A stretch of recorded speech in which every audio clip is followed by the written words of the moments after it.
Would you please take your seats and we'll commence this meeting of the Auckland Council Komiti Whakarite Mahiri, the Planning Committee, on this day, the 5th of November. And I welcome all the members, Mayor Goff, the councillors and independent Māori Statutory Board members, and members of the public and press who are with us as well. Now, we've got an agenda before us that is going to address a number of key items in the planning of the city today, but I'll take apologies at the outset. I have received apologies from Councillor Kuhn for lateness on council business, Councillor Alfila for absence, Councillor Chris Fletcher for lateness, so I'll take those. Now, I think Councillor Tracy Mulholland was an early departure. She will be joining us online, I think. Thanks, and she's Chair. on, and it's an early departure there. And same, I've accepted an electronic link for Councillor Stewart, who's online. So we'll note all that. And I will move, Councillor Bartley will second the motion to accept the apologies. All those in favour say aye. Aye. Contrary, no. And declare that carried. I also need to actually move the motion to accept Councillor Stewart and Councillor Mulholland to attend on by electronic link, and Councillor Simpson moved, and I heard a second on my left. Councillor Casey. All those in favour say aye. Aye. Contrary, no. Declare that carried. Are there any declarations of interest, members, under item 2 on any matter before us today? There being none, we'll move to the confirmation of the minutes, and I'll move accordingly. The confirmation of the minutes of 1 October, both the open record and the public excluded record. And thank you, Councillor Cooper, for the second. All those in favour say aye. Aye. Contrary, no. Declare that carried.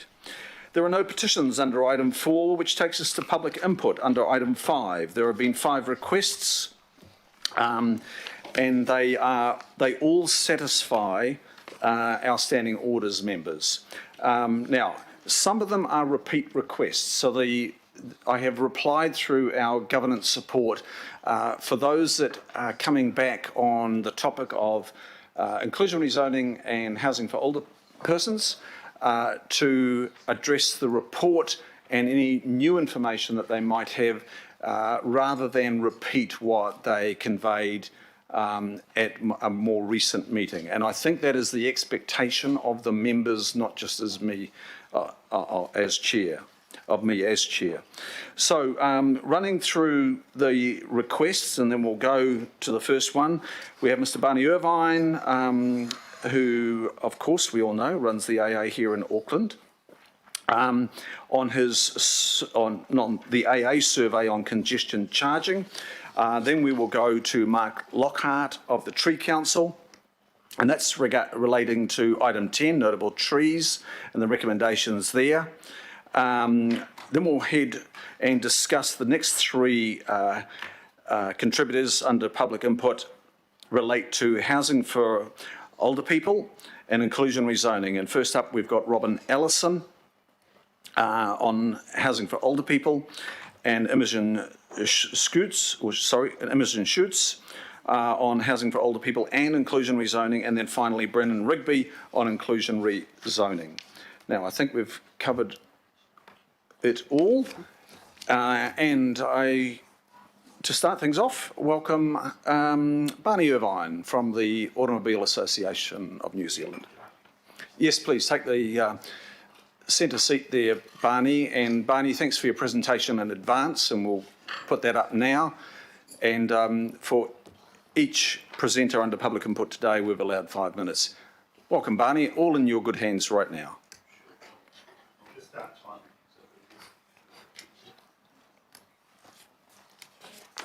Okay, look, thanks very much for the opportunity to present.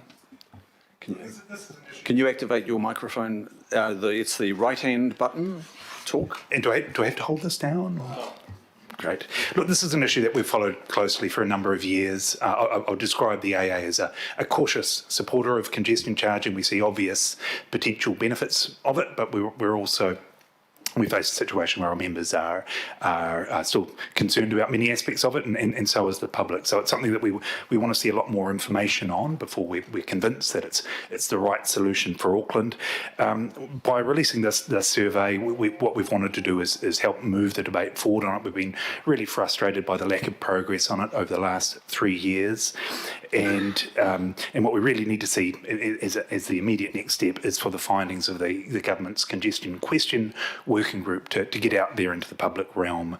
If the case stacks up for congestion charging, well, what we really want to see is an in-depth, meaningful public discussion, and we need to start that sooner, not later. And we don't want to wait until congestion gets to pre-COVID levels before we even start talking about it. So on to the survey itself. We ran this in August, about 1,200 completed responses, both from Auckland and Wellington. Interestingly enough, the results from the two cities were pretty much identical, so what you're going to see today is a combination of both. The results have been weighted to match the underlying population, so you can see there something of a skew towards older folks. What did we find? Well, the key takeout really is surprise, surprise, congestion charging is going to be a hard sell. The question we put there to our members was, based on what you know about it, what do you think of it? 45% don't like the idea, 29% do, and that concern or the scepticism really speaks to the expected sorts of concerns, the concerns we've seen before with this. So we can see over to the right there a big chunk of people who are very concerned about issues like access, people in different parts of the city being disproportionately affected, equity, of course, and heritage. We've paid for those roads. Why should we, in the past, why should we pay to use them again? Other concerns that came through unprompted: affordability. This is a very big one. Absence of choice. I don't drive because I want to.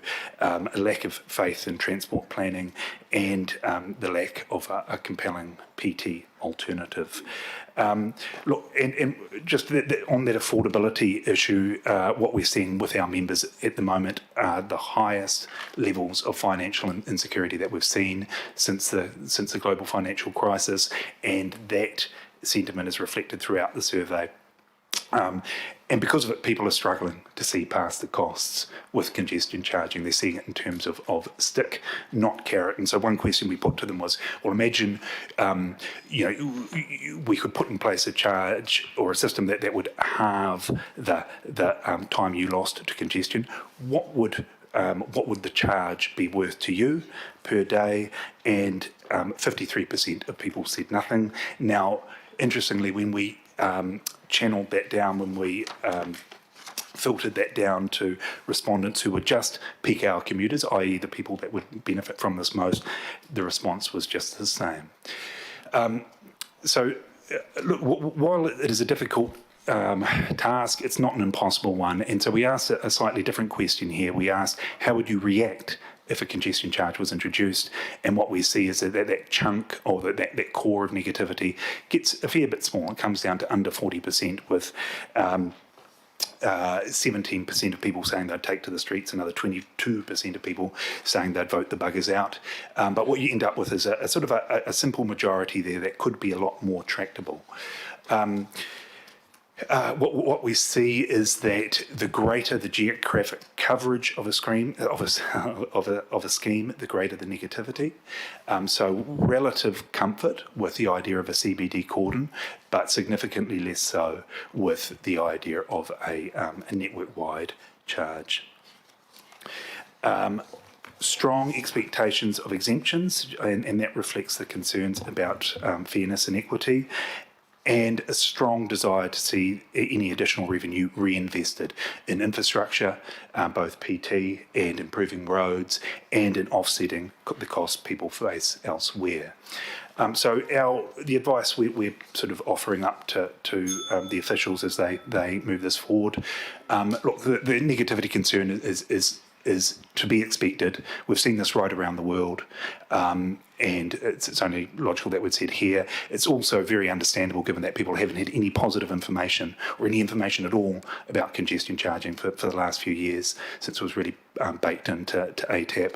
The next step really needs to be to fill that vacuum, and I mentioned the congestion question findings. They need to come out as soon as possible. Big bang decisions are not going to work here. This process has to be very much incremental.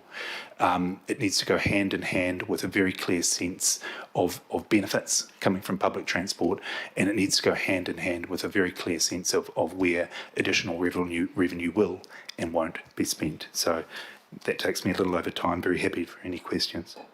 Thank you, Barney. Nice and snappy and very clear. Thanks for sending through the information earlier that we could have a look at. Now, just at the outset, I just want to say that on our Forward Work Programme members, you will note, I think it's on page 85, we were expecting a report on the congestion question, the main findings report it's termed, I think, about now or December. Now, we've got a new government, of course, and we now have, as of Monday, a new Minister of Transport. So I think it's fair to just, because this is an environment we're collaborating with government agencies on, the main findings report will be with us soon. And does the Director of Strategy have an update? We're just waiting for the new Minister to take the main findings report to the Cabinet first, I think. Is there anything? Sorry.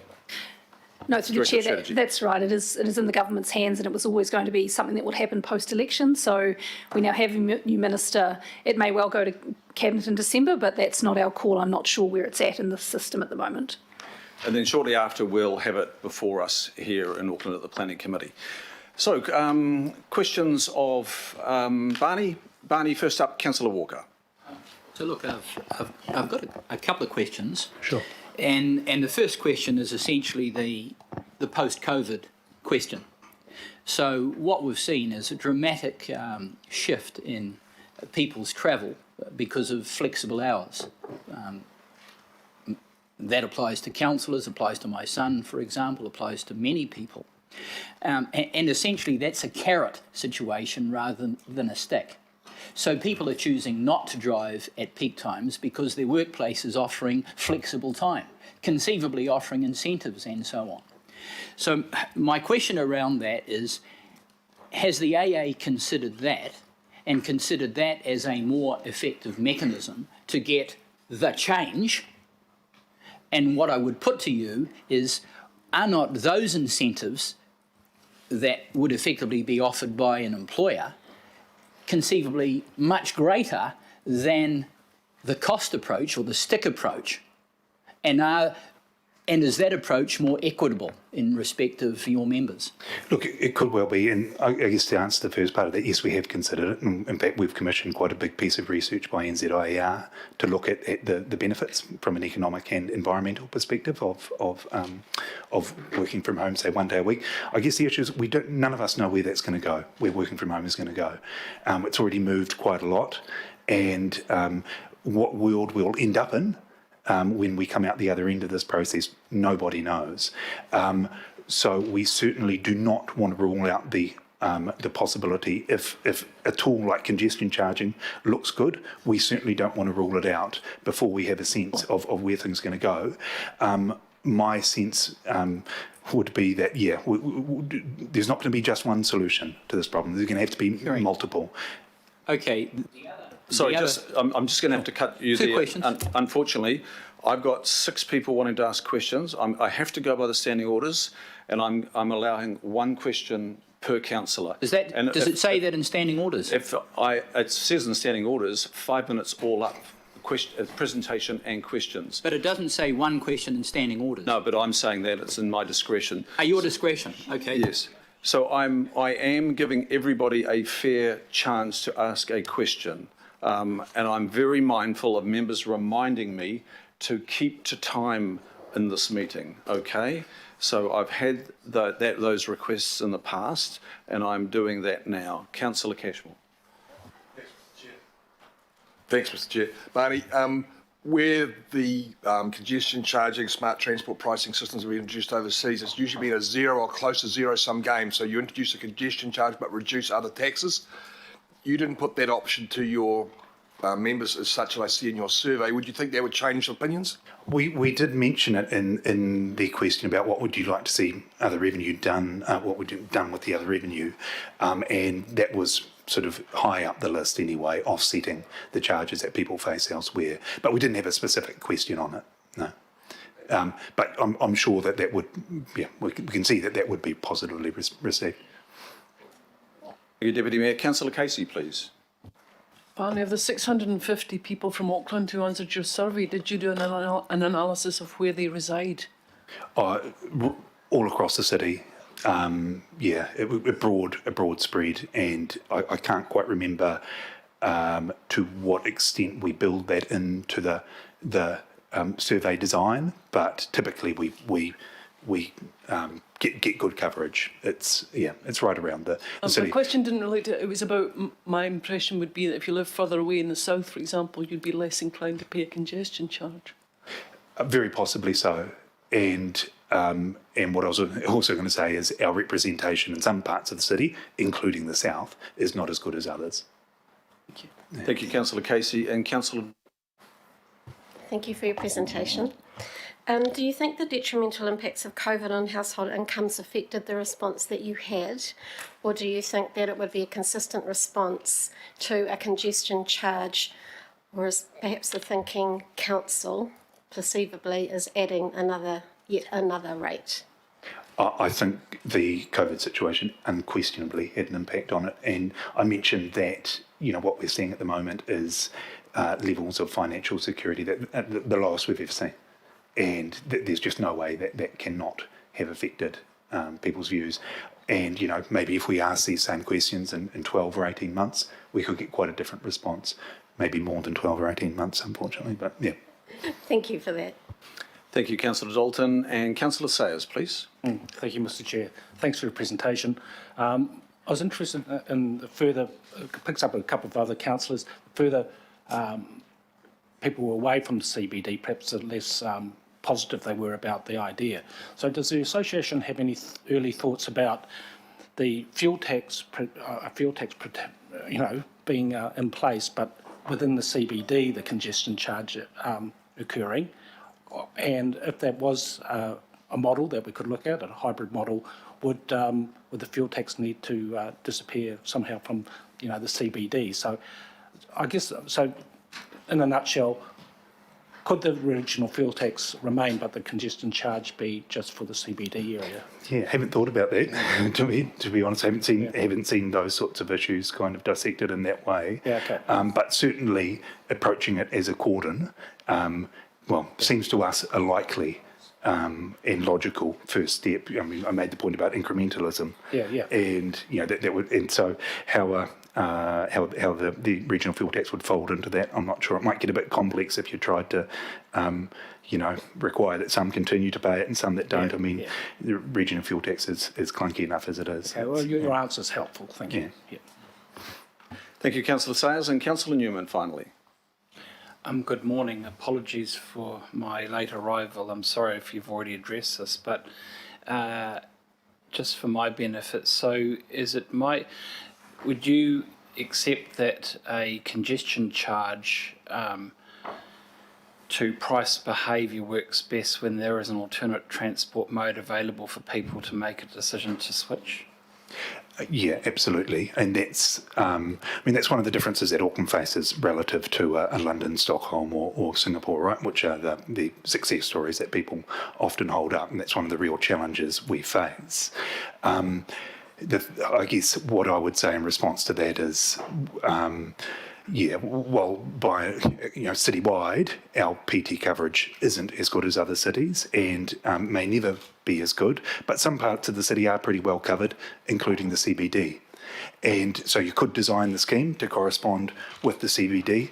And the other point I'd make is it's not just about getting people out of cars and onto PT. A lot of the benefit comes from, for instance, discretionary travel being postponed or cancelled, right? Trips to go shopping at 8:30 in the morning, which happen a surprising amount.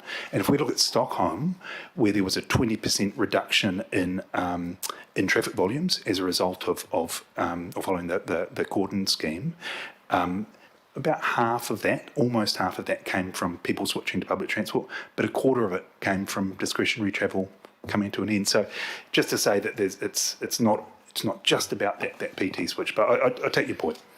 Well, I mean, I can absolutely see the inequality of this where you are providing for a price to people in quite distant locations that don't have an alternate to your price travel. Yeah. Well, yep, and so then possibly you need to look at discounts and exemptions and offsetting costs in other parts of it.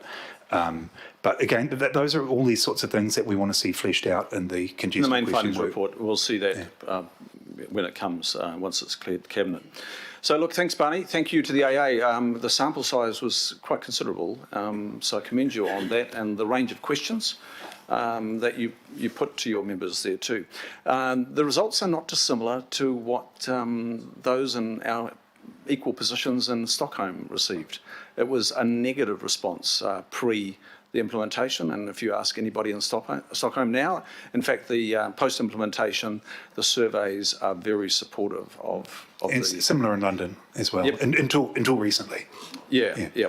And in both cases, yes, they did have great public transport, but in London and Stockholm, they really beefed up their active transport on the back of the cordon charging, which is something we've got to do as well. Thank you, members. Thank you, Barney. Thank you, the AA. Thank you, members. Would somebody like to, Mayor Goff and Councillor Walker, second, acknowledging the AA's contribution here today? All those in favour say aye. Aye. Contrary, no. Declare that carried. Thank you, Barney. Thank you. Now we will go to public input from Mark Lockhart from the Tree Council. Welcome, Mark. Thank you. We've got a presentation from Mark. And Mark, we've received your presentation and we've got that up now. And you're here to discuss notable trees, which is item 10. In your hands, Mark. Thank you. My name's Mark Lockhart. I'm a board member with the Tree Council, and I'm standing in for Mel's Barton, who is unable to make it today.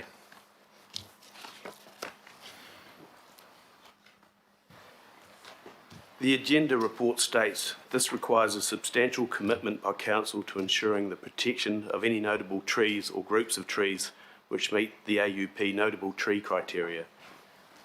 There are many such trees, over 500, already nominated and assessed by Council as meeting the criteria, but which are not currently protected. These trees must be added to Schedule 10 as soon as possible to ensure their protection. In addition, there will be other trees across the city that can qualify for scheduling, but which are currently unprotected. We must find and protect these trees now. There is no other way to protect significant trees under the current planning scheme. There's no interim protection for these trees, and many of the trees have been on the list for years. If the land changes hands, these trees can simply be removed. Many of the trees have already been lost. I'd be interested to know whether there's any record or assessment of that. If the Council is serious about making any attempt to prevent further destruction of the most important trees in the city, then opening the new schedule to new nominations is essential. If this does not happen, these trees will most definitely be lost as development intensifies in future years. These are by definition the largest, most significant trees in Auckland. Only the best of the best can qualify for Schedule 10 notable trees. The recommended option 5 means that nothing will be added to the schedule. So to close the door on new nominations and on adding nominations that already qualify is to state that Auckland Council has no interest or responsibility to protect the most significant trees in Auckland. Is that the legacy you wish to leave future generations? Large trees are particularly vulnerable and will be lost for a generation if they're not protected.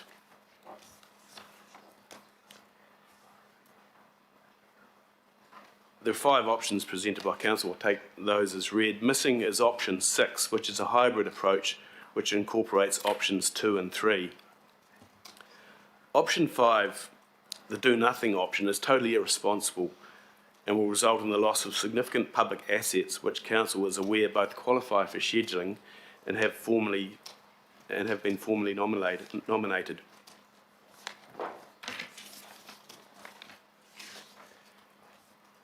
Please take the opportunity now to prevent the inevitable destruction of Auckland's last remaining significant trees that can qualify for Schedule 10 notable trees.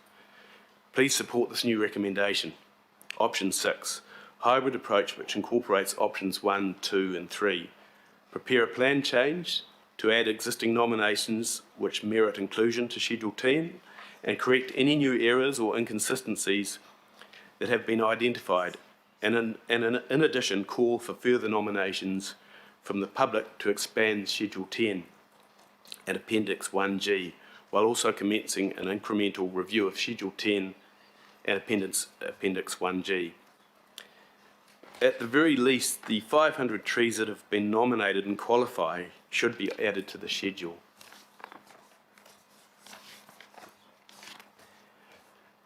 This is a photo of Canal Road which shows a scale of trees which will be potentially lost if council doesn't act.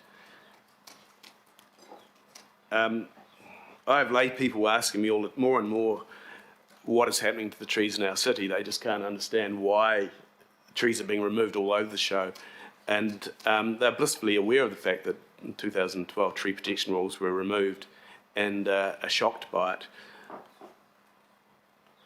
Thank you. Thank you, Mark. That's great. So questions of Mark on behalf of the Tree Council here, standing in for good old Mel's, acknowledgement to Mel's, and questions please, members. Councillor Cooper first. Thank you. Thank you for your submission. I actually, when I'm re-looking at these recommendations, when I looked at it, I thought, oh, doing option 4, that's the recommendation. But when I dig deeper, it is option 5. It is do nothing. So I suppose that's, I guess my question is, why is it not so clear in here? Because I'm a bit, as I read through it, I mean, I can see further, and it says earlier, oh, we recommend to basically do nothing, but the recommendations aren't particularly clear. So can we come to that at the report rather than Okay. ask Mark that? I know exactly what you're referring to. So, okay, the question is, so if we did go for option 4, is that at least, I mean, would you be comfortable with that, or is that as some sort of compromise? Which was to review the existing schedule and take on the nominations, the current nominations. It's certainly better than option 5, the do nothing option. As indicated, option 6 is our preferred option, obviously, but that is significantly better than option 5. Thank you, Councillor Cooper. Are there other questions, members of Mark? Deputy Mayor, please. Would you open this mark up to all trees, or just natives, or trees of user system to sort that out? That would apply to all trees. Thank you, Deputy Mayor. Councillor Walker. Well, has the Tree Council got any resource it could make available to assist in this process that you're suggesting? Because part of the problem we've got is the council is very resource constrained. Quite obviously, if you can assist with the identification of various trees and so on in a collaborative way, and the council's looking at partnerships, that could fast track things. Yeah, just before Mark asks that, I'm sure that the Tree Council can make submissions, etc. But this, when something requires a plan change, you actually rely on the resources of this council and the resources that you can contract in as well, councillor. It's not. I mean, I'll ask the Director of Strategy here to comment on this. I was actually directing my question Yeah, to Mr. I know. Lockhart, who's the submitter, not to you. Yeah, thank you very much. If that's possible. It is possible, and I'm responding. But you spoke earlier about time. I'm trying to keep things simple and just get a direct answer from the submitter. Yes, and I'm sure Mark will tell us his organisation is very willing to contribute through the channels that are provided to them. Mark. Yes. Thank you, Mark. Director of Strategy, do you want to just comment on that? Because I've heard it a bit, that you can somehow just involve groups to participate in a regulatory process of working up a plan change. Can you just tell us what the parameters are here, please? Thanks through the chair. Look, the work would need to be done by council staff, and that could include contracted staff if that's what we choose. But that's under a contract and a management framework for that work. However, the public are involved, or particularly interested parties are involved through the submission process. But sometimes we also do, pre-formal process submissions and opportunities to get involved. So it really depends on the issues and the way in which we might want to engage on an issue. But in terms of preparing advice to whether it's elected members or hearing panel, that would need to be done by staff, or if it's not by staff, through a contract procurement process on behalf of the council staff. Thank you for that. Our last question, Councillor Newman, please. Good morning. As a matter of principle, is it your contention that stakeholders, the public, interested parties, should be able to go along and to identify a tree that they consider notable for consideration and inclusion on a schedule if that tree is on private property and the landowner doesn't consent to that? It's a difficult question. I think it's important that the most significant trees in our community are identified, and how you deal with that from the perspective that it's on private property is very difficult. That's exactly what's happening at Canal Road. I guess one final observation I'll make is that previously, when properties were purchased, a potential purchaser was aware of what trees were on the property, and they actually factored that into their due diligence, and now that doesn't happen. So, I think there's an onus on the private property owners to actually be aware and acknowledge that they have a significant tree on their property. It's, and I'm not sure how you factor that in and how that relates to your question. But. Yeah, I don't think you answered my question. My question was specific. If that tree should be able to be notified and scheduled without the property owner's consent. Yes, I think it should be identified. Trees should be able to be identified on private properties. And scheduling is a process, I understand, yeah. Thank you. Well, thank you, Mark. They're all the questions. Thanks for your submission again, and always Tree Council make a huge effort in this regard. Massively committed. We appreciate that. Thank you. And do I have a mover of acknowledgement for Mark and the Tree Council submission? Councillor Bartley and Councillor Cooper. Thank you. All those in favour say aye. Aye. Contrary, no. Declare that carried. Thank you very much. Now we will head now to discuss housing, and first with us to discuss housing for older people and inclusionary zoning is Robin Allison. Robin, welcome. And you've got support as well. Now we have a presentation, I think, from Robin as well. And this is from Earthsong Eco Neighbourhood. Tēnā koutou katoa.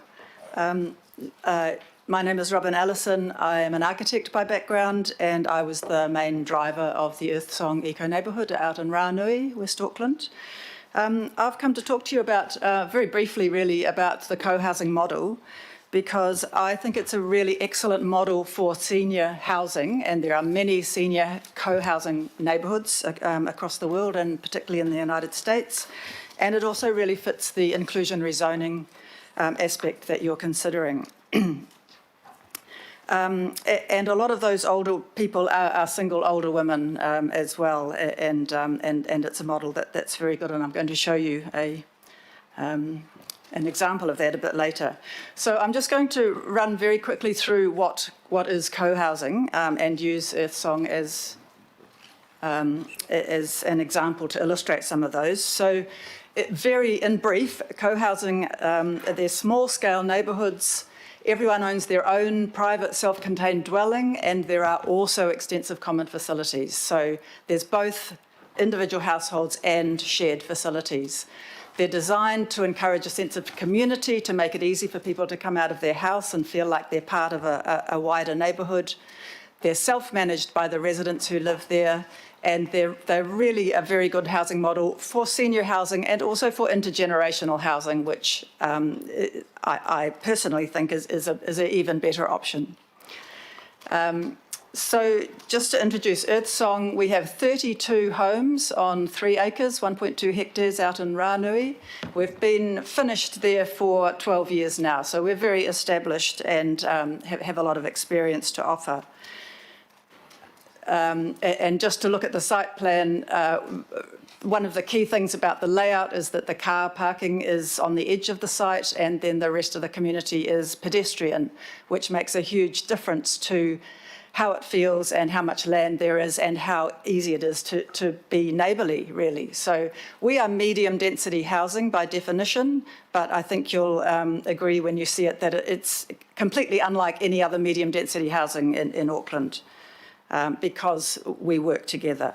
So the co-housing elements that I mentioned before, scale, roughly sort of 15 households to 30 households is the right kind of scale to have enough diversity within the community and still form a cohesive group. A range of dwelling types and sizes. So at Earthsong, we have 1, 2, 3 and 4 bedroom homes. We also have single level ground floor homes for older people and upstairs apartments, etc. So enough diversity that people can remain in the neighbourhood while perhaps shifting, upsizing or downsizing within the neighbourhood. There are shared facilities, so we have a big common house. All co-housing communities have some form of common room or common house, which is also part of our home, but it means there's a place where we can gather, eat together, feel like we're part of a neighbourhood. Designs are carefully thought through to facilitate community while maintaining privacy. So that's sort of giving people choice about how much they want to interact at any one time. And of course, as soon as you have common facilities, you need a system of management, and co-housing has a very well-developed system of management structures which make them very successful. Clearly, they're more socially sustainable. There's a sense of belonging, support, security, a diversity of people, and it's a good place to live. And when you don't have cars coming through the middle of the property, it's pedestrian, it's much easier to interact, and it's all designed for mobility, accessibility, etc. So I'd just like to introduce another co-housing project. This is older women's co-housing in London, in North London.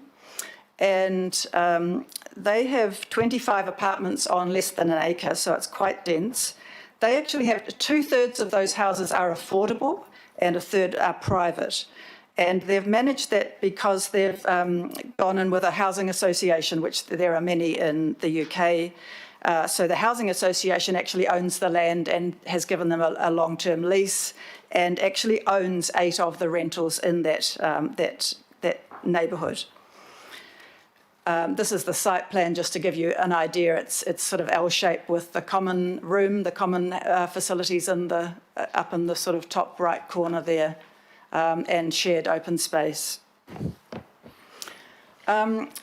There are lots of projects around New Zealand at the moment, lots of people working on it. There's 2 or 3 projects under construction at the moment, including Dunedin, where Dunedin City Council has bought one of those units for their social housing rental. So that's the start of that good model. And I also just really briefly want to introduce you to Waingako Village in Flaxmere, developed by Te Tai Whenua or Heretaunga. They have a total project of 120 houses that they're building for lower income people, of which there are 4 clusters of co-housing clusters of 19 units each. So they're specifically developing this for people with multiple needs, and really pioneering that co-housing model within that particular social system. So I can see I've run out of time, but in terms of affordability, that's to a large extent depends on the ownership model, of which there are many. And we, in our experience, the running costs are very much cheaper. And just to finish, there are some barriers that I think council could quite easily lower.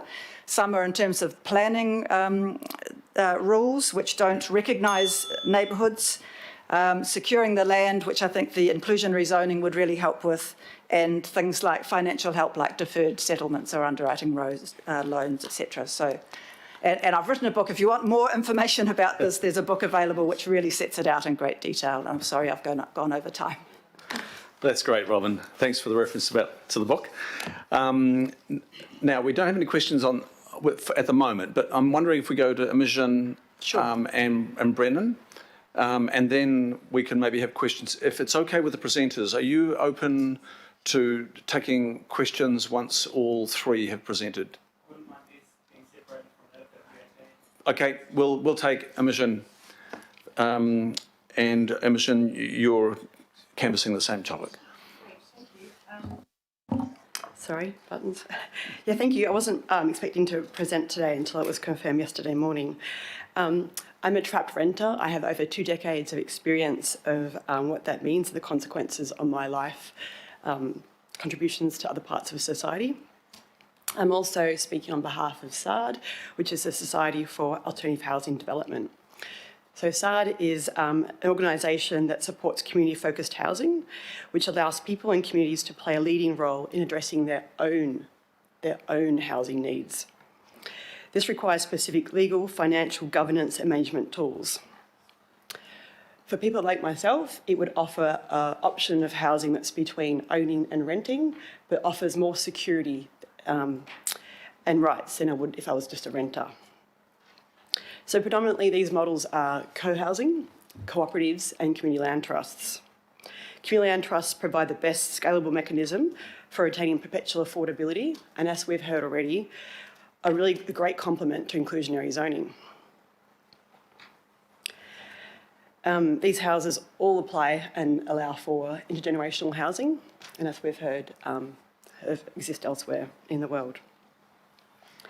So I want to emphasise that community-focused housing is relatively a new sector in New Zealand, particularly with respect to community land trusts and cooperatives. So future occupants are involved in meeting their own housing needs. Community housing providers, which we've heard about in the previous September meeting, do great work and offer a different form of housing largely to those eligible for income rent-related subsidies. So it's a different part of the market generally. Community-focused housing results in higher social cohesion and resilience. Future occupants have semi-skin in the game because they're involved in their future housing needs from the outset, including the design process. Occupants develop a close relationship to their future neighbours and home through this design and then operational stages and phases. So through COVID, we've seen actually surprisingly a really rapid increase in housing prices, and I would suggest our intermediate housing market actually is now in more demand and has a far greater need than what we've expected and seen previously with other data that's been produced on this topic. So there's an urgent and important need to fix this. I can't stress that enough. Tamaki Makaurau's economic viability and our city's vibrancy, I would say, is at great risk from this issue.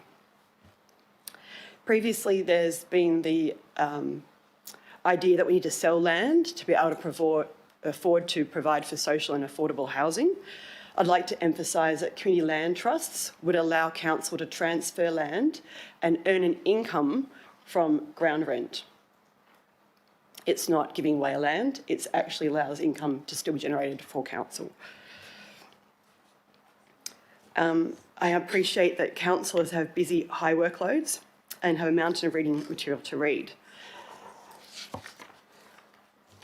I appreciate that the council also has issues around budgets and resourcing.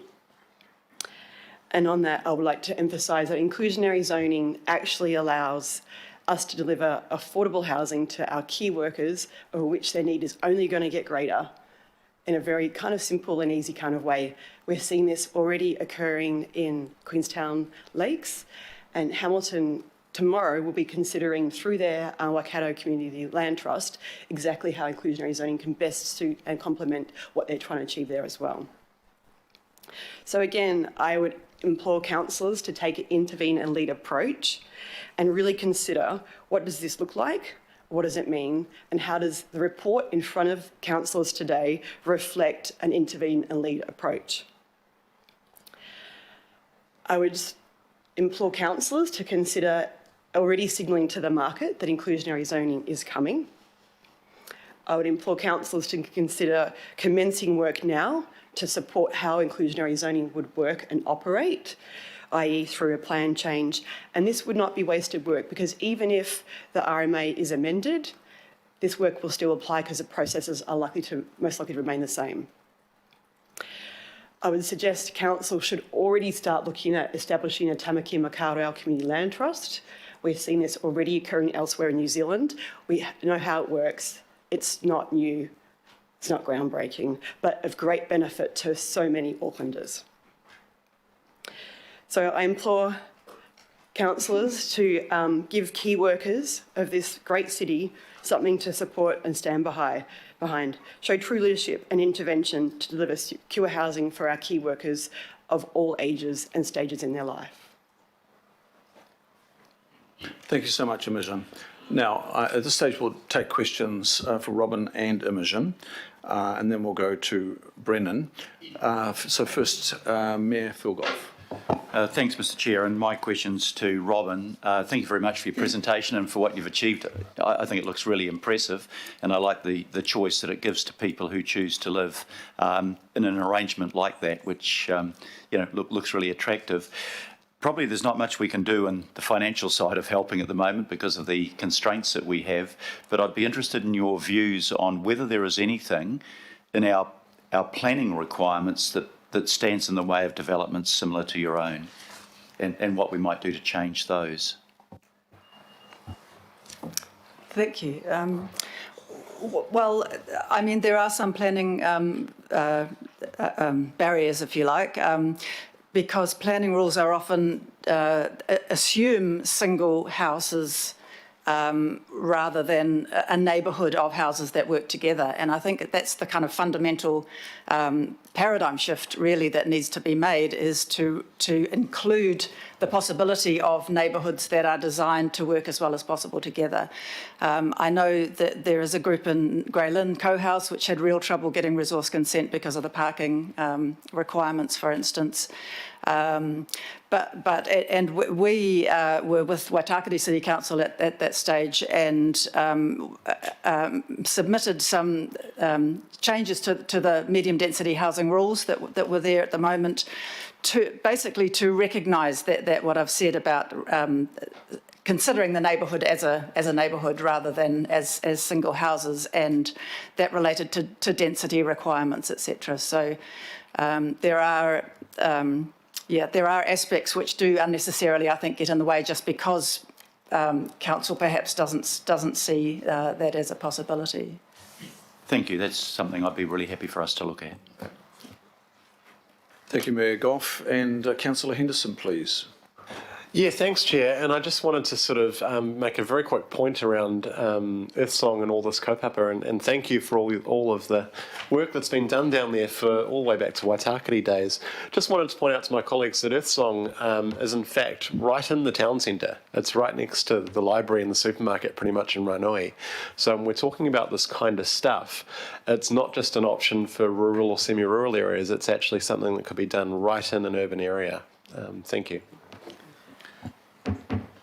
Thank you, Councillor Henderson, for that local knowledge. And Councillor Bartley, please. Oh, thank you, Mr. Chair. And through you, thank you for your presentations. I wanted to ask you, Robin, our report highlights that the worst affected by this is Māori Pacific older women. And I'm interested if you know, how London was able to really target and do housing specifically for women. So how could that happen here without breaching any human rights legislation? One of the things about co-housing is that they are resident-driven, and so it's generally a bunch of people who get together and say, this is how we want to live, and we'll take the steps to do that. And so in London, that group of older women, that was their vision. They wanted supportive housing for older women. And I don't know the legal sort of details of that, but that certainly that was possible within their system to develop their co-housing community for older women.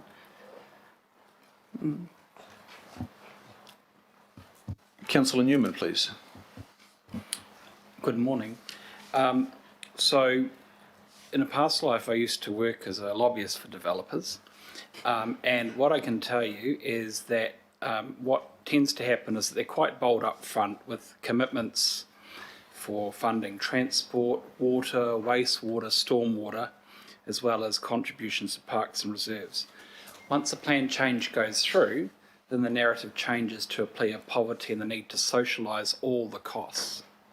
So if the developer is trying to maximise the capital value of the development, I'm finding it difficult to understand how inclusionary zoning is something that they're going to buy into, because they'll want to get an absolutely maximum return on the land and the capital investment that they have to put up front. So where's the incentive for the developer beyond the regulatory requirement for the inclusionary zone?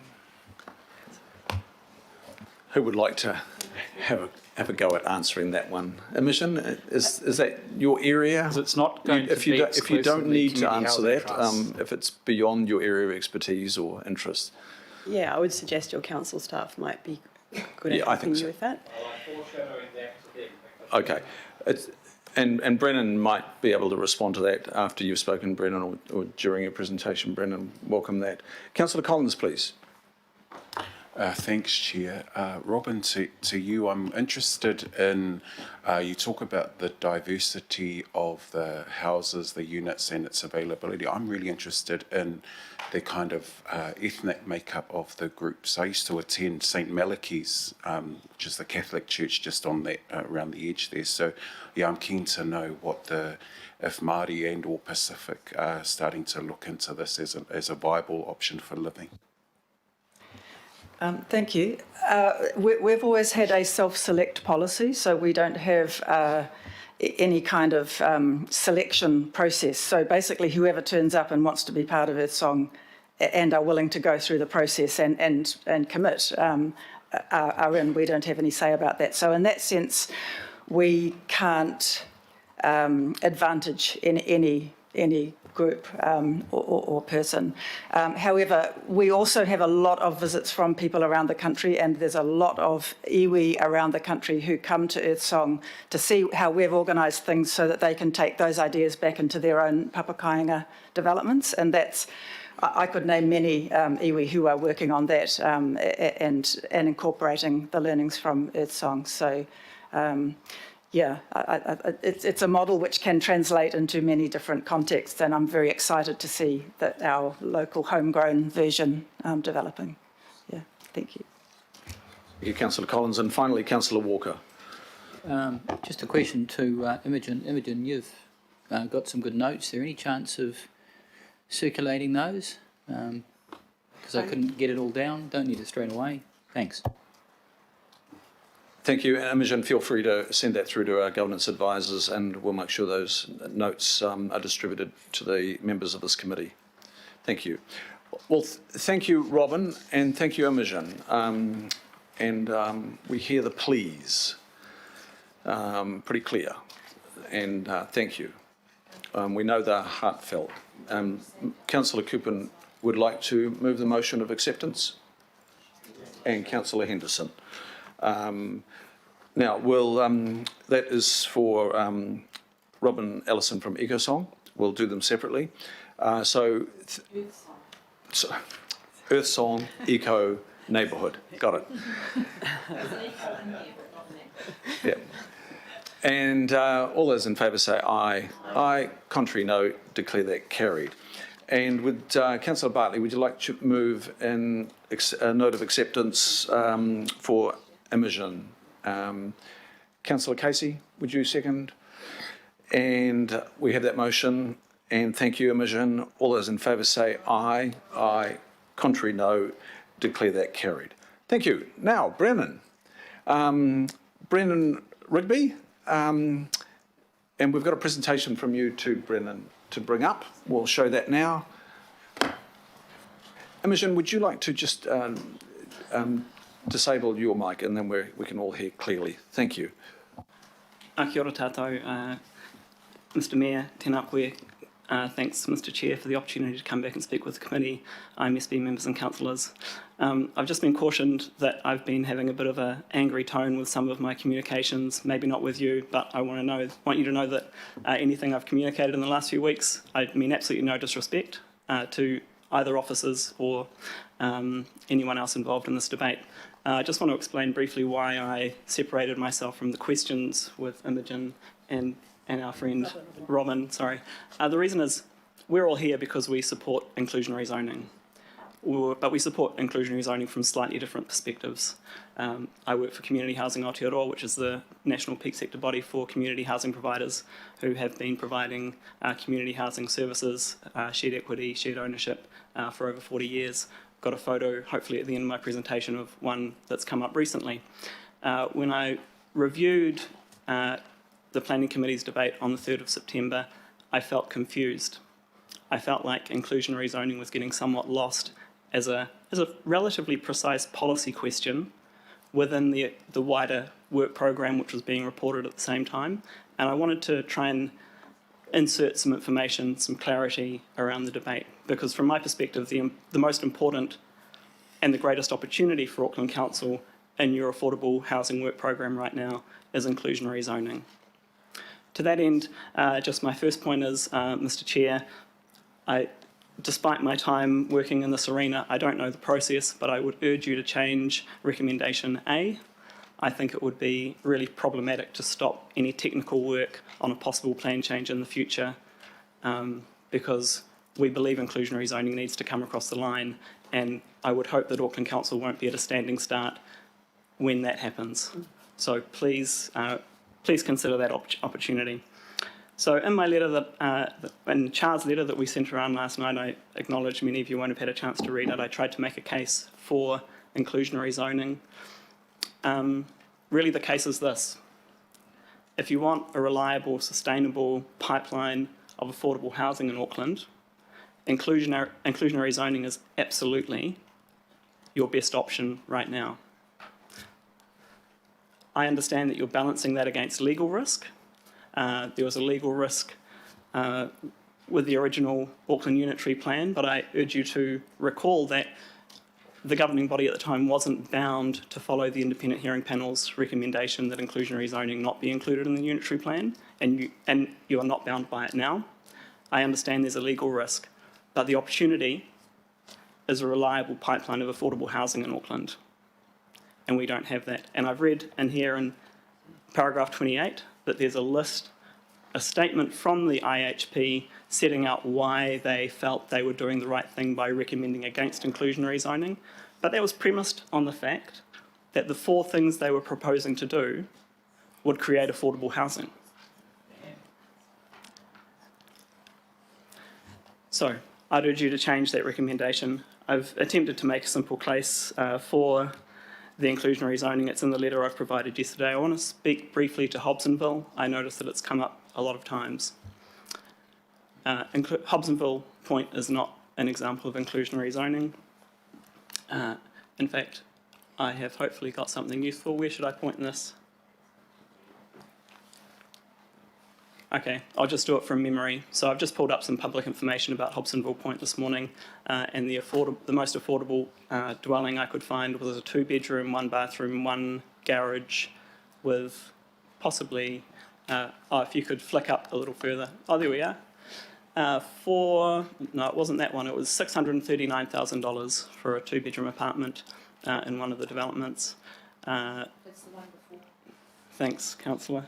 Yeah. So, simply to make my point, Kiwi Build was included in Hobsonville Point. Yes, Councillor, to your point that there wasn't affordable housing. As you hopefully are aware, Kiwi Build doesn't remain affordable housing for the community. The Kiwi Build relative affordable model means that that value is lost to the first purchaser. That's okay. I think Kiwi Build was great because it got the government's build program working, but it's not delivering long-term affordable housing. Secondly, there were affordable housing included in the special housing areas, of course, but all of Hobsonville wasn't a special housing area. And so finally, on the Hobsonville Point, I would say that if if it had been developed under inclusionary zoning, I counted 18 separate developments which are currently on the that currently have units on the open market. So just to be clear about inclusionary zoning, if we had inclusionary zoning, each one of those separate 18 developments would include affordable supply. And I welcome Councillor Newman's question again, Mr. Chair, or I can respond to it now. If you would like to respond to it now, I'm sure the committee would like to hear your response. Thank you very much. So my first response is I think it's important not to cohort your ratepayers and your citizens and your residents of Auckland. I think it's easy to talk about developers, landlords, tenants, owners, but the reality is I don't see a democratic need to incentivise a certain group when we're talking about an important policy change. That's what we do in political decision making, in my opinion. My second point is, Councillor, that during the special housing area regime, what I understand happened was developers and community housing providers actually got together, and the developer said, "Listen, I've got this special housing area, and I need to provide X number of affordable houses." And the community housing providers were saying, "Well, don't build the houses and give us houses we don't need. Just give us that little bit of land, and we'll develop the houses that we need for our families." So there's an incentive in there, Councillor Newman, in the sense that the burden on the developer of needing to provide for affordable housing is one that can be shared with experienced community housing providers. And Duncan, if you're a magician and you can chuck that photo of Mr. Peter Jeffries up on the screen for us, you can't, that's fine. I was at an opening from the Court community housing provider earlier this year in Takanini. You know what? The houses look just like the houses in Hobsonville Point, but they're affordable. But more importantly than affordable, they're retained affordable. So the value of those houses will be retained in the community through the community housing provider in perpetuity. So kia ora, Mr. Chair, and thanks for the opportunity. No, thanks for that response and the explanation as well. Really greatly appreciated. So questions of Brennan and Councillor Bartley? Thank you, Mr. Chair, and thank you for your presentation. I want to see inclusionary zoning, and I've never been one to operate on a basis of fear, because then you never get anything done. But I think we're also having to be realistic that the advice we're receiving is that we won't win if this goes to court. So then we're wasting a whole lot of ratepayers' money on a court case that we were advised that we would lose. So what do we do then? Thanks for the question, Councillor. In my personal opinion, there's an opportunity for you to continue with the technical work, preparing for a plan change without entering into the plan change process, which could well trigger that legal case.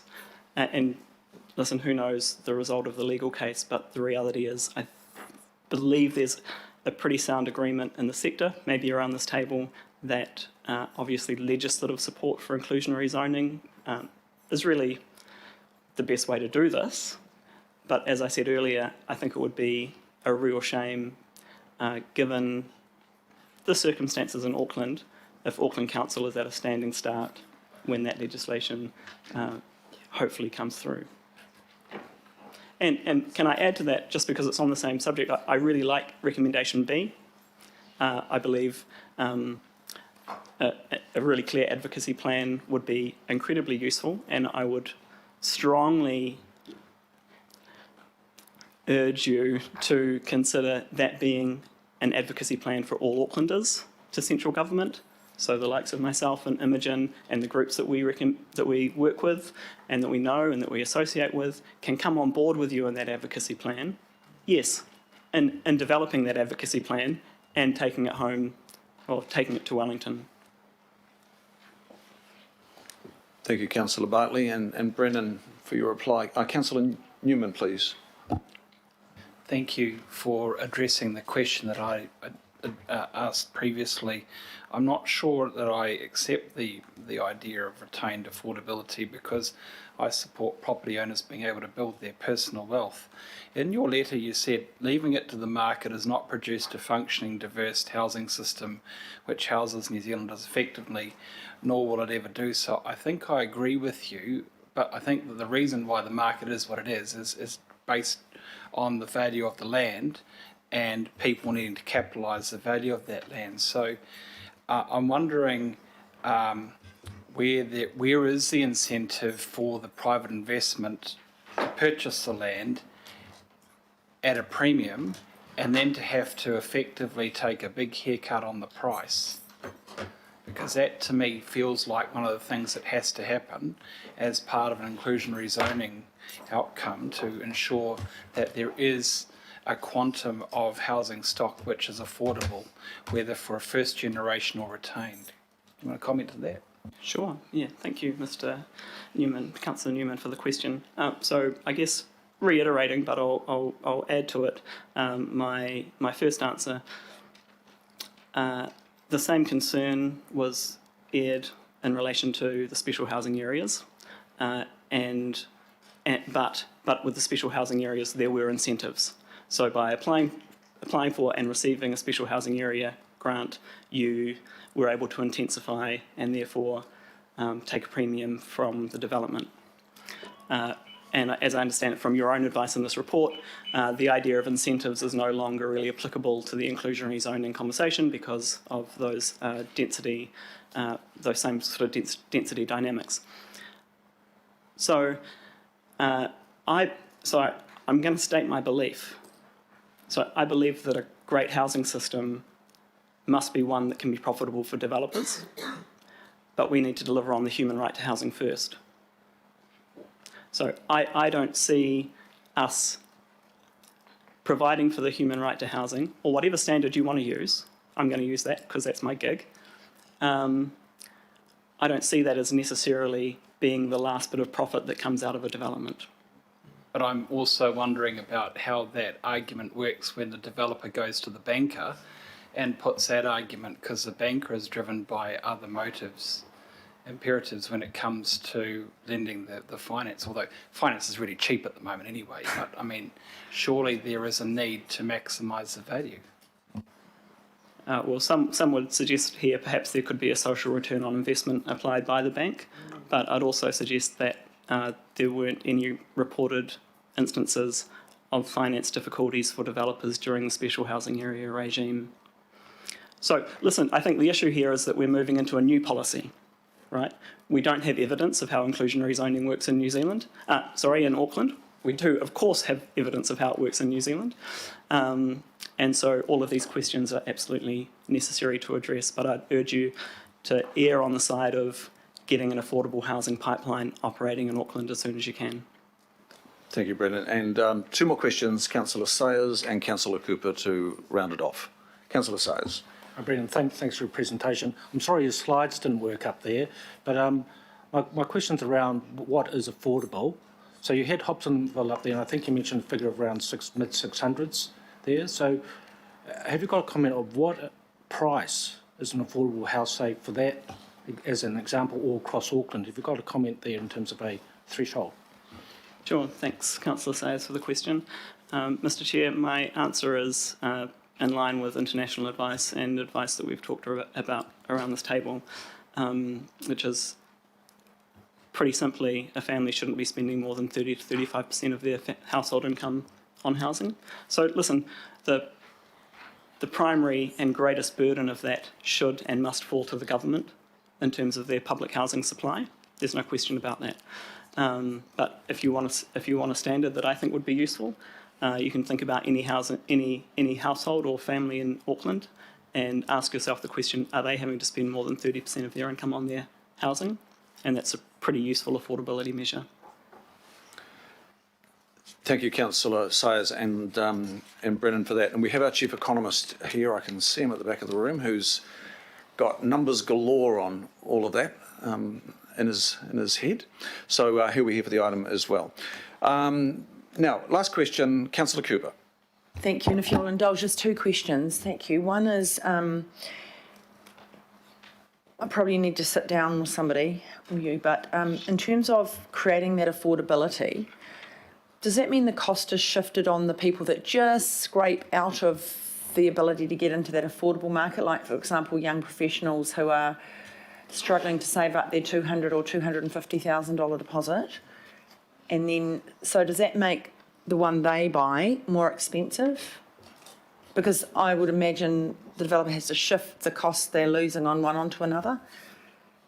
Do we create another group of people that then can't attain? That's what I'm just trying to understand. So thanks for the question, Councillor Cooper. I think, to be realistic, we're not going to satisfy the demand for affordable housing. Yeah. So even with a great inclusionary zoning policy, we're not going to satisfy the demand for sub-market housing. Level of, yeah. And you know, the community housing provider network in Auckland have a backlog of families ready to go. Yep. They've done their finance tests. Yeah. And the community housing providers are struggling to get the funding and financing that they need from government as well. The sector is fantastic, and I think we've not helped a whole lot of people, government and councils, have not been able to really help fulfil on that potential.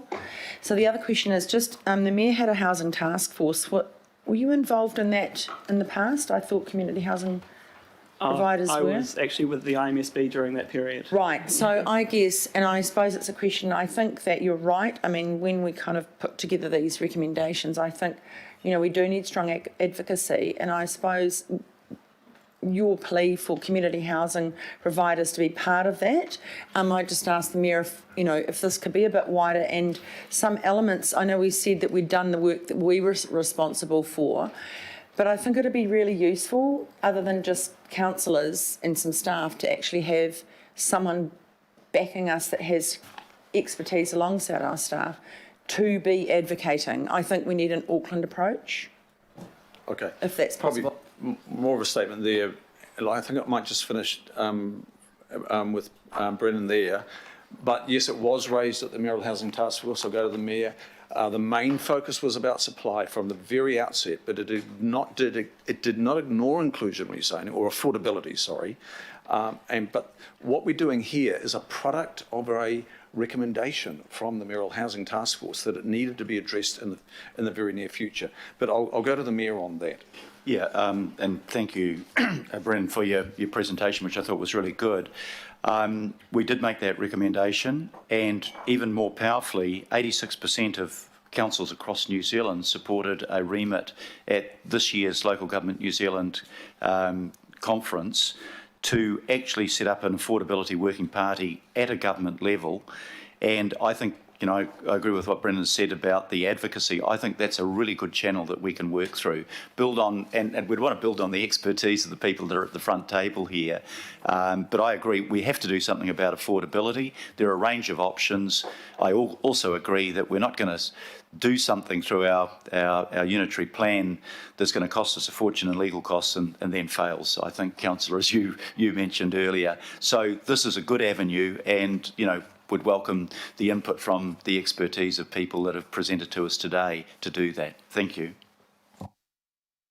Thank you, Mayor Philgoff. Look, we'll wrap it there. And Brendan, thank you very much for your impassioned submission here today. And we get it. Thank you very much. Imogen to Robin, thanks so much again. Can I have a mover of a motion? Councillor Casey and Deputy Mayor moving and seconding. So, sorry? I was looking left. Sorry, Councillor Collins. Next time, I will glance to the right and see Councillor Collins. All those in favour say aye. Aye. To the contrary, no. Declare that carried. Thank you, everybody.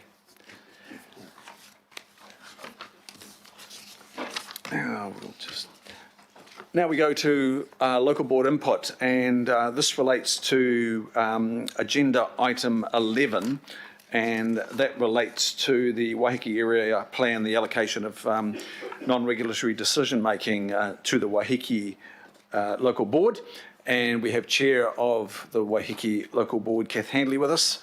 And welcome, Kath. Kia ora, And I'll allow you to Chair. present. Kia ora koutou. Thank you for the opportunity to speak to item 11. This is I think the third time, but the second for the full, the first time for the Planning Committee, where the Waiheke Local Board is seeking a delegation of authority from this committee to approve the Waiheke Area Plan ourselves. There is precedent for this. It is part of an exploration for us all of the opportunities which you have sought under the governance pilot.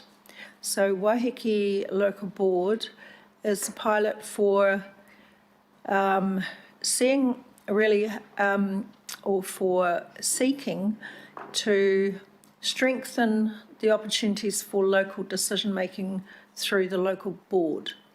And in this instance, just as for Matiatia, which you delegated as a governing body approval for the Waiheke Local Board to be the governing entity for the Matiatia redevelopment, that has meant we've been deeply involved in what was always a complex and intransigent issue, and it has been moved along. I have to say significantly with Ngāti Pawa, but and I would say also that with this area plan, we would be looking to work with mana whenua and Matawaka and significantly Ngāti Pawa.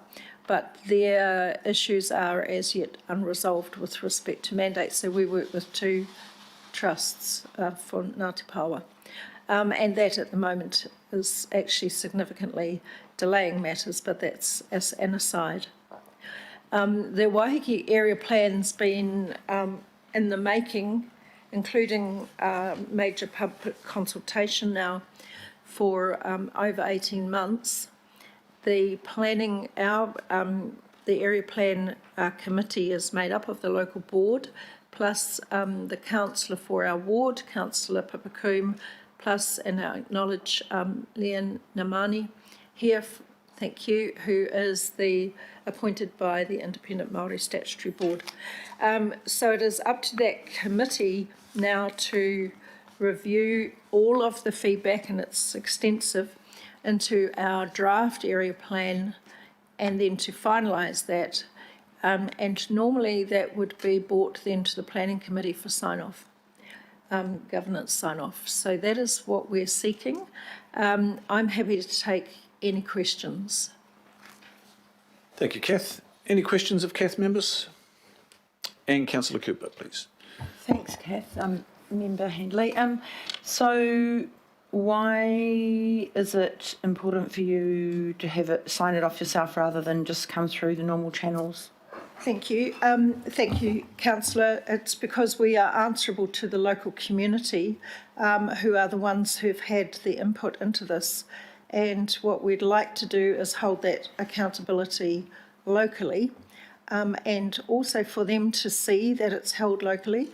This area plan, which is a 30-year vision, does have a significant influence over when the Hauraki Gulf Islands District Plan is transitioned across to the unitary plan.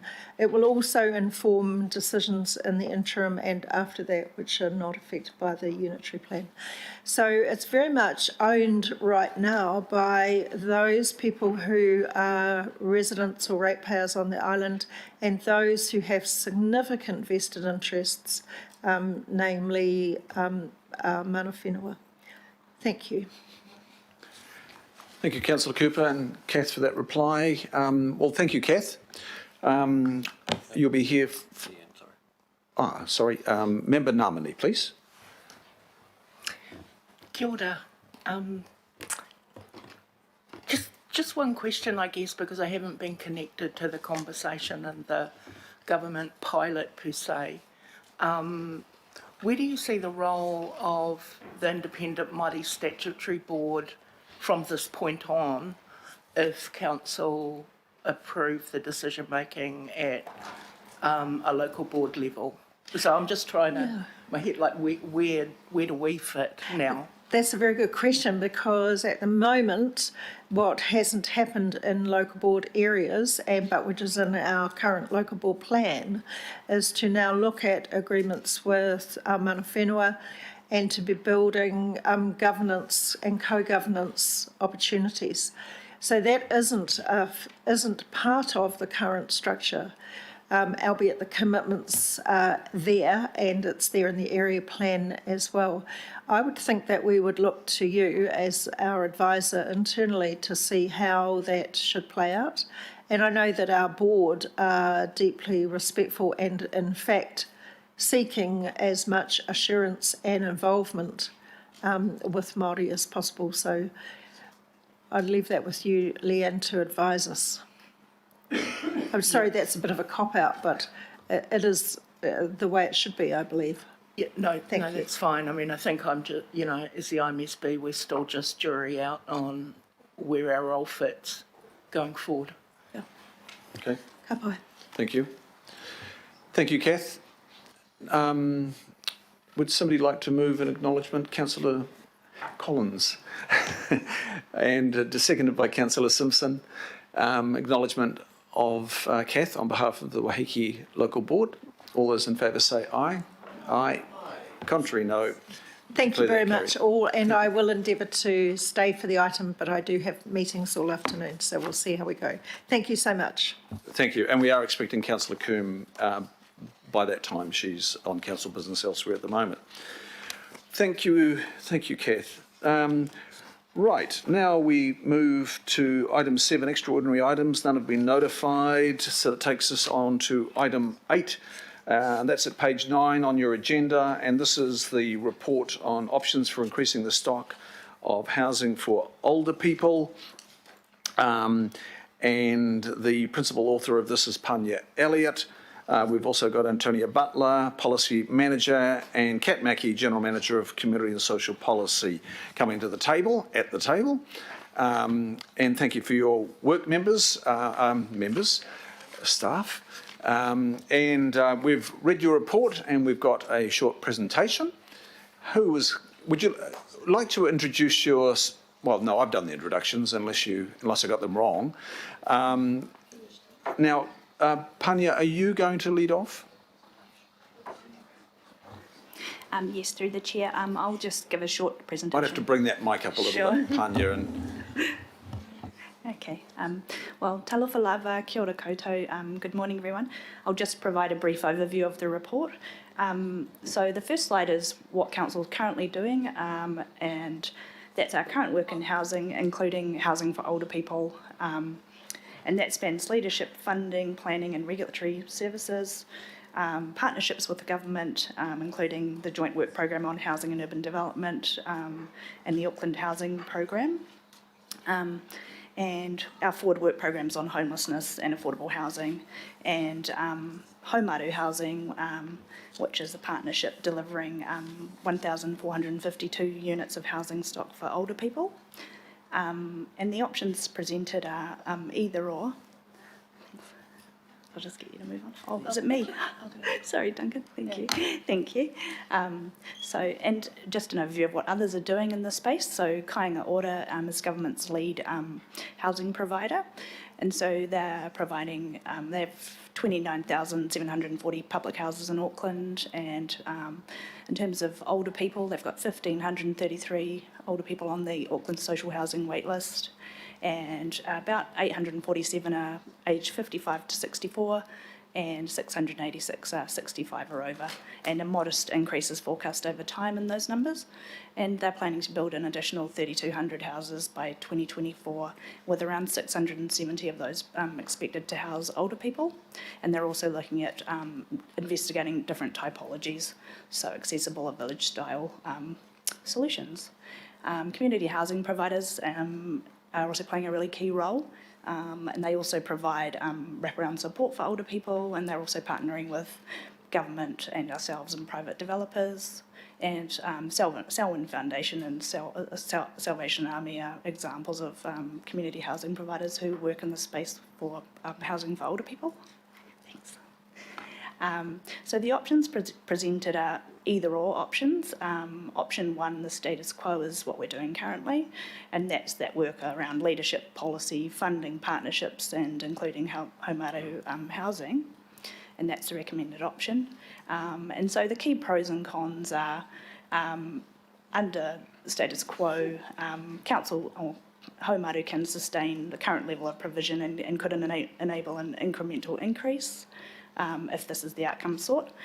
It can be met within existing budgets, and it's got a lower level of risk than the other options, but the con is there that it doesn't enable a step change in the amount of stock provided if this is the outcome sought.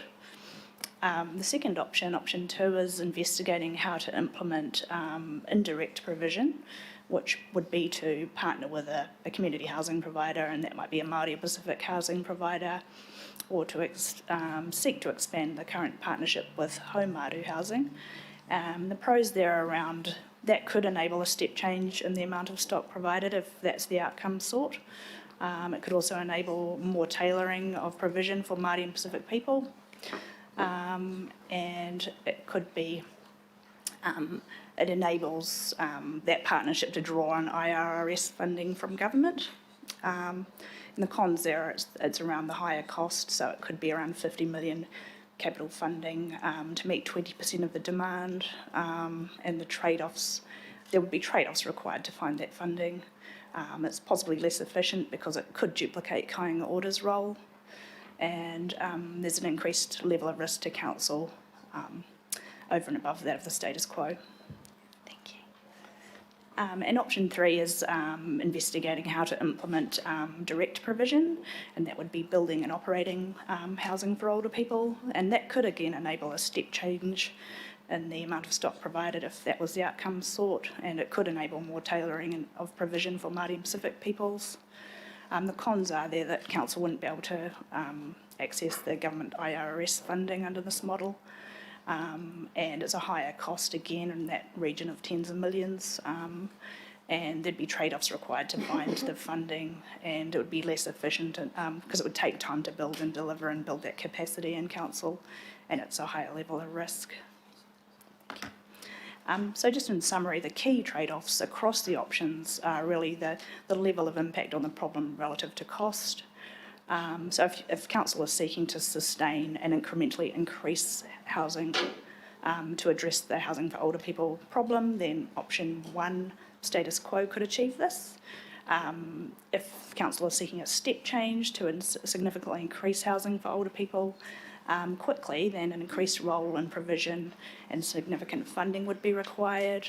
And a step change could be achieved either through option two, indirect provisions, doing more, or option three, direct provision.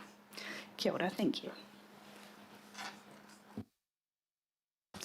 Thanks for that, Pania. Now, members, there's been an informal group led by Councillor Bartley working with Councillor Casey and Councillor Cooper on this. They've been a sounding board more than a formal working party for both housing for older persons and also on consideration of inclusionary zoning.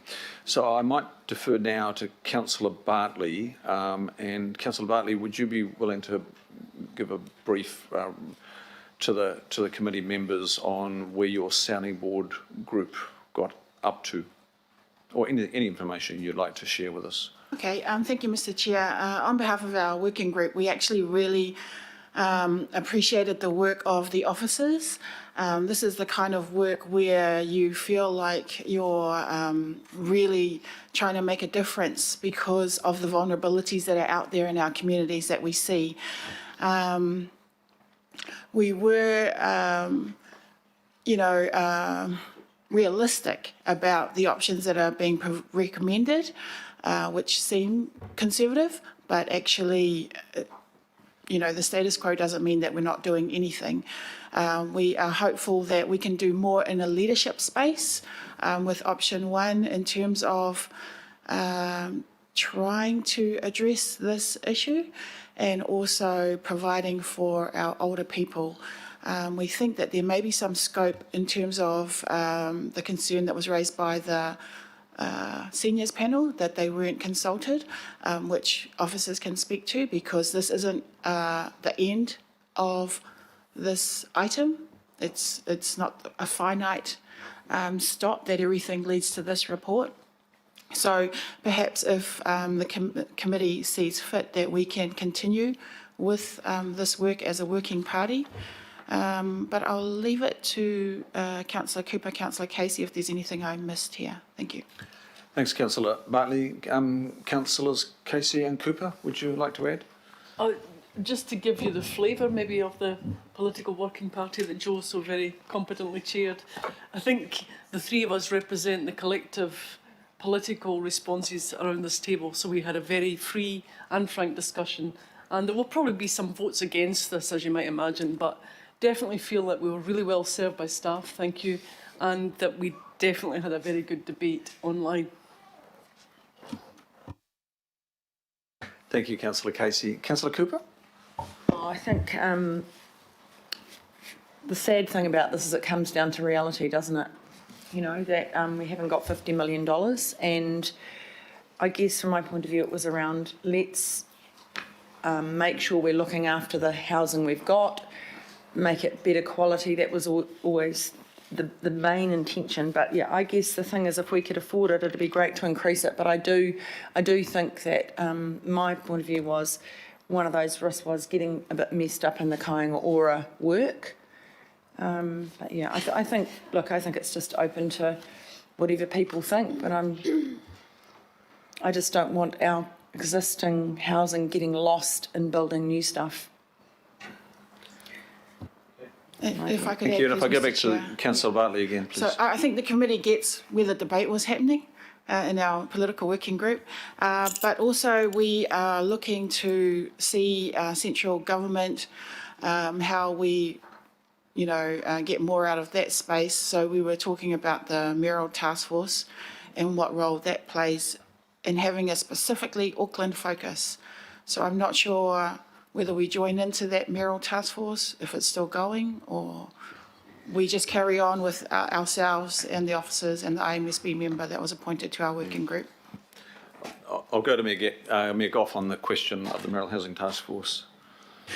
Yeah, we had some really impressive people on the Mayoral Housing Task Force, including people that, were chief executives of major construction firms, and they willingly gave their time for the set of specific objectives that we were looking to achieve. But effectively that task force has come to an end. That doesn't mean to say the problem's gone away. The problem's still there, as the working group has recognised. But as I said before, when we were hearing the submissions on inclusionary zoning, I see some real opportunity now to get alongside the Minister of Housing, which is Megan Woods, alongside other local government people, to look at the broad question of affordability, which will include our efforts to advocate for the increase in, the size of social housing. Because at one point everybody thought, well, we can do away. Well, not everybody thought. Some people thought you could do away with social housing, sell off the state houses, sell off the rental houses that council owned, which happened under the bank's mayoralty. I think the mood and the atmosphere is quite different now. I think the mood and the atmosphere is actually there is a section of our population, if we don't intervene socially, will not have the basic right to decent, secure, stable and healthy housing. And the government's on side with that. The opposition at the last election was on side of increasing social housing. So I think what our role now becomes is one of advocacy to ensure that we do get that increase, that it does include community housing providers, and that Auckland gets its fair share of that, and that we look at things like inclusionary zoning as part of the local government New Zealand working group. So I don't think reconvening the Mayoral Housing Task Force will tell us anything that we don't already know. I think it's about advocacy to central government at this point, for the very reason that you three came to the conclusion this is great to do, but for us it's unaffordable. Oh, thank you, Mr. Chair, and thank you, Your Worship. I think that really adds to the point of continuing with our political working group, and perhaps we can consider adding you to it, Your Worship, to add some oomph to our advocacy to central government. So, yeah, you can join if you want to. Thank you, Councillor Bartley. It needs some gender balance. Some diversity. Good. Councillor Bartley, Councillor Casey, Councillor Cooper, would you like to move your preferred motion, please? I'd like to put that on the table. Sorry. Option 2. Okay, can you think about that? I've had notice of 2 questions in advance. The first was from Councillor Dalton, so I'll take those questions first. They've gone through to the staff members, and the second one was from Councillor Tracy Mulholland, so I'll go to those 2 questions. Okay, I want to go to the Deputy Chair in the first instance, if you don't mind. I'm happy to move option 1, the officer's recommendation. I'm moving the A. And, okay, moving the A only, I gather. Do I have a second, please? Do I have a second for the A? Councillor, I'll go to Councillor Cooper as the other working party member.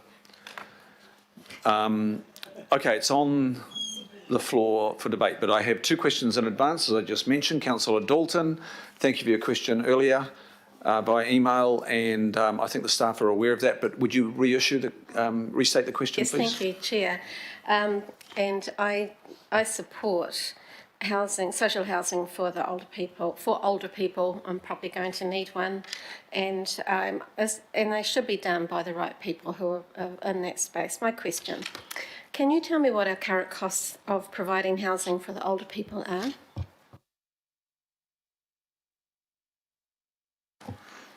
No, I can't tell you directly. We would have to go back and ask Pānuku. I know that you emailed Kevin Ramsey. I think he was in meetings all morning. Has he gotten back to you yet? I'm expecting to hear from Marion Webb, but I did wonder if that information was provided to the sounding board, because I think that decisions need to be informed, and I would have thought that how much it costs us to provide our current hamaru housing through Pānuku would be part of that discussion. So the status quo is what you currently do now. We were more flagging the costs of if you wanted to do something other than that. So we didn't get all the details of the costs. Finance can give that to you. It's just that Kevin's been unable to get back to you since he received the question. So we don't have the exact numbers. We have provided numbers to the working party on what the increases were for Haumaru in terms of the $20 million loan. So the working party were more interested in how much does it cost to incrementally increase elder housing under the status quo, and we've provided them with that information. So my next question, Chair, was around increase of the stock, and it's going to be a finance question too. So is Council retaining ownership of the capital asset actually preventing Hamaru from increasing the stock in a more timely fashion? So I will wait for finance.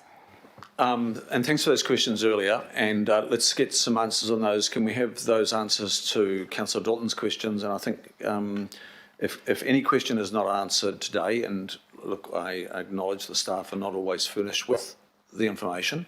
It's not their territory, belongs to Pānuku or finance. We'll get those answers and we will distribute to all the members the answers that you're seeking. Thank you. And then Councillor Tracy Mulholland, are you with us, Councillor Mulholland? Yes, absolutely. And Councillor Mulholland, you put your question in advance as well. Can I take your question now, please? Oh, kia ora, thank you, Chair. I'm getting feedback. So can someone turn their mic off? Is that better? Yeah, you're free to proceed. Sorry, it's just it was getting feedback. Thank you, Chair, for the opportunity. Thank you, staff, for the report. And I just want to acknowledge that Gail Marshall, who is one of the co-chairs of the Seniors Advisory Panel, did give apologies. She was going to be sitting in the audience today, but has now been unable to attend. So I will update her.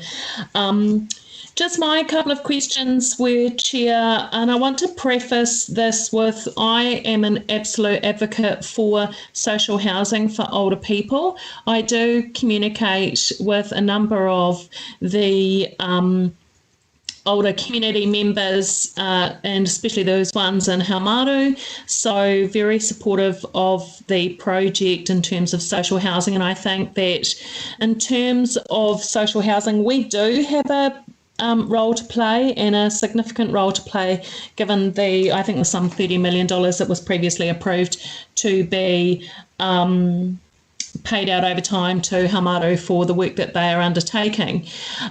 So I also support in principle some of the methods, for example, the Queenstown Trust for inclusionary zoning. So I think we need to do a bit more work on that in the future.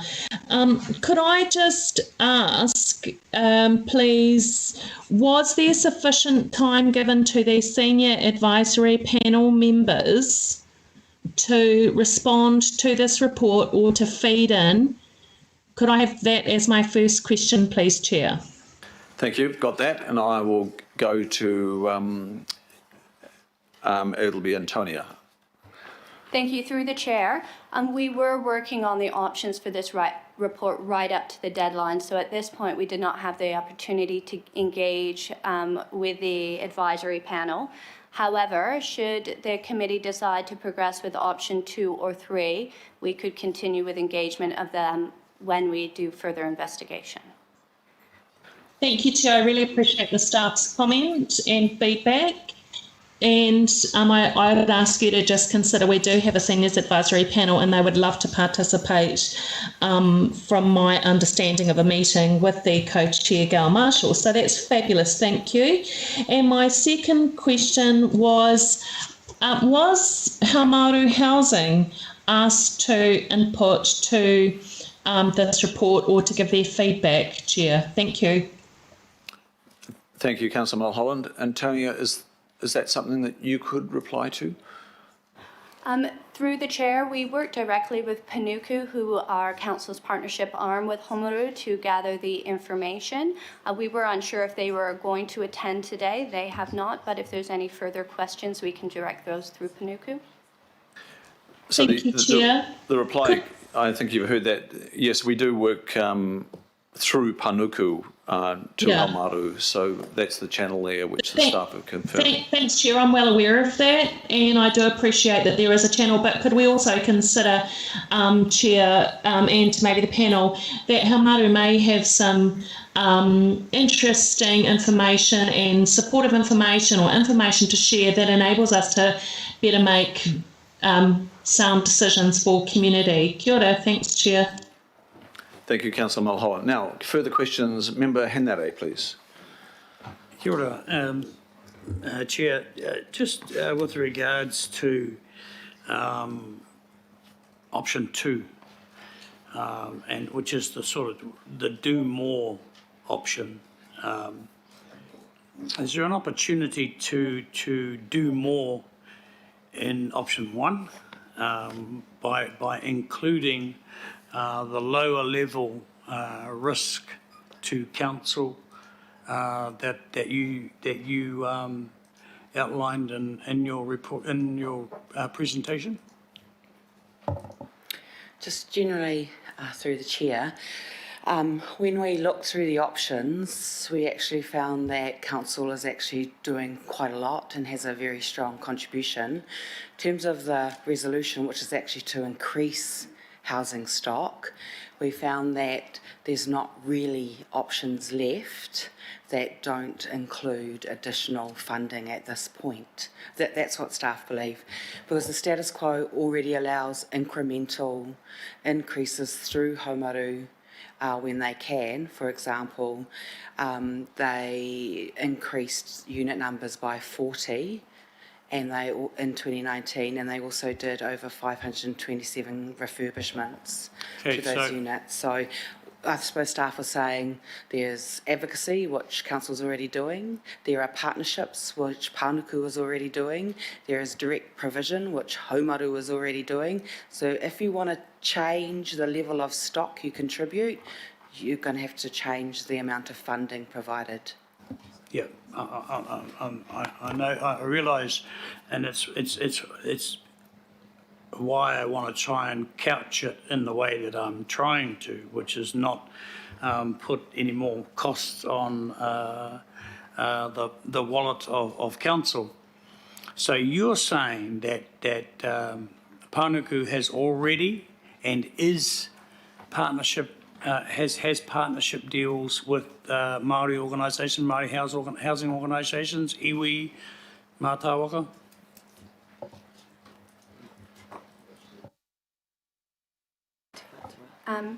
Through the chair, we do have, as some of our initiatives, support for Maori housing in our outcomes. So Maori housing grants and guidance and due diligence for Maori organisations to develop housing. Paunuku is in, so however, is Paunuku there- does have a relationship with Ngāti Whātua. They have joint ventures. When they do joint ventures with others, they are doing the 33, 33. So 33% social housing. So there are, affordable. Yes. I want to get back to what I asked. I mean, I know that. They are doing So partnerships they are doing with Ngāti partnerships Whātua, with yes. Māori organisations, with mātāwaka, with iwi. Yes or no? Yes. Cool, sweet. Thank you. And now we've got 7 members wanting to ask questions. So if we could please be precise in the questions. Councillor Collins. Thank you, Chair. I'm not sure if this one is to you. I've got 3 questions. They'll be quick, though. In relation to the Working Party, is that a question I should put to you, Chair, or is that a question for another time? Feel free to put it to myself, Councillor Bartley, on the Working Party. Yeah, I guess I'm just wondering if it is worth extending the time that it meets. Councillor Bartley made the comment of extending, perhaps expanding the group, and I'm just wondering if there'll be room for that ongoing discussion, Chair. I was thinking exactly the same thing, and that's missing in the motions at the moment. I actually think we need to confirm that. And was that something that you would like to? You would like to see a motion to become a resolution, a direction that carries on? On the basis there, Chair, that I'm not sure that it's just going to be focused on older people's housing. I think the discussion started to veer into a slightly wider realm, and I don't know if the current remit of that group should stay as it is, or if you feel that it should be expanded a little. So that's all I'm trying to work out in my head. Look, my memory is a little bit vague, and I'll be honest there, as to what the remit was, and it was quite informal at the time. Through the chair, I can clarify. The remit was for the affordable housing program that you approved in the last meeting, which was the entire program, and it didn't actually have an end date. The Working Party is to inform the delivery of that affordable housing program, which does include inclusionary zoning. So the Working Party did look at that paper as well. So I wonder if a restatement of that group or something to that extent might be worthwhile, Chair. Councillor Bartley, would you like to work with Director of Strategy on maybe there is a B, which is just reinforcing that we're not just signing up to the A here, assuming the A goes through, that there is ongoing work and there is leadership from yourself and Councillor Casey, Councillor Cooper on that. I'm just wondering would you like to just take some time with the Director of Strategy to draft up the B? I'm taking the lead here from Councillor Collins, and I'm sure that the working group is wanting to not just drop their work at this stage. I'm sure they're wanting to take it forward. Thank you. And just finally, Chair, so I'll take out the other question I was going to ask. Thanks for that clarity. I just wanted to pursue perhaps the answer given to us by Katarina and the question that was asked by Member Henare around I was going to foreshadow moving option C, but I got in your answer, Katarina, that a lot of that investigatory stuff is being done at the moment. And I'm just wondering if you can confirm that if by going with option A, all of that work will continue anyway, so there's no need for me or for anyone to foreshadow moving option C, because we will continue to investigate direct provision as part of the wider discussion. So just to clarify, option C is an option council previously moved away from because you can't receive subsidies from government, which makes holding and providing housing very, very difficult and unsustainable. So option B is about more what you already agreed in the status quo, which is partnering with others who often they operate the facilities, but they often have troubles with the capital investment up front for new developments. That's one of the biggest barriers sometimes for community housing providers. And just to let you know, no. So if option A is chosen, we will not be doing any further investigative work on increasing housing stock for elderly outside of what Haumaru and Pānuku are already working together on. So they are looking at financial options and financial sustainability. They will be discussing that with you all during the LTP. And I do understand that Ross Churnside through the long-term plan has also indicated decision-making for you in the status quo on the own your own home scheme. So those are the only things that would continue on in the status quo around increasing housing stock for the elderly. Thank you, Councillor Collins. Councillor Walker, please. Just got a question, and I don't know whether this analysis has informed the discussion, but has an analysis been done on the cost of providing housing relative to the council's cost of capital?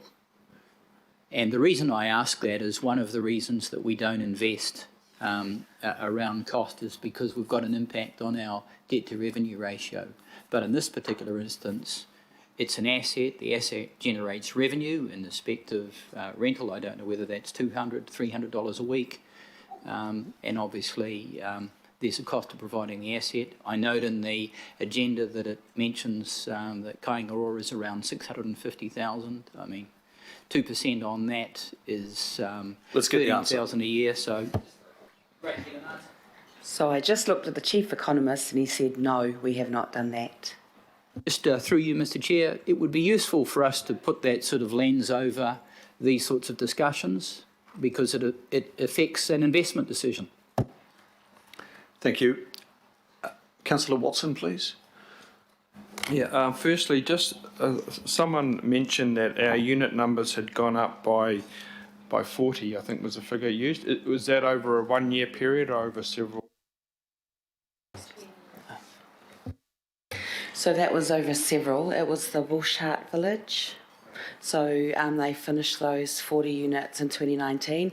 I suppose we would say as an indicator of cost for the incremental improvement in the status quo, with the $20 million loan facility that Haumaru has, they were able to provide 40 new units and 527 capital upgrades. So it gives you kind of the indication of, with a $20 million loan, what kind of incremental increases potentially you can see.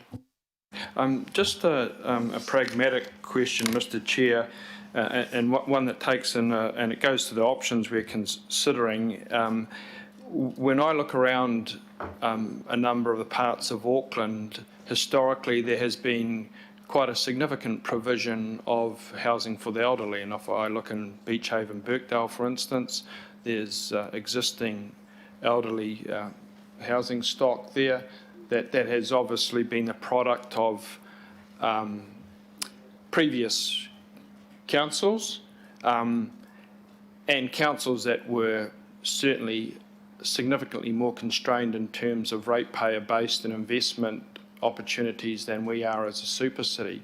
So I'd just be curious to know what the model was that enabled that sort of investment in arguably far more constrained environment than exists for us. You know, certainly if you look at the units, you know, they may be 50 years on now, 40, 50 years on, but they're still standing. They've had to be upgraded and all the rest of it, but they're still there. So the short question is, how were they able to do that? What were the particular factors at play back then that enabled that sort of investment that seems to me to be disproportionately more numerous than we've been able to do since? Is that an area that you can respond on, Kat? I'm not sure whether you're around. I think I can respond on what's happening with those traditionally across New Zealand at the moment. So as you've said, many councils did that. I think, you know, land potentially was cheaper back then. However, most councils now have been looking at how their housing stock can go to community housing providers or to government. For example, Nelson just sold their housing stock to Kāinga Ora for $20 million, and they will be reinvesting $12 million of that back into affordable housing, but not by holding capital stock of housing. And one of the reasons is because councils can't get the IRRS subsidy, which is the key reason that this council put its stock to a community housing provider. Most councils have had great difficulty, like Kāinga Ora does, maintaining their stock in a good condition for tenants, and also have had troubles operating wraparound services for tenants, and so have gone either sold them to Kāinga Ora or have gone into partnership with community housing providers.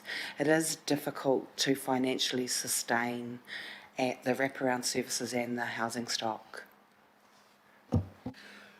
Good question, Councillor Watson. And we, you know, some of the former cities did do well in providing, but being from the former North Shore City Council, I can also acknowledge that we did not maintain those properties.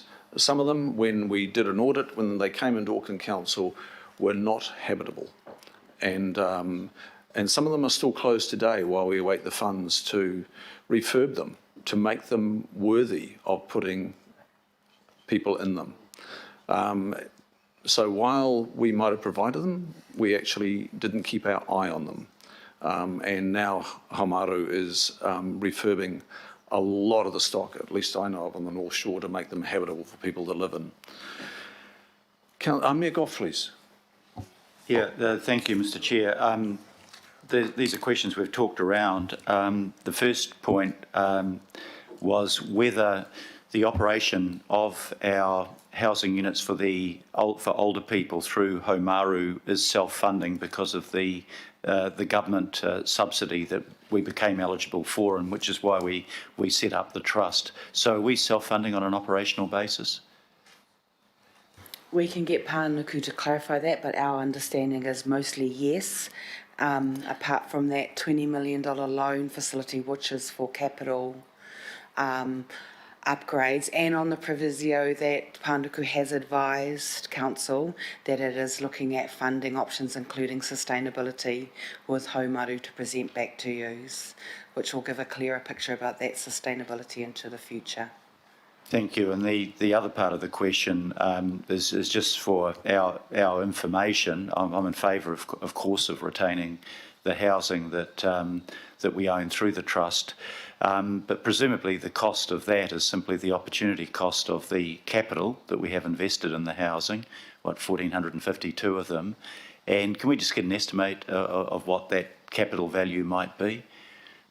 That's not with a view to recommending selling it. It's just to know precisely what the opportunity cost and what the investment is that we've put into those houses. Thank you. Thank you, Mayor Goff. And Member Ngamani, please. Kia ora. It's just following on, I guess, from Tau and Councillor Collins' comments. What is the issue with further investigating, taking aside the financial, you know, I'm not talking about the money, I'm talking about investigating, partnering, with community housing providers, Māori or Pacific housing providers, why can't that be added to option 1? Because apart from, I guess, staff time, there aren't any financial constraints that I see in further investigating. So my question is, is there an issue with that? Kat, can you reply to that, please? So there is not an issue with resourcing the investigation. It wouldn't be done immediately. We would have to come back and scope when we can do it because resources are a little bit tight. Normally, however, when you indicate that you want staff to investigate how to do something, so we're going into the details of implementation, we are talking to potential partners, it is a clear indication that you are mostly more inclined to do option 2 because it becomes an indication to the public that you are seriously looking at how to implement this, and we start to have conversations on that basis, even though it doesn't commit you. So there, you know, we would assume that if you want option B, that you are, as a committee and council, quite open to looking at increasing that provision and are interested in further detail on how you might do that. Well, you know, in my view, I don't think it needs to be that complicated. And if there's a ability to at least investigate it and putting all those caveats around it, I just don't know what harm it would do. Mr. Chair, I'm quite happy as the mover for that to go up as a C. Okay, I don't have a C at the moment. I don't know what that is at the moment. Can we, I need to see words, and can we just check it with the Chief of Strategy and understand what the implications are as well? Investigate. I'll go to, let's see, I will go to the Mayor, please. Yeah, thank you. Just apropos the suggestion made by Leanne, what is it that we would be investigating? Because as I understand, you know, we'd love to do this, but the thing that prevents us doing it is the absence of capital. And if you don't have the capital, what else are you investigating that might stand in the way of doing it? I'm just trying to see the purpose of investigating it. So the purpose is more difficult if you aren't actually in the position to prefer option 2 over option 1. So we would investigate what a 20% increase target would be, how that might be delivered, what the operational costs with that are, who the potential partners could be given the need is more with Māori and Pacifica, how that interacts with kāinga ora, what the real costs would be, some of the opportunity costs. So it would be down to you're kind of signalling in principle you're open to this, and we're investigating how you might do that, what the real costs will be, both operationally and in a capital sense. Yeah. I mean, so is there a purpose of doing it if you can't do it? Yes, that's what was my answer was, is that if you actually aren't looking to increase your housing stock, why would you ask us to investigate that? That was my answer to Member Ngāmani. I'm a little bit confused there, so I do need to clear this up, I think because there's a lot of investment here, and I'm sensing Member Ngāmani and Councillor Bartley want to address it as well. So my question to Member Ngāmani, so the words under A, funding and partnerships, now the reference to Haumaru is just an example of one of the partnerships. You're not satisfied that partnership with Māori is addressed or encompassed under partnerships? The whole intent of me raising it was to say it doesn't hurt to investigate. That I didn't mean it in the respect that the necessary end consequence of that is council needing to front up with money. there are other ways to achieve potentially it. So, you know, that isn't about that. That may be more about collaboration, etc. So, what I don't want is for that not to be explored, for that to be taken off the table as options going forward, you know, as we look at things. That's all. So I'm not... appreciate your guys' view that, I guess, it comes with a potential expectation on the public and funding, but I'm just stating that I just couldn't figure out why we couldn't continue to explore all options. Look, at the moment I don't have, you know, a motion that before me that is going to reflect those concerns. Now, if Councillor Bartley and Member Ngamini with the Chief of Strategy want to work something out, but I think the caveat to that is the financial constraint. So if there are words that you think that the committee might embrace, please. Yep, so it could be in a... But we haven't seen it yet, and I'm not even suggesting that it's going to be on the table. It's up to the members. I'm just trying to be accommodating here. Okay, let's go to Councillor Cooper. You have the next question, Councillor Cooper. Well, it's not really a question because I've asked all my questions, but so I don't know. We're going to go through the whole talking to it because a lot of the questions seemed like talking to it. So I'm not sure where we're at. Okay, Councillor Bartley. Finally, I've got you on the question list here. I think we'll just work out what our C could look like. It really is trying not to limit the scope of what we can ask officers to do. And so that's why I'm siding with Member Ngamini about investigating.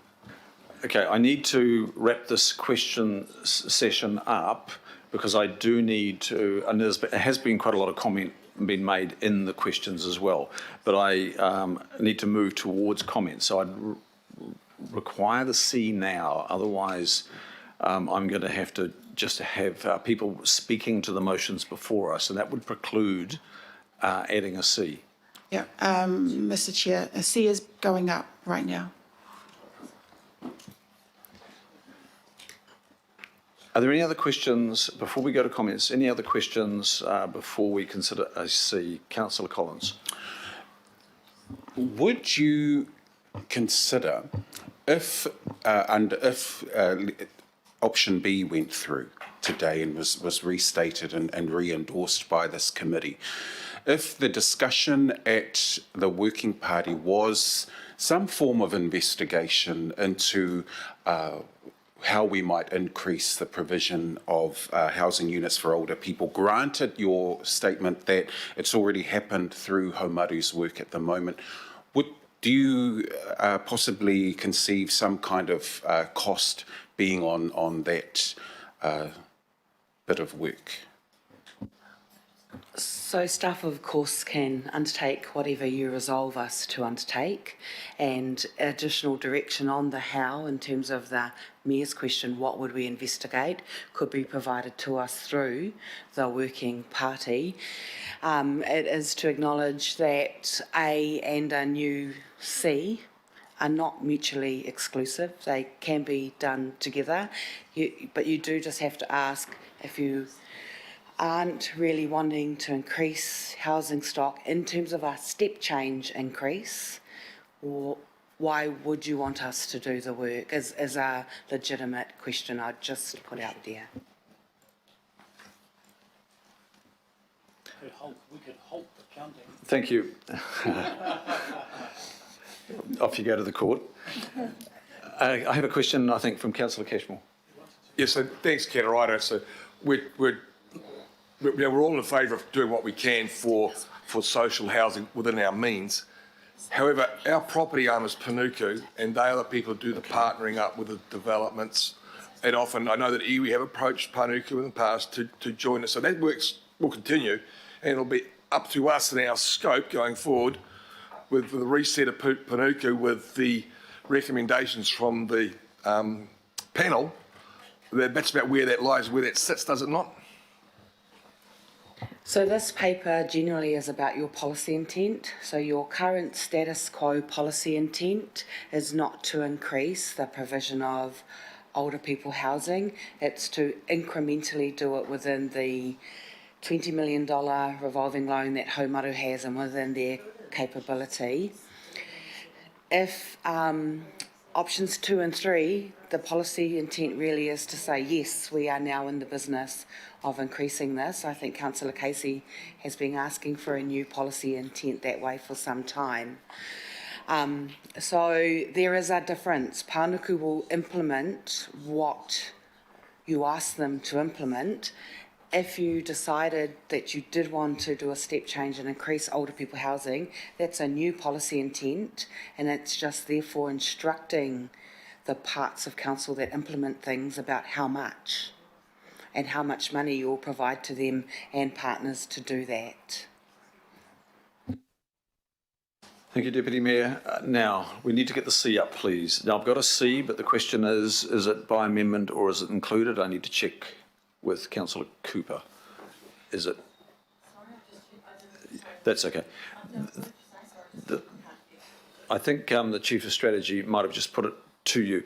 I have a C, but I need to check with the you as the second. Is it? I'll remove my seconding because, as has been outlined, and I do reserve my right to speak. Yeah. If you could just let me really, know. It's sending our staff on a bunch of work that is already embedded. All I need to know is, do you want it amendment by addition, or do you want it included, or is it? Okay. Member Henry is the second. Thank you, Councillor Cooper. Now we've got another question, Councillor Fletcher. I'm going to close. I think I need to close the questions off now. I think we've examined this well. Councillor Fletcher. My question is to Katerina. Thank you for the explanations you've given us thus far. But under the delegations that we actually have of this committee, I have some sympathy with those who want to explore in a meaningful policy sense what they might choose to do by way of outcomes. That's why we've all put ourselves up for election, presumably. But the implicit assumption to me, and I may be wrong, is this essentially becomes a debate then today about prioritisation. So, for instance, if we wanted to explore additional housing for whichever segment of the community we want, and I actually think that's entirely laudable, we would expect you as officers to then come back to us using the balance sheet in some way of council to say, yep, here's the policy possibility on that, and then you would have to make a choice between this and that in order to have the deliverability. What I'm hearing for you and what I'm wanting to confirm is you are not trying to, as members of the executive of officers of councillors, to deny us the opportunity to exercise our rights to generate policy. What you are saying is that you don't want to exercise that unless there is a willingness by the council to then look at the implementation. Am I quite right in understanding what you're not suppressing debate? Oh, no, of course not. That's not our job to suppress debate. I think you've hit the nail on the head. So you're right. It would be a two-part future decision. So the future decision would be the policy decision about increasing housing. Some of those details about how much it would cost, very much an in-principle decision that would, of course, go to, I would presume, the next long-term plan for then prioritising against other priorities financially in terms of the funding. But I suppose staff had made a little bit of assumption in our advice to you that the further down the investigation we go, that you are aware that there is a future decision you need to make that a lot of people will be very, very interested in.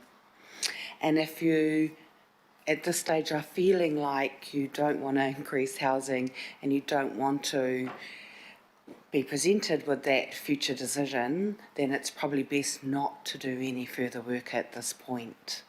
That's all I'm saying. Thank you for that explanation. I reserve my right to speak because I think we mustn't always look at business as usual. We, as somebody who thinks we could be using our balance sheet on council rather differently, there are options that are available to us. So I think it's healthy to at least explore them. To the Chair, I do note that the addendum on the bottom of C is without any formal commitment to implementation, so it does, for the public, make your intention very clear to be exploratory. Okay, I've got one more question now, and then I've got 4 speakers. So Councillor Coombe is here, actually. Thank you, Councillor. Thank you, Mr. Chair. Kia ora koutou. Apologies for lateness in coming to this after a lot of questions have been asked. I just wanted a clarification around my understanding of the partnerships, because what I'm hearing is that the option 2 would be more difficult to implement because of additional funding needed, and it's increasing, but the end result could be increasing housing for seniors. But if I'm reading option 1 correctly, that will also have the ability to increase housing for seniors through partnerships. So I'm trying to understand what the including Haumaru housing means, if that including is intended to be very extensive. And I just use as the example Waitai Road on Waiheke, with the local board there trying to progress a partnership. Council, it's been made very clear that council does not have any budget to contribute, but bringing in together iwi, local providers, the local board, council is able to facilitate a partnership that will end up increasing senior housing. So that's what I understand is possible under option 1, or are you saying that that's actually only an option 2 approach?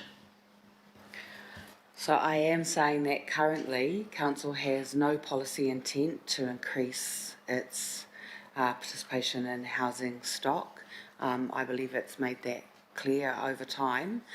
Apart from Pānuku with Haumaru do have this incremental ability baked into the status quo, so it's not a static status quo, it's an increasing status quo, which I think is about 2.5% increase in units per annum. And so option 2 and 3 is about, we've talked about incremental change in housing stock provision versus a step change. So the other 2 options we have presented represent a step change. So I kind of, if you want to have an impact, we've kind of put then probably 20% extra provision on the current wait list, which is 670 older people on the social housing wait list. So we were saying if we want to do something, then have an impact around 20%, that costs around $50 million. Under option 2, you don't have to do the direct delivery. You could partner. If you find a partner with some capital, that $50 million capital investment could be less, although partners often bring the operational costs and they fund those while the other partner funds the capital. So it's the base difference between 1 and 2 and 3 is incremental change versus step change. That's what we've presented. Okay, thank you. I mean, what I'm trying to get at is under option 1, it doesn't limit the way in which we can undertake partnerships where it might not require council to contribute budget, but we end up with increased housing stock in a good way. That's what I really want to get at. Correct. Yeah. The status, you are doing a lot of flexible partnerships in the current state. I don't want us to go through a process of, say, Waitai Road, fantastic partnerships, and get to the end of it and say, oh, but council doesn't have a policy to increase senior housing, when actually that that's a win-win for everybody. Okay, thank you, members. I'm going to close off the questions now. I think this has been well examined, and we've got some additional motions there. So my intention would be probably to take the A and B together, and maybe we take the C separately. We'll go into the any further debate contributions now. I know a number of members have made contributions. It has been moved and seconded for some time. If there are additional comments, please, and I'll start with Councillor Newman. Yes, thank you, Chair. Good morning. So, Chair, can I just ask that when C is taken, if my vote can be recorded against on C, and with respect to B, I think that the word direction should be amended to advice, because I'm not sure I'm that enthusiastic about the direction of this. When I first became a councillor 4 years ago, because I've got 10 Haumaru housing villages in our ward, and I asked officers how many of the dwellings were singles, how many were doubles, and of the doubles, how many were occupied by couples and how many were occupied by singles. And they couldn't answer the question. They weren't able to provide, I didn't ask the information of you people, I'm just explaining, I'm looking at you. But, you know, there has been a very real issue in our ward about the state of the existing housing stock, whether the buildings meet current building warrant of fitness standards, and whether there is a pipeline of funding available to address the renewal costs to avoid building obsolescence. So I'm not sure that our existing housing for the elderly stock is decent and secure, which is what the Mayor rightly advocates, decent and secure housing, but I can't guarantee that our existing housing stock meets that standard. And then, of course, in our ward, had the situation over a year ago, Brian McGinty, and I've got the coronal autopsy report. And we had the discussion with Haumaru at the time. In fact, I don't even think that we ever landed the accountability relationship that was first proposed by Councillor Hulse prior to her retirement from council. I remember we had a discussion at the time, it was promised. I don't even think we've got a proper relationship with Haumaru where they're reporting back here to a committee of the whole. Frankly, philosophically, I'm not fixed on the issue of ownership, Chair.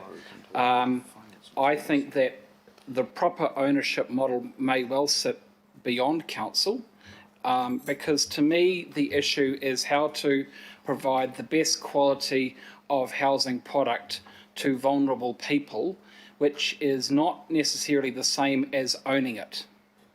I think that the whole issue around, look, and what I'd say, Councillor Collins, is that with respect to the shared ownership model, that was actually a decision that was entered into in order to unlock the Crown subsidies by way of the tenants' IRSS subsidy from the state, which in turn provides some working capital for Haumaru to be able to move forward on renewing dilapidated buildings, which is why we don't do option 3.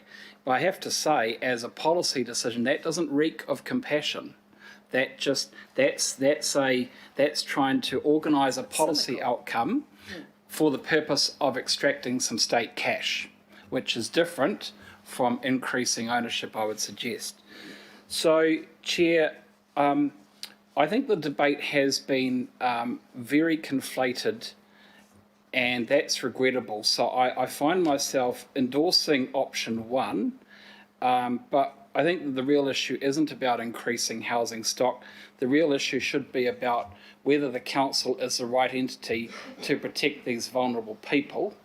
And finally, Chair, maybe through you, could we get some advice through you as to when we will actually have that accountability relationship with Haumaru, which was discussed over a year ago, but which doesn't seem to have been progressed, or certainly I'm not aware of it.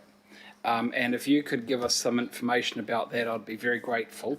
But I will be voting against C, and if that can be recorded, if there's no division, I'll have my vote against C recorded, and if there is a division, I'll vote against it. Thank you.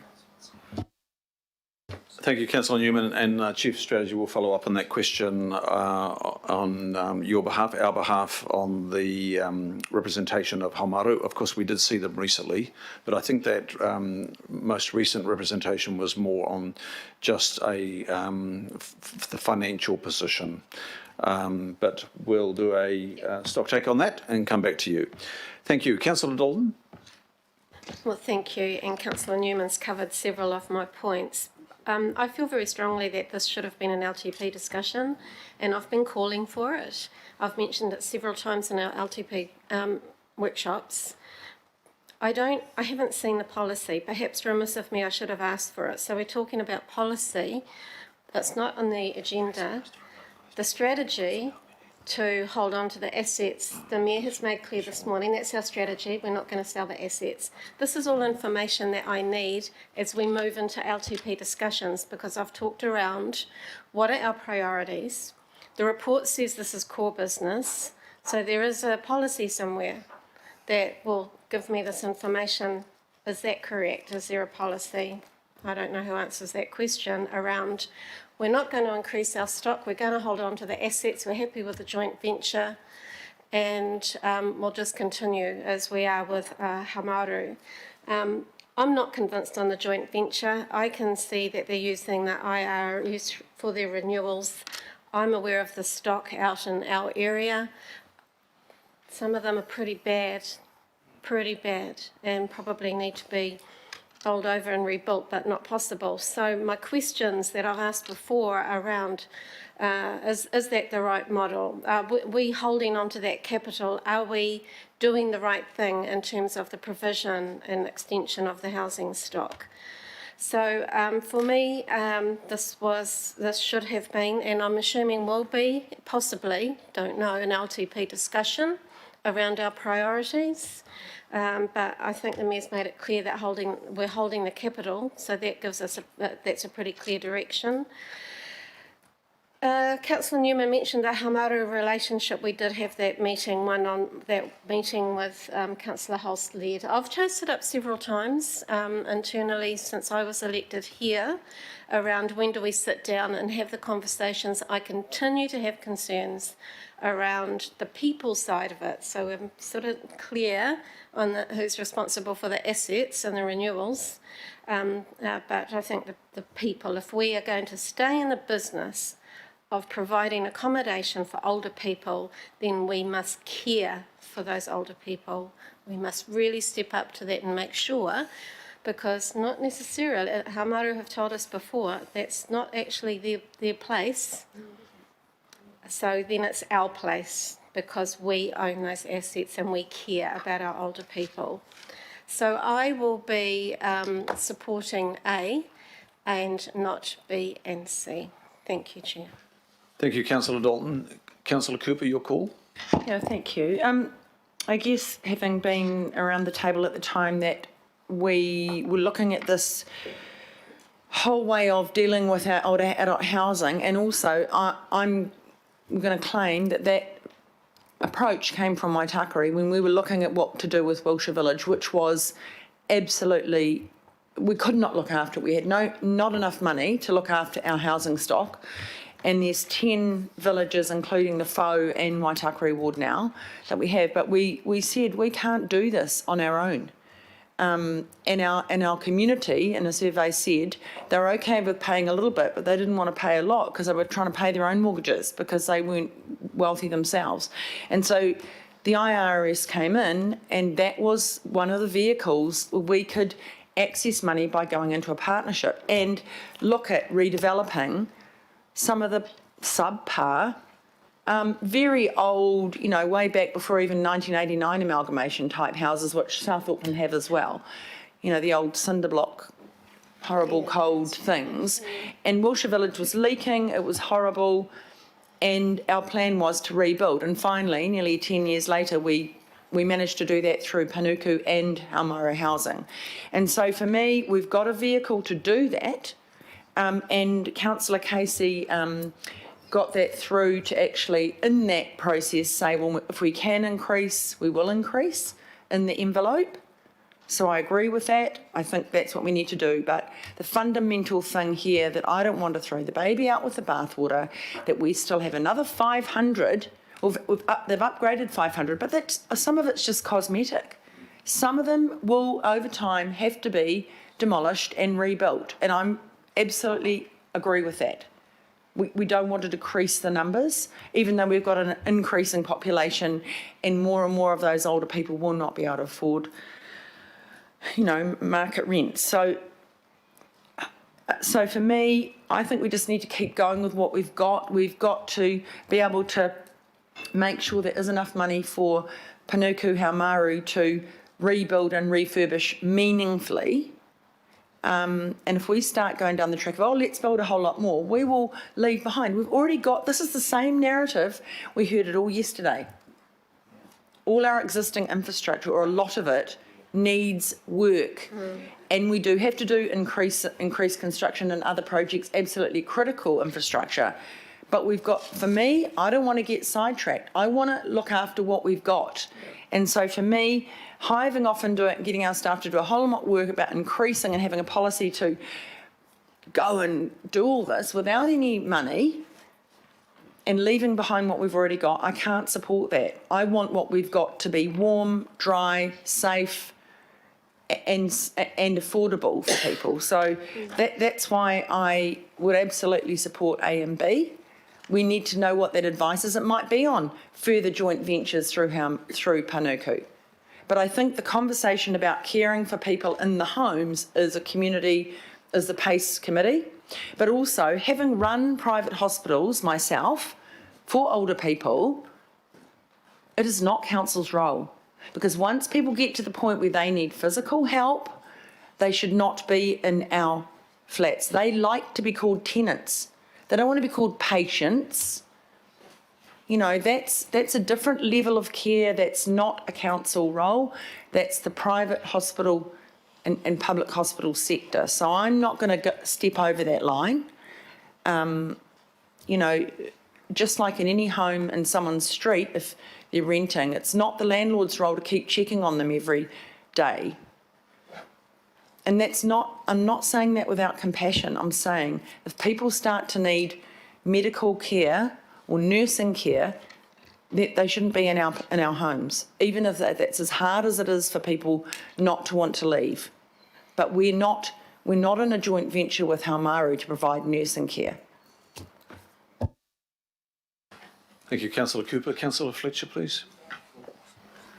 Thank you, Mr. Chairman. I think that Councillor Dalton has already most eloquently outlined the position I find myself in. I'm actually really open to having additional housing stock. In fact, the Mayor and I were this time last week at Murray Hellberg Village in Linfield, the most exquisite facilities that I would love to feel that every older Kiwi can have access to. But I don't want to be part of something that is simply words. What springs to mind for me, we can do this, but we have to put our money where our mouth is. So it's a question of prioritisation. So to that end, I welcome the fact that we've got councillors and members of the IMSB who are wanting to put things up for debate, but we have to accept with that the ramifications that come with it. Otherwise, it's just words and they're pretty shallow. And right now, on this auspicious day in American politics, I want to see actions. I don't want to see rhetoric. Councillor. Thank you, Councillor Fletcher. And Deputy Mayor, please. Thank you, Mr. Chair. And just racking my memory, I think it was last month or late the previous month, we had our CCO Oversight Committee, and the Selwyn Foundation in Maru came in and reported to us, and they are undertaking to do that twice a year from now on in to build a better relationship. They're quite keen on that. Some councils here and somewhere else were online. So I was giving Council you an assurance around that. Thanks, Daniel. Thank you. Good to hear that's an ongoing commitment, and I heard that from them as well. Thank you. Councillor Casey, please. I don't want to do this, but I will. This will be the first dead rat I swallow, and I'm sure there's going to be a big sack of them in the coming weeks. I am totally supportive of increasing the stock of housing for older people, and we are doing that, albeit slowly. But the C requires money. It does. We can't send our staff to do more work when there's nothing in the bucket to pay for it. And so I'm not going to support that, and I can't even believe I'm saying this, but there goes a dead rat. That's it. We can come back to this at any time after 6 months have passed. So if hopefully the world situation changes, then we'll be right. But I'll be right back there doing the same stuff I've been doing always. But right now, dead rat for me. Sorry. Thank you, Councillor Casey. And Mayor Goff. Thank you, and acknowledge Cathy Casey, because I know how passionately she believes about that, but she's actually hit the nail on the head. It's not about investigating more. If you're going to do more, it's about having capital to do more. And we've just been through a workshop yesterday where nobody around this table believes that we have the capital to do things that, other than the critical things that we have to do in terms of water infrastructure, transport infrastructure, community facilities renewals. I'm a passionate believer in social housing, and no more so than for the elderly. If Councillor Mulholland's still on the line, in her ward, which was once covered by my electorate, there is some former Auckland City Council housing called the Glenavon Flats. And I used to door knock them, and they were grungy little bedsits. And I'd go in there and I would see elderly people at the end of their life with no option whatsoever to find any alternative, because they're past the stage where they can work to achieve an alternative, living in conditions really that I regarded as absolutely inadequate for folk in their 70s and 80s. And to pick up a point that's been made by other councillors, and I think Councillor Newman and Councillor Dalton, the capital that we've got needs to be, first of all, to upgrade and make decent the units that we are providing. That's our first obligation. And I am comforted by the fact that in not buying a step change of more houses, we are seeing a change in attitude in government policy that is providing more social housing that is desperately needed. And I absolutely welcome that. So, look, I understand where the movers of C are coming from, and I share passionately their desire to do more, but I really don't want to send our folk at the end of the table away on a futile task of doing more investigation than when every one of us knows that it's not investigation we need to do more in this area, it's cash. We don't need to investigate that, we know that, and we know at the moment, as Cathy Casey has said, we can't do it at the moment. We can increase incrementally, and we should keep doing that, and we're doing it under option 1. So I will be supporting A and B, but I can't support C for that reason. And for those of us that didn't pick up Councillor Fletcher's comments about a momentous day in the United States that aren't following their iPads at the moment, you'll be pleased to, well, I hope you'll be pleased to know that Biden has taken Michigan as well as Wisconsin, and they are 6 votes short of a new era in American politics, and God knows we need it. Thank you. I'm channeling my Hillary Clinton colours today. Mayor Goff, you've stolen the thunder of Shane from the Wilmington Post over here. He was supposed to give that report. And my apologies, but good news should be shared immediately. Pennsylvania is still being counted to the question from Councillor Walker. The Wilmington Post reporter must come to lunch then and tell us, because I know Councillor Henderson's been following this and he was going to update us. Anyway, look, we need to wrap this. Stay focused now, members. Look, as chair, I'm going to be supporting the 3 motions before us. I actually don't think we should take the blowtorch right off. I think we need to keep the blowtorch on, and that's what the C does. The gas is turned down a bit, but it does keep the blowtorch going. And we need it's not just about cash. It's actually about some clever solutions. And if you look at option 2, it's pretty clear that it's not just about cash. There are other ways of addressing this, and there are other tools at our disposal. Now, I imagine that the C is subject to the human resource of our organisation. It is. The organisation is stressed at the moment. So if there is not the resource, that will not be priority work, because I understand that this team has a lot of priority work to attend to. But we can't just walk away from this, and I don't think there's a desire to walk away from this. We need to keep it alive and keep it on the radar and make it a priority. So I, as your chair, I am very much aware that we need to refurbish the existing stock and make it habitable and worthy of living in. And I know I've visited a number of units and they are not worthy of living in. They are now the vacant units because we've actually acknowledged that we should not be putting people into those units. There are a number of property assets that we need to dispose of entirely because they're located in the wrong places. There's one in Handley Crescent in my patch, which is on a street which must have a gradient of at least 6%. Now, it's just in the wrong place. It's not in proximity to public transport, not in proximity to a local centre, and we will dispose of that and take the capital and rebuild. They are our priorities, but quality and quantity need to be addressed, and I think the C is worthy of supporting to ensure that we keep an eye on both, subject to the resource of our team. So, Councillor Collins. Coming in. Yeah, sorry, Chair. I just wanted to say that I agree with you. You've taken much of what I wanted to talk about. Look, I understand we're under major constraints at the moment, and I don't say it with any jest in mind that we are challenged financially. We've accepted that as a council. My learned colleague beside me led a wonderful process around the emergency budget where we accepted that we've got major financial constraints. I think we've got to balance this out, as you were saying, Chair, between what is practical and what is immediately before us and what can remain visionary. And visionary for me means one day we might be in the position where we could increase the housing stock for older people. And as you've noted already, Chair, we aren't saying, well, and I hope the staff interpret it this way too, that we're not asking you to go and do this work immediately. We know that it's already packaged in the conversations that you're having at the moment, but we'd like it to sit there on the radar as you continue to think about where we might make some major gains. I came disappointed this morning, not because of the election. The election in America is boring me, to be honest. What was much more exciting was the State of Origin last night.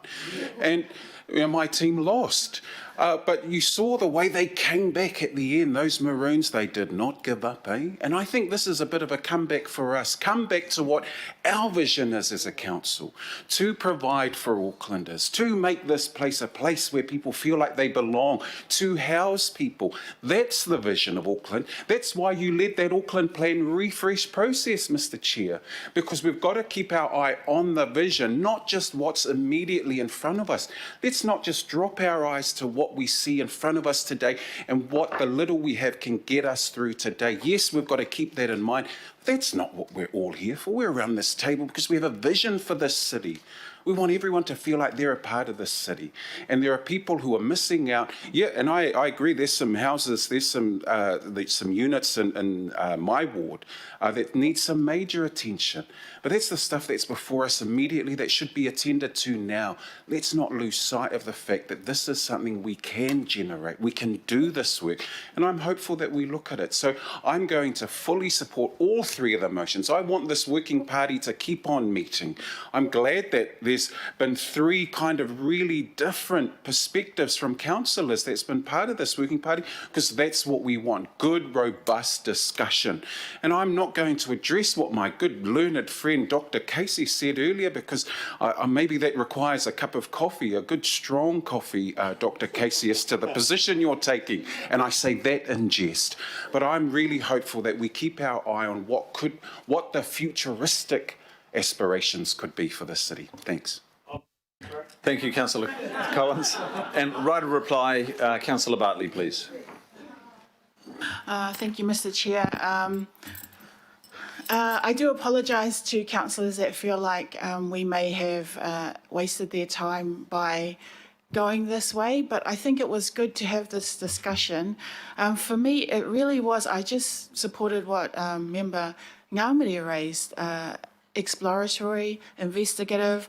I'm really interested in the policy work that can happen around this, and not with the end goal that it's council that provides this extra housing, but that will provide us the intel and the information that we need to advocate in this space and to take that leadership role with central government about how we can get, more provision, because I do see us having a leadership role with central government around how we get this to happen in the community sector. It was Councillor Newman that told me a long time ago that we have a statutory role to advocate for our constituents outside of what people might see as traditional council business. And I see that falling into that bracket.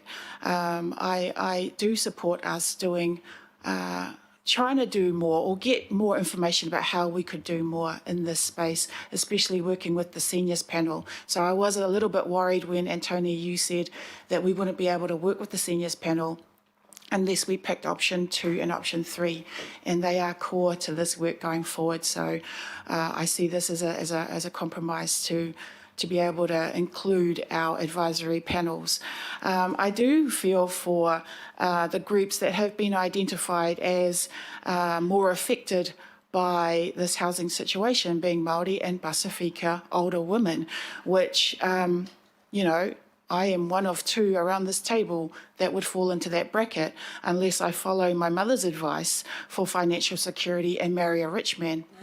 So, I guess there's also a little bit of that in this as well, of what we can achieve and look to do with this extra work. So apologies again for this going out longer than it needed to for some councillors. Thank you, Mr. Chair. Thank you, Councillor Bartley. We'll put it to the vote. Members, shall I take the A and B together and then take the C separately? Yeah. Good. Okay, we'll take the A and B together on voices. All those in take C by division. All those in favour of A and B, say aye. Aye. To the contrary, no. And I have a record. Did I hear a no? Is there a? And can you just remember, Henry? You had an opposing, a dissenting voice on the A and B. Well, that's what was being voted on, wasn't it? I mean, it would have been better if you had said, okay, all in favour of A, all in favour of. Okay, well look, we've done it, so we just record it. Thank you. So I voted no. I did ask early about putting them together. No, but you said all those in favour of A and B, and I said no. Please, just carry on. I will. Now, a division has been requested by Councillor Newman. Oh, Councillor Newman, it's already been passed, but there was a change, and I should have pointed this out, from in the B, from direction to advice, and that's consistent with the resolution PLA 2020-65. Thank you. Now, we'll take a division and ask the Governance Advisor to call the division on the C. Thank you, members. You are voting on C on screen. Chair Darby. For. Councillor Bartley. For. Councillor Casey. No. Councillor Cashmore. No. Councillor Collins. For. Councillor Coombe. Against. Councillor Cooper. Against. Councillor Dalton. Against. Councillor Fletcher. Mayor Goff. Against. Member Henare. Aye. Councillor Henderson. Against. Councillor Hills. In favour, thank you. Councillor Mulholland. For. Councillor Newman. Against. Member Namane. Aye. Councillor Sayers. Against. Councillor Simpson. Councillor Stewart.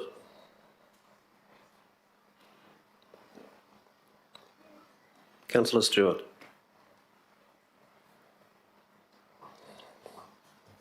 Councillor Walker. Yes. Councillor Watson. Yes. Councillor Young. Yes. With your cliffhanger.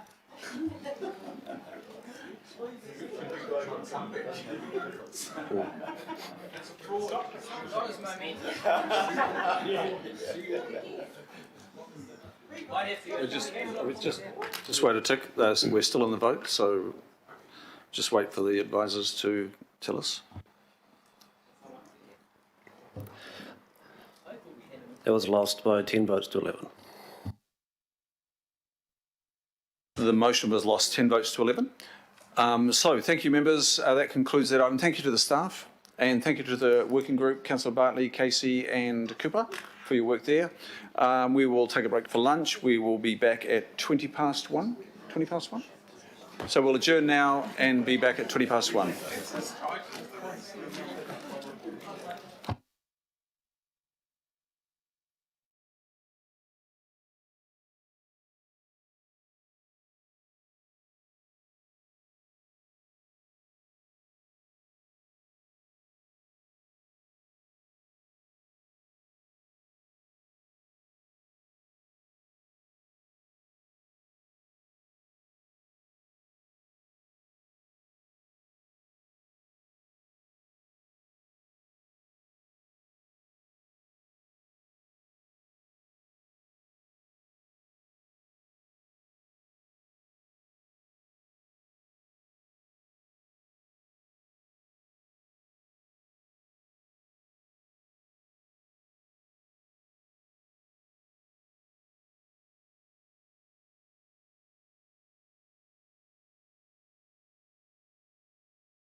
Item 9, which is affordable housing report on inclusionary zoning and options in that area. It's on page 39 of our agenda, and I'll ask our staff to come to the table. We've got Claire Walsh-Shaw, Principal Planner, Phil Reid, Manager of the Auckland-wide Planning and the Plans and Places Office, and also Karina Fassenklut. Now, I hope I've got that right, Karina. Good. And Principal Solicitor in our legal unit here. And we do have David Norman. Is David there? I can see him behind Karina. David, if you want to come up, there is another seat there. And David, of course, is our Chief Economist. Now, I think, Claire, you're the principal author of this report, aren't you? Always good to ask the person that does the hard yards writing the material to present the report, and you will. And we've read your report, and you're going to take us through a short presentation, and then we'll pose some questions. So, Claire, in your very capable hands, and welcome. Cool. Kia ora tātou. Just some background to the report.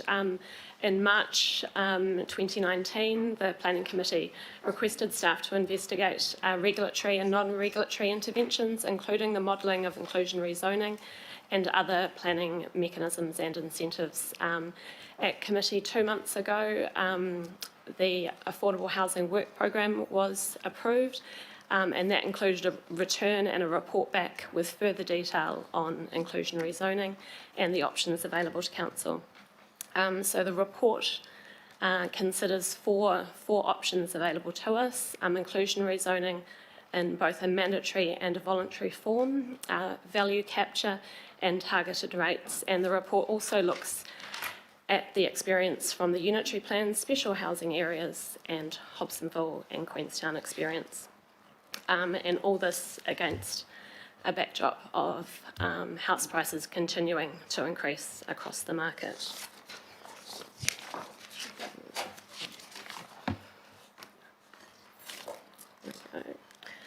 So I'll just take you through those four options.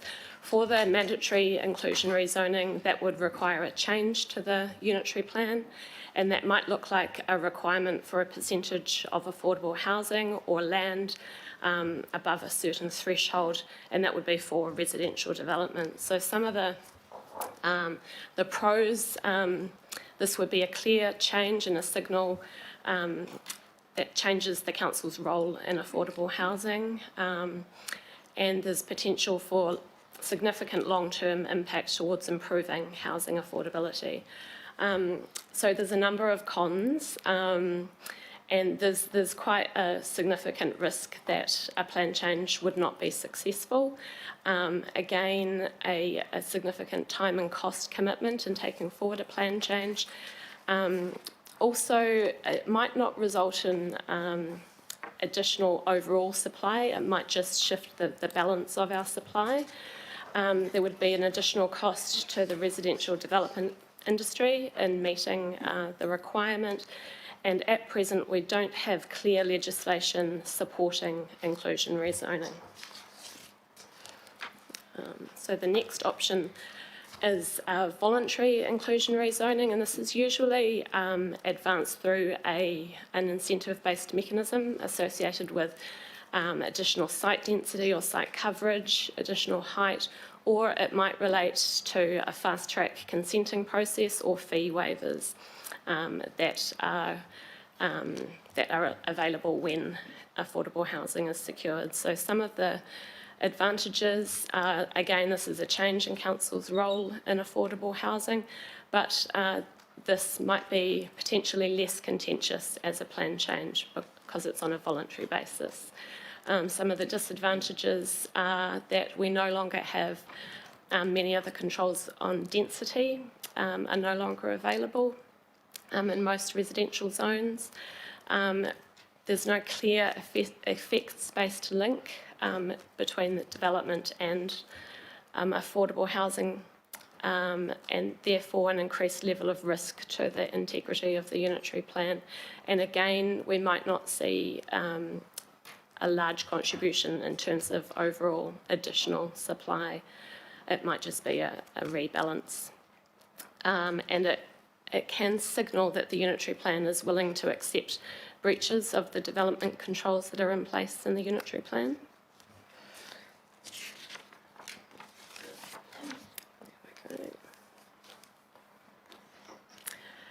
So we also looked at a value capture approach, whereby that unearned increase in land value that that becomes available on rezoning or infrastructure delivery might be used by council towards affordable housing. So some of the pros are that this approach would not necessarily require a plan change as it sits outside of the planning system. There's an opportunity to secure affordable housing in locations that benefit from good infrastructure provision, so in some of our more accessible locations. But on the other hand, it might be limited to those locations, so it wouldn't be funding necessarily available across the region for affordable housing. And again, this is one option where legislative reform would be required to enable a levy for affordable housing. And the next option we considered was looking at a targeted rate, and this might be a targeted rate that's set across all residential rateable properties with a link into the long-term plan. So some of the advantages are that it could be levied over a specified time frame and charged in advance, and that would secure a revenue stream available for affordable housing. Also that it's spread across all ratepayers rather than tied specifically to development activity. And we could use the existing partnerships that council has with community housing providers. Some of the disadvantages relate to the obvious additional rates burden on households that would be, or that might be across the board. The significant costs and risks with the implementation of this option. And again, one disadvantage is that it's not directly related to development. So there would need to be some direction about where affordable housing might be delivered. So this just looks at those four options and how they might fit in terms of the criteria up there. So in terms of strategic alignment with council's agreed intervene and lead approach, they all rank quite highly. In terms of impact, the mandatory approach could deliver significant numbers of affordable homes, as could the targeted rate potentially. In terms of cost, it's quite, it's really related to risk, I guess. So the risk for taking forward a mandatory inclusion rezoning approach through a plan change is significant. So the risk and the cost are significant. In terms of effectiveness, I guess it's the same. The mandatory inclusion rezoning and the targeted rate approach could be quite effective tools. So those key trade-offs across the options are really the potential level of impact and the level of the cost and risk to council. And just to restate what we said two months ago, the current legislative and policy context remains unchanged since the unitary plan was adopted, and there's currently no clear pathway for supporting inclusionary zoning approaches. And the other options to secure affordable housing also come with significant risks. So given those risks outlined above, we're not recommending changes to the unitary plan at this stage due to the current legislative and policy context. However, to continue with the intervene and lead role, through a coordinated advocacy plan to central government by the political working party, and with the hope that this will enable strong advocacy for legislative change required to enable the use of inclusionary zoning by local governments. Thank you, Claire. Now, members, we're aware of the working party, so I'll defer to Councillor Bartley again, along with Councillor Casey and Cooper, who have been focusing on this. We've got the staff recommendations before us, and I probably need to check on what the political recommendations might be if they differ to the staff recommendations. Councillor Bartley? Thank you, Mr. Chair. The political working group was sort of that sounding board for officers on this report, and had differing views on the options before you. So apologies, we can't give you any clear guidance, councillors, on where our political working group is at, but we were just going to agree that this was just going to go for debate. Thank you. Okay, we'll take questions. Now, I don't have any amendments or other motions before me in advance, so I'm assuming the officers' recommendations, look, they are before us now. So I'm going to call for a mover and a seconder of the officer recommendations. That's a move from Councillor Cooper. Do I have a second for the officer recommendations A and B before us, please? Councillor Fletcher, thank you.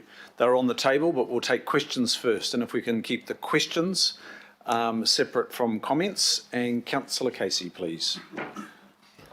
I'd like to hear from the lawyers as to why this is now a high risk when it wasn't a high risk when we put it through the unitary plan.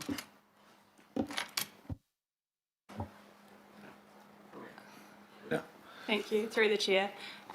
We always like to identify risks with any plan change approaches.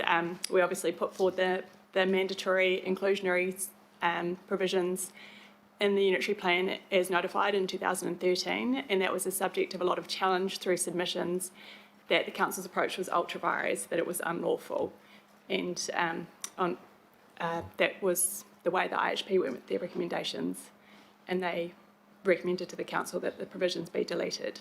So the same submissions are likely to come forward on any future plan change in the current legislative and policy context, and that's where we see the risk.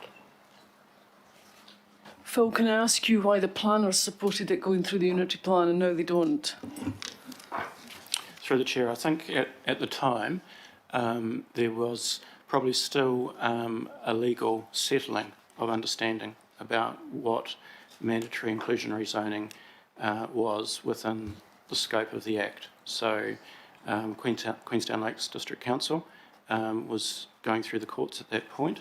The contracted consultant that we used to help us prepare those provisions had worked within that Queenstown context, and there were considered to be benefits from the approach that were found within the Auckland plan, and we were looking to try and achieve those outcomes in the Auckland plan at the time. Either of you, on what do you base the statement that a plan change is likely to be unsuccessful?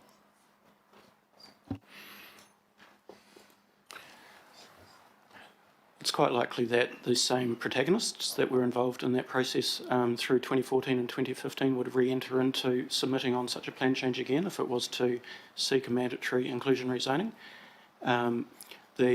As I mentioned in September, the National Policy Statement on Urban Development is now with us, which has as part of its prime purpose a focus on affordable housing.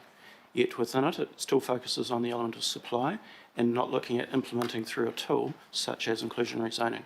So that was also considered to be a signal that the policy context hasn't changed from that time. Last question. In terms of a challenge, a court challenge, how does that figure in your risk assessment? I think there's a number of different elements of risk in going through the plan change process. So the first step would be the ability to find someone whose professional reputation is willing to stand on Section 32 that recommends the notification of such a plan change. So we'd first need to secure that individual. Then moving into the submissions to actually look at all of the issues that come through submissions and the strength of those and the experts that are lined up through the hearing process. Then there's the element of what appeals may come in and to what courts those appellants are willing to actually continue to progress those appeals. So there's obviously very significant financial costs on us through that process, and there'll be a significant degree of analysis of the professional opinions of those involved in council's case. So your professional opinion is it's too big a price to pay? My professional opinion is that if you were to progress a plan change and you were to actually get through those hurdles and you were to potentially get to an end of probably about a 2.5 year period, the likelihood of success in my mind would still sit around about 10%. Can I just ask a supplementary to Councillor Casey's questions there about risk and possible legal challenge? So, Karina, this is internal advice that you're offering us from your unit on the legal risk. There was, at that time in 2016, an external provider of legal services. Was it Simpson Greason? Look, I probably won't speculate on the name, but was that company, was their advice sought on informing this paper? No, the legal advice of our legal provider at the IHP hearings was not sought. That particular legal provider is no longer with that firm. But when we're looking at risk, I think it's important that we identify that it's possible that a plan change could go through, but we can't guarantee that it would. What we're saying is that this is likely to be the subject of significant submission, as it was with the unitary plan provisions, that those submitters, if they don't like the council's decision, will appeal it. And as we've seen with the other affordable housing case law, it's gone on, not just to the Environment Court, but to the High Court. So we're talking about significant legal costs in these types of plan changes. So that's what we're identifying as the risk. And you've weighed those so-called significant legal costs against the enormity of the problem. Yes, we have. And we've also noted that the courts that have considered this to date haven't yet made a finding on whether affordable housing provisions are a tax, a subsidy, or I think the other term they used was licence. So that hasn't been determined yet. But the recommendations of the IHP suggested that such provisions were a tax. So that's the only real guidance we've had to date on whether the provisions actually form the basis of a tax, in which case they'd be unlawful. So. Okay. And just again, a supplementary to Councillor Casey's question and your reply, Phil, in terms of finding somebody to write a Section 32 and support that statement. Now, I understand Hill Young Cooper was the consultancy that led this work on behalf of the council, and it was one of their senior partners, David Mead. So to inform this, have you tapped into Hill Young Cooper's incredible knowledge of this area and David Mead specifically to inform this report? Only insofar as going through all of the evidence that David prepared. So they haven't been contacted? If we were to progress a plan change, we would probably go back to David again and check on whether or not anything in his understanding has changed from that time. Yeah. Okay. Councillor Cashmore, please. Thanks, Mr. Chair. I think, Phil, I think you already answered my question when I asked about the MPS on urban growth, where you said the government specifically did not include inclusionary zoning, and so that's telling us something, isn't it? Yeah, that's my inference as well.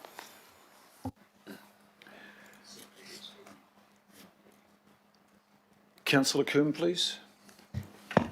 Thank you, and thanks for this work. There's some good information here about the options for addressing affordable housing, and some of them are tools that we might want to use that are non-planning tools.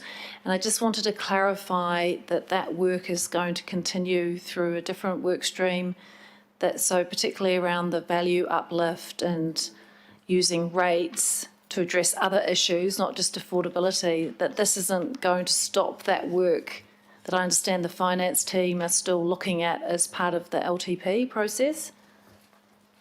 Through the Chair, I'm not completely aware with what the finance team are looking at through LTP for targeted rates. We did call on their assistance to look from a just a theoretical perspective in setting out what targeted rates are. But you are right in that, yes, we would be looking to work with the political working party on an ongoing basis towards February and forming up a coordinated advocacy plan, which would include a number of things to central government, of which value uplift capture could be within there. Oh, thank you. I think they weren't looking at a targeted rate, but the rates differential for undeveloped land, which can have the benefit of improving affordability, but it's the main tool, it's not for that purpose. It was more about encouraging development. So I just want to make sure that if we pass this, it's not going to shut down any other good work that's happening, because we're just saying here that we're just not going to continue with a planning tool. That's correct. And yes, either a taxation-based or rating-based incentivisation scheme to look at enabling housing product to come to market, which may otherwise not because of speculation or land banking. Yeah. They would certainly be things that we'd be looking at. Great to hear. Thank you. Thank you, Councillor Coombe. Councillor Walker, please. Got a few questions, if that's okay, Mr. Chair. How many's a few? Because I don't want three. to be rude, but no, I like to warn you in 6. advance. I'll be as quick as I can, because I know you like information in advance. So I've just got a question around the value capture levy, and I just want to apply the information that I've got in the agenda item with that risk analysis, because I don't understand the high risk. If the value capture levy is dependent on a change in legislation from the government, and the government changes the legislation, then it's not a very high risk, is it? So I don't quite understand what the issue with that is. Through the Chair, we were reporting on risk as it stands at the moment. You are correct that if the legislation did change and enable a pathway to be able to charge a value uplift levy, then yes, it would change that risk profile. So there's no reason why we couldn't proceed with that. And if that value capture levy is higher in locations that are very close to public transport nodes and the like, that might also correspond with locations where it's desirable to have inclusionary housing for affordability. Is that not a fair premise? Through the Chair, I think the issue is whether or not there is policy work which pursues an outcome which is currently not legally available to us, and how far we go with that policy work. Okay, the other question I've got is just around voluntary inclusionary zoning, and we could have a plan change around this. So what say there's somebody out there in the marketplace, that could be a developer, could be Kāinga Ora, that's quite happy for a plan change to overlay their area that covers off inclusionary zoning. Is that then high risk, or is that very low risk? Through the Chair, if we were to progress a plan change which was pepper-potted in particular locations of only where there was ownership support for such a scheme, then yes, that would change the risk profile. But our analysis was looking at this as a plan change which would apply more generally. Okay. I guess through you, Mr. Chair, I'm just trying to get a foot in the door. The other question I've got just goes to this comment A. It's just around timing. A reads, agree not to make changes to the unitary plan due to the current legislative and policy context. Is it necessary for us to move something like that now? I mean, do we need to even move that at all? And my question around that is, by leaving the situation open, don't we keep our options open? Whereas what you're suggesting here is we move something that actually closes options and may close options prematurely, particularly given the other things that might happen. So why have we got A? Through the Chair, yes, I do have a degree of sympathy with that. I think planning issues do need to be approached as they change through time, and I wouldn't like a resolution to cut off our ability to address an issue if the available pathway becomes available. Do you agree that A is a cut-off? through the chair, when drafting this, again, it was looked at this point in time, and retaining the ability to report back to you again should the playing field change for us. You, Mr. Chair, A is not just at this point in time. A is forever as it stands, unless we rescind it. Maybe I can help there, and I think you've raised a good point. And look, it has been moved in second because on my notes here in my agenda, after the words Auckland Unitary Plan, I've got at this time, then carrying on to read due to the current legislative. I don't see that. So it has been moved and seconded. So I need to seek. Maybe we take some other questions, and you and I might get some support in that regard in terms of amending it. But maybe that's for something that the mover and the seconder consider, and then we will. I'm fine with that. I mean, the word current, to me, that's the trigger. Because what we're seeing is basically, unless we can get some legislative change, we can't do anything. So that to me signals is the minute that happens, we can look at it. But if people feel more comfortable to put at this time, and if Councillor Fletcher agrees. So if we could add the words, and thank you, Councillor Walker, at this time. Now, further questions. Councillor Watson, please. Yeah, thanks. Just a couple of questions of clarification that go to some of our other forays into the world of affordability. The first one to do with the special housing areas there. Just the figures that are quoted in terms of the relative affordable sites and the retained affordable sites consented, and I'm reading this in conjunction with the request for for some sort of central government involvement for more robust monitoring system. Am I right to assume that there's then no real follow-up or certainty as to how many of those progress to actually be relatively affordable or retained?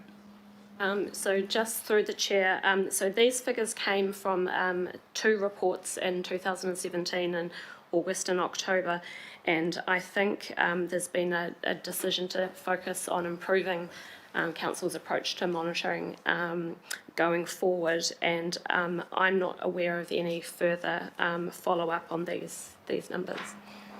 Okay, so we just don't know, do we? Is there some total response to that? Through the chair, I'm happy to add to that. Thank you, Claire. Look, we've always had difficulties in being clear and monitoring through the SHAs what kind of affordable housing has been provided. So the answer to you is no, we don't know. In order for us to know, notwithstanding those numbers, which they have some accuracy but are not fully accurate at all, will take weeks and weeks of time. And there was a lot of discussion, particularly with Councillor Darby at the time, around where our energies and time would be best used. And it wasn't to try and retrospectively try and figure all of this out. It was more about towards the future. So the answer to your question is no, we don't know. So good. So I think it's important that we establish whether something's been successful or not, and that clearly hasn't. In terms of Councillor Watson, if I can come in, I've just received an email at lunchtime in answer to the question that I copied to you. In fact, you were asking it, I was asking it. I think Councillor Collins was asking it as well, about how many affordable housing units were delivered under SHAs, actually delivered. They were required to have declarations. There was supposed to be a process in place. We monitored them, etc. Unfortunately, government gave us no support. We're talking historically, but there was no support to actually put in a monitoring regime. And I have received information today that some 1,766 were consented. But I'm not convinced that that's the number that was delivered, because they required declarations.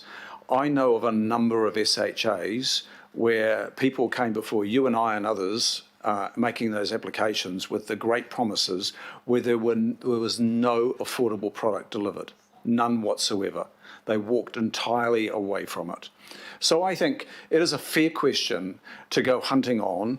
This information, I'm told in this email, took 5 days of staff time to find those indicative numbers. That is how hard it is to find, because really there is no tracking, as there should have been. Now, that's a failure of us and government. It's not just government, it's a failure of us and government to ensure that monitoring was put in place to identify not just the supply of housing, but the affordable housing units. I've been hunting that, you've been hunting that for a long time, but my follow-up question is, how many declarations were confirmed? And I would say it's significantly lower than the 1766. Leave it at that. But in some ways, I don't really want to get the staff to go and spend another 5 or 10 days hunting all this information. No, I think you've just made the point, and that's all we're interested in doing here. It wasn't too impressive.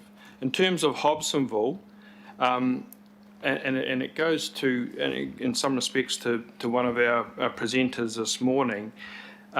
We're told here that point 42, 32% of all homes sold to date were classified as affordable, and helpfully down below we're told what that affordability level is in real dollar terms. So since 2017, that the price cap was around 650k.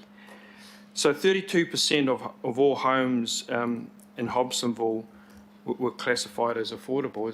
Am I reading that correctly? Because I would have to say, Mr. Chair, that bears absolutely no relation whatsoever to any cursory examination of the sales of the various precincts around there at all. In fact, I think it was Brennan said today he had a look, and that would correspond with my analysis of a 2-bedroom apartment at 639k being about the cheapest thing you can find in Hobsonville Point. So that's a pretty start. 1/3, 1 in 3 houses there are affordable.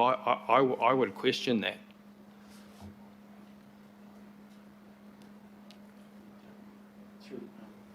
Through the chair, and you can see there it's taken directly from Hobsonville Point sustainability report. So I don't know that there's been further investigation into those numbers beyond what was reported there. Well, just finally to finish that one off, if you go and look at any of the sites on your laptop, you'll see that apartments are generally around about 650k. Terraced housing is you're lucky if you get anything at 900. And anything above there, it's 1.2, 1.3 is often the more common. So I will follow that up myself, but I would question the validity of that assertion in this discussion of affordability. Fair questions. A member Tauhenere. Kia ora, Chair.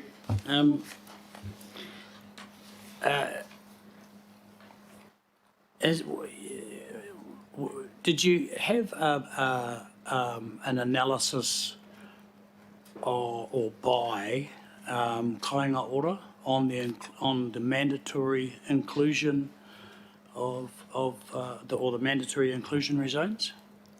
Did they do a risk analysis, or did you do a risk analysis? Kāinga ora, as they were housed in New Zealand at the time through Kāinga ora, and as they were housed in New Zealand at the time of the unitary plan process, were not part of the all of government submission that was opposed to the mandatory inclusionary zoning provisions.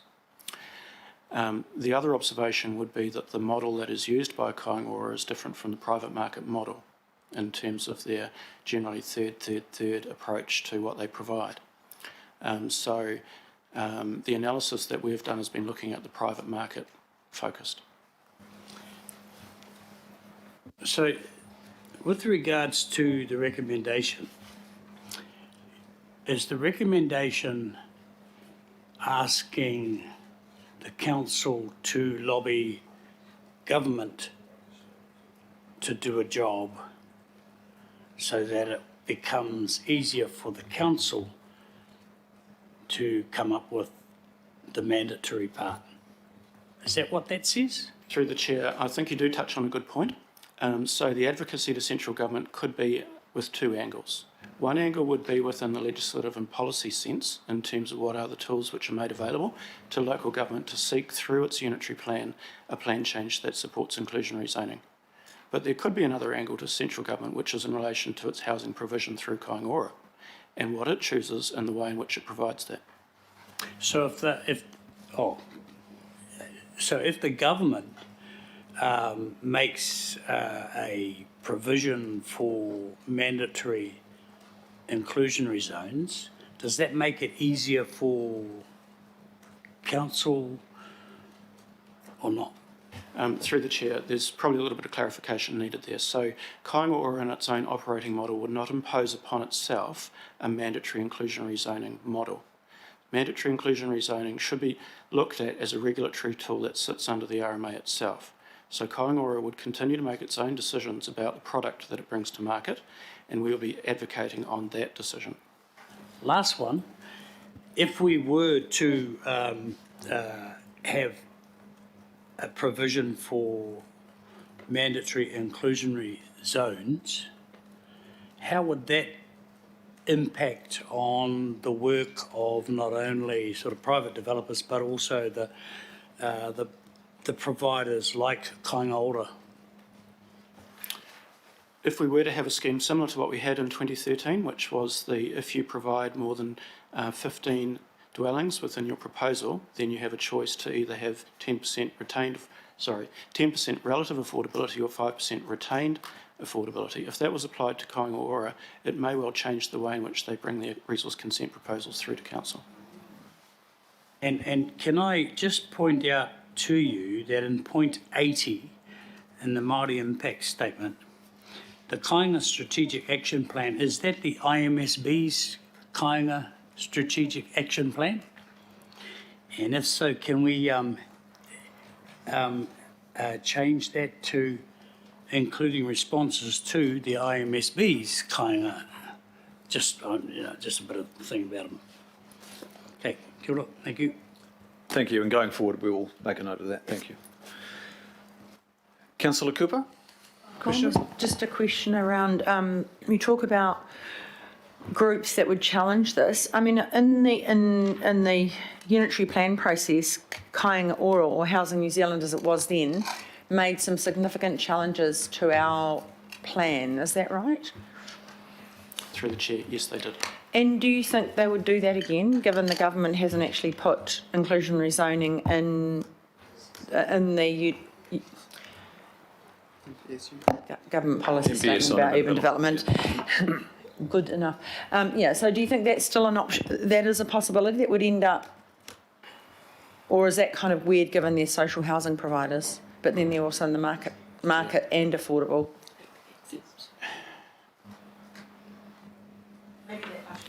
Yeah, it's just something I'm thinking about. It's probably crystal ball gazing too much to actually drill into the detail of what might be their motives for submitting or not. Yeah. I suppose for me it's just that they were one of the biggest anti our unitary plan that there was, and if we get in their way, just like they're kind of changing the playing field for us now, basically turning upside down our unitary plan, it wouldn't surprise me. So that's just, I suppose, a sort of a question and an observation. Just a supplementary to that, just clarification, the MPS on urban development, we submitted in favour of consideration of inclusionary zoning in our submission, did we? I might have to defer to the Director of Strategy on that, because I was working at central government at the time and didn't follow what Council's submission was. Okay, the suggestion was they decided not to include it. Did they decide not to include it, or are they possibly addressing it somewhere else? Through the chair, in looking at the associated material, including the regulatory impact statement for the NPSUD, I didn't see that there was a specific analysis on inclusionary zoning and a purposeful decision not to include it. So we can't make any assumptions about the government didn't do it. It could be on the new government's political radar. We just need to find out. It could be in the RM reforms. Well, through the chair, you will see within paragraph 63 that there has been consideration through the new directions for resource management in New Zealand in relation to value capture and targeted rates, which was also then focused on this issue of the ability to be able to provide for public goods which could include affordable housing. So there is a general consideration of this going on, as far as I understand, but I'm not aware of any particular piece of work which is looking to create a regulatory setting for us to support a plan change. Okay, thank you. Councillor Newman, please. Yeah, you've kind of answered my question there, because actually it would be reasonable to say that central government has had ample opportunity to address this through legislation with respect to housing and urban development. They didn't do it there. Instead, they relied on the National Policy Statement on Urban Development and relying on kāinga ora, which is different from addressing the matter of providing a permissive planning framework through law for inclusionary zoning. Would that be reasonable? Through the Chair, yes, I'd agree. Okay, Chair, I reserve my right to speak. Okay, thank you. They're all the questions, I think, at this time. They are. Now, we've got the motions before us, members, moved by Councillor Cooper and seconded by Councillor Fletcher. Slight amendment at this time. I'll take speakers. Member Henare, please.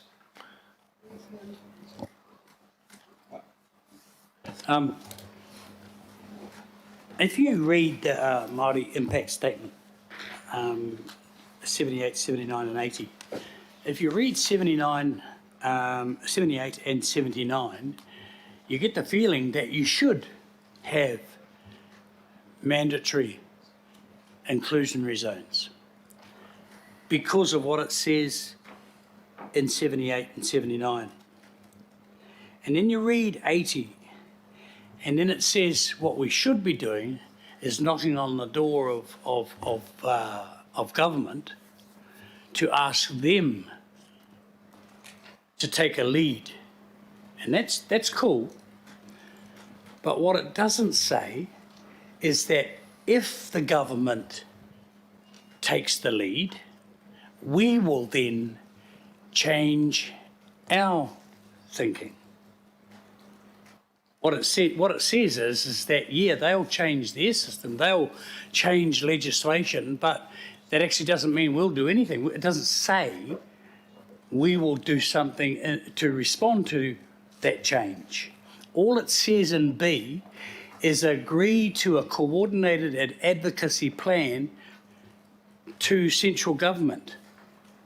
Shouldn't it mean, or shouldn't it say somewhere that we will do this, and when they do that, we will do this? And that's my only point in not agreeing with B. It leaves it too much in the ether without a decision. We're putting it all on central government, and that's cool. They deserve to get a smack every day of the week. But in return, shouldn't we be committing ourselves to what essentially we're asking them to do? If you get my drift. Mm. So anyway, that's where I am, because the case for the inclusionary zones is made in point 78 and 79. Well, from a Māori perspective, not a developer's perspective or anything else.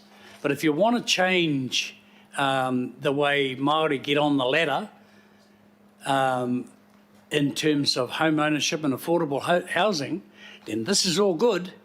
And what we're doing is really, really cool, but we're not committing to the whole game plan. We're only going halfway by suggesting to government, you change your game plan, and what we're missing out on is saying, if you do that, we will change our game plan. And that's the part that I can't agree with. Sure.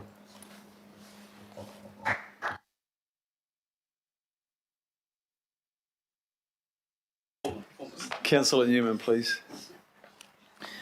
Yeah, look, it is very interesting. I won't be voting for B if my vote against B can be recorded. I mean, look, the special housing area I mean, it's a very interesting discussion. We go date back to that. I've always regarded the SHA as developers' lotto, a great way to add value through zoning, changes to zoning, but with no evidence that the benefit will be passed on. And I think that the whole scheme was laughably cynical at the time, which is why I voted against the extension of the accord between council and central government. Chair, if you want to credibly advocate on B, I would suggest that you and the staff spend 5 days auditing those SHAs to see how many declarations you can find with respect to affordable dwellings that were yielded through the accord. Go and source the information, Chair, because that is the best possible evidence for the policy intervention if you agree with B. In fact, I think that the SHAs got so bad, it's really opened up a really festering sore out here, Matau, such as the legacy of that scheme.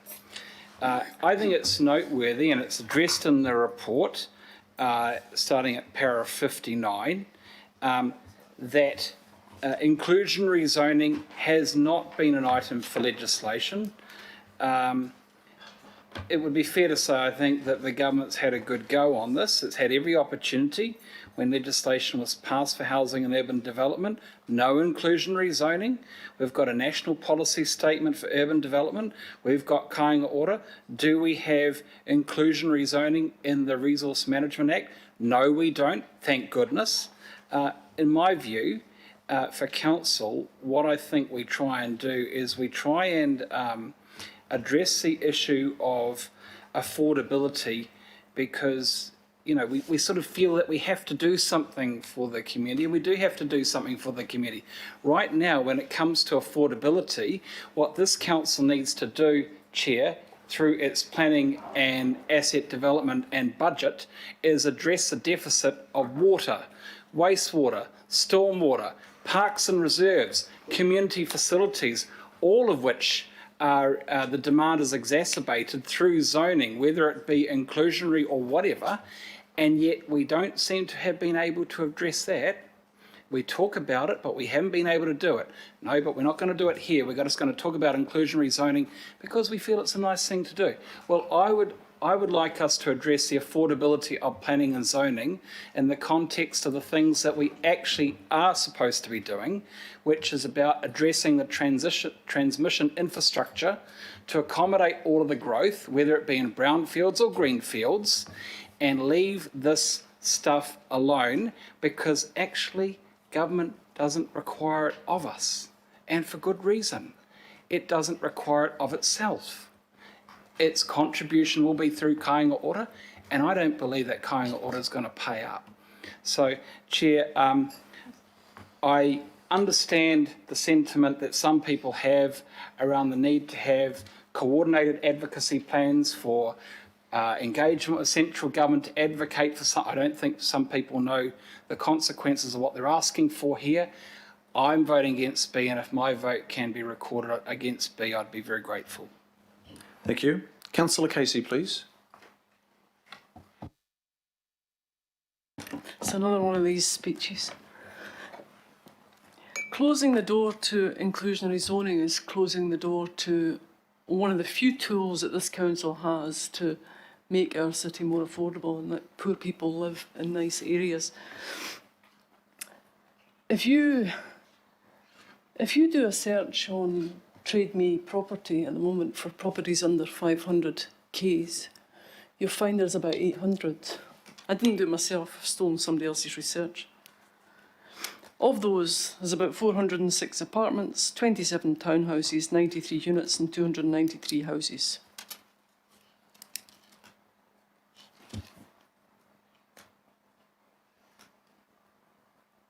God, I hate this.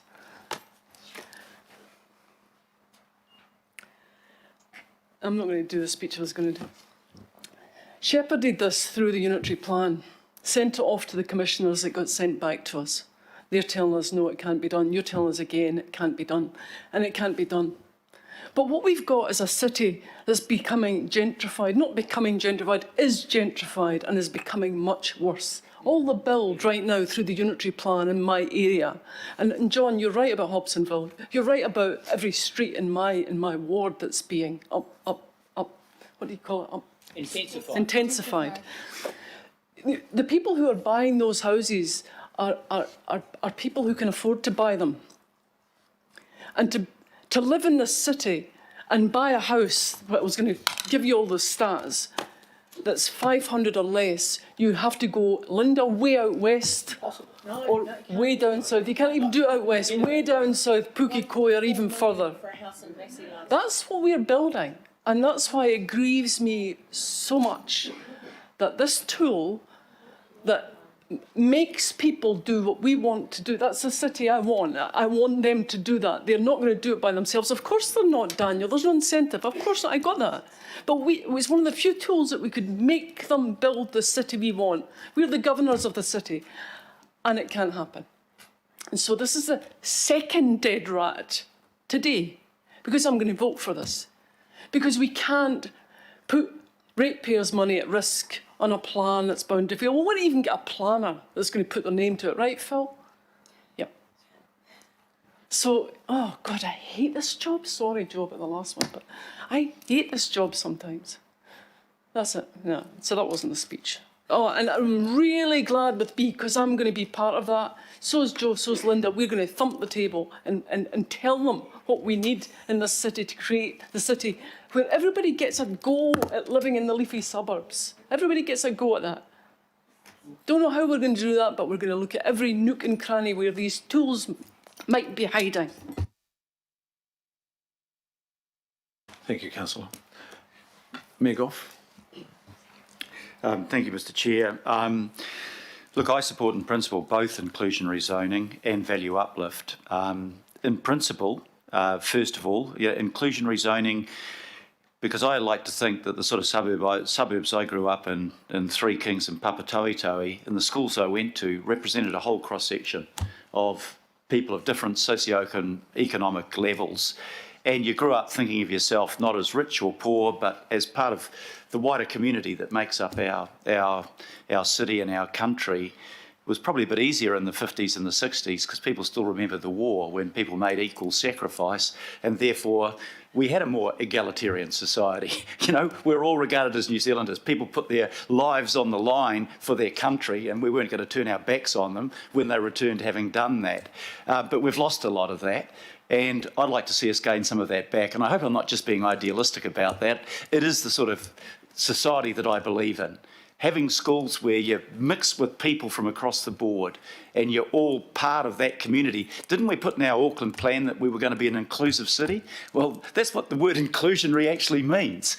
And value capture, you know, if Auckland Council rezones my territory and says I can divide it into residential property and I make a fortune because of the actions of Auckland Council, should I really keep all that windfall profit? What did I do to deserve that? You shouldn't. And if, you know, the harder one is if you spend let's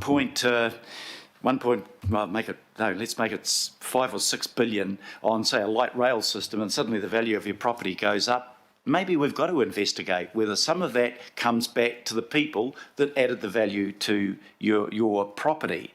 So in principle, I support both of those things, but in a sense, inclusionary zoning is a means to an end, and the end is affordable housing. And we're not just looking at one instrument to do that. And I'm conscious of the work that David Norman's done. And, you know, in the unitary plan, we zoned another, 2 million enabled property sites, but that's pretty theoretical until you provide infrastructure. So if we want affordable housing, one way of doing it is building a whole lot more housing, and I think that's probably where the thrust of it is, but it doesn't rule out the principle of inclusionary zoning. And I think that we should explore that, and I think those that have raised the points that the government hasn't put it in its national policy statement does tell you something, and it means that we've got a bit of a battle, just like the Productivity Commission said. They ruled it out, just like the Independent Hearing Commissioners ruled it out. But I don't think we stop exploring that because the principle is right. And to get it to work, we need to find out the right way to get it to work. And that's why, I think B is really important. We need to engage with government on that. I think we will get value capture. Stephen Joyce talked to me about supporting value capture. So did Phil Twyford. And it's in the paper that was presented under the resource management proposals. So B says, look, we can't do these things on our own. Therefore, we've got to advocate, debate, discuss, explore. And we've got the perfect vehicle to do that with the local government New Zealand remit passed by 86% of the councils around the country, to sit down with a working party, with the government, to explore the whole range of issues involved in affordable housing, because nobody doubts we've got a huge problem there. So I think we should do that, and we should look at whether we can get the government to develop a national policy statement on affordable housing. I think that's really important. The 4 options put in front of us, I think, really good that you've spelled it out clearly. Can we do a targeted rate for affordable housing? Jesus, we're having trouble getting a targeted rate on some more specific things that many of us around this table want. I don't think we're going to get the electoral support or the councillor support for that. Can we do voluntary inclusionary zoning? Well, we could if we had something to trade off, but you've told us quite rightly we don't have anything to trade off. So we still want to look at the mandatory inclusionary zoning, and we still need to look at the value capture. But both of those things require legislation, and Phil it was checkmate for me. What chance have we got of winning this before the court? 10%? Really? Are we going to spend our money fighting a court case that we've got a 90% chance of losing? Of course we're not.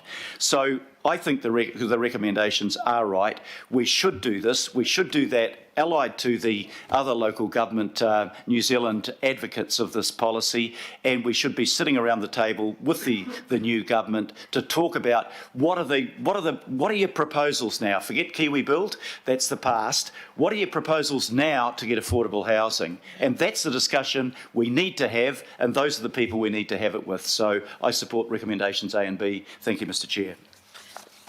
Thank you, Mayor. Councillor Watson, please. Thank you, Mr. Chair.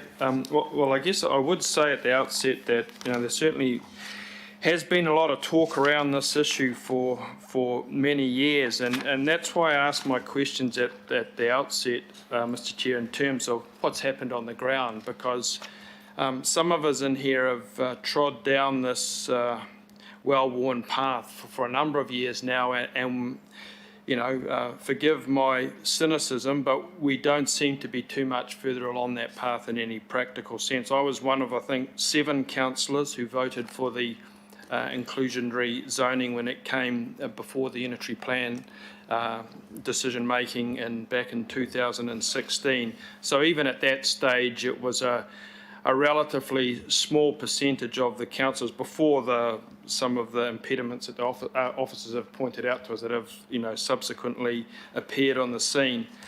When I look through what's been really promised in terms of the unitary plan and as it goes to affordable housing delivery, it's been incredibly underwhelming. So in my ward in particular, we are a model for all the housing typologies that were meant to bring down the price. I mean, east, west, north, south in the Albany ward, wherever you go, out to Whenuapai, up to Milldale, you've got all the terraced housing apartments, you've got the the apartments, you've got the single dwellings on much reduced sites, but their prices are all astronomical. They're just out of anyone's reach. Far less this new quotient of people, the intermediate housing market. And I noticed that figure stopped at 2018. So that increased from 66 to 89,000 households to 2018. I shudder to think what it is a couple of years on now, because there's been another dramatic growth, as we're all well aware of. So it really occurs to me, Mr. Chair, is, well, what is our role? We banter around the word affordability and affordable housing without any real clear way forward other than talking to the government. And when I look at countries around the world that have made a dramatic change, and I don't think there'll be anyone around this chamber that will be suggesting that it has to be something dramatic that's going to reverse this kind of escalation, up over the $1 million for just an ordinary type of house. It's not going to be addressed by tinkering around the edges. If you go to countries like Chile, for instance, they had a massive house building program that was successful in the early 2000s as a consequence of cooperation between central government and local government that utilised the land of the local government and utilised the ability of the central government essentially to fund.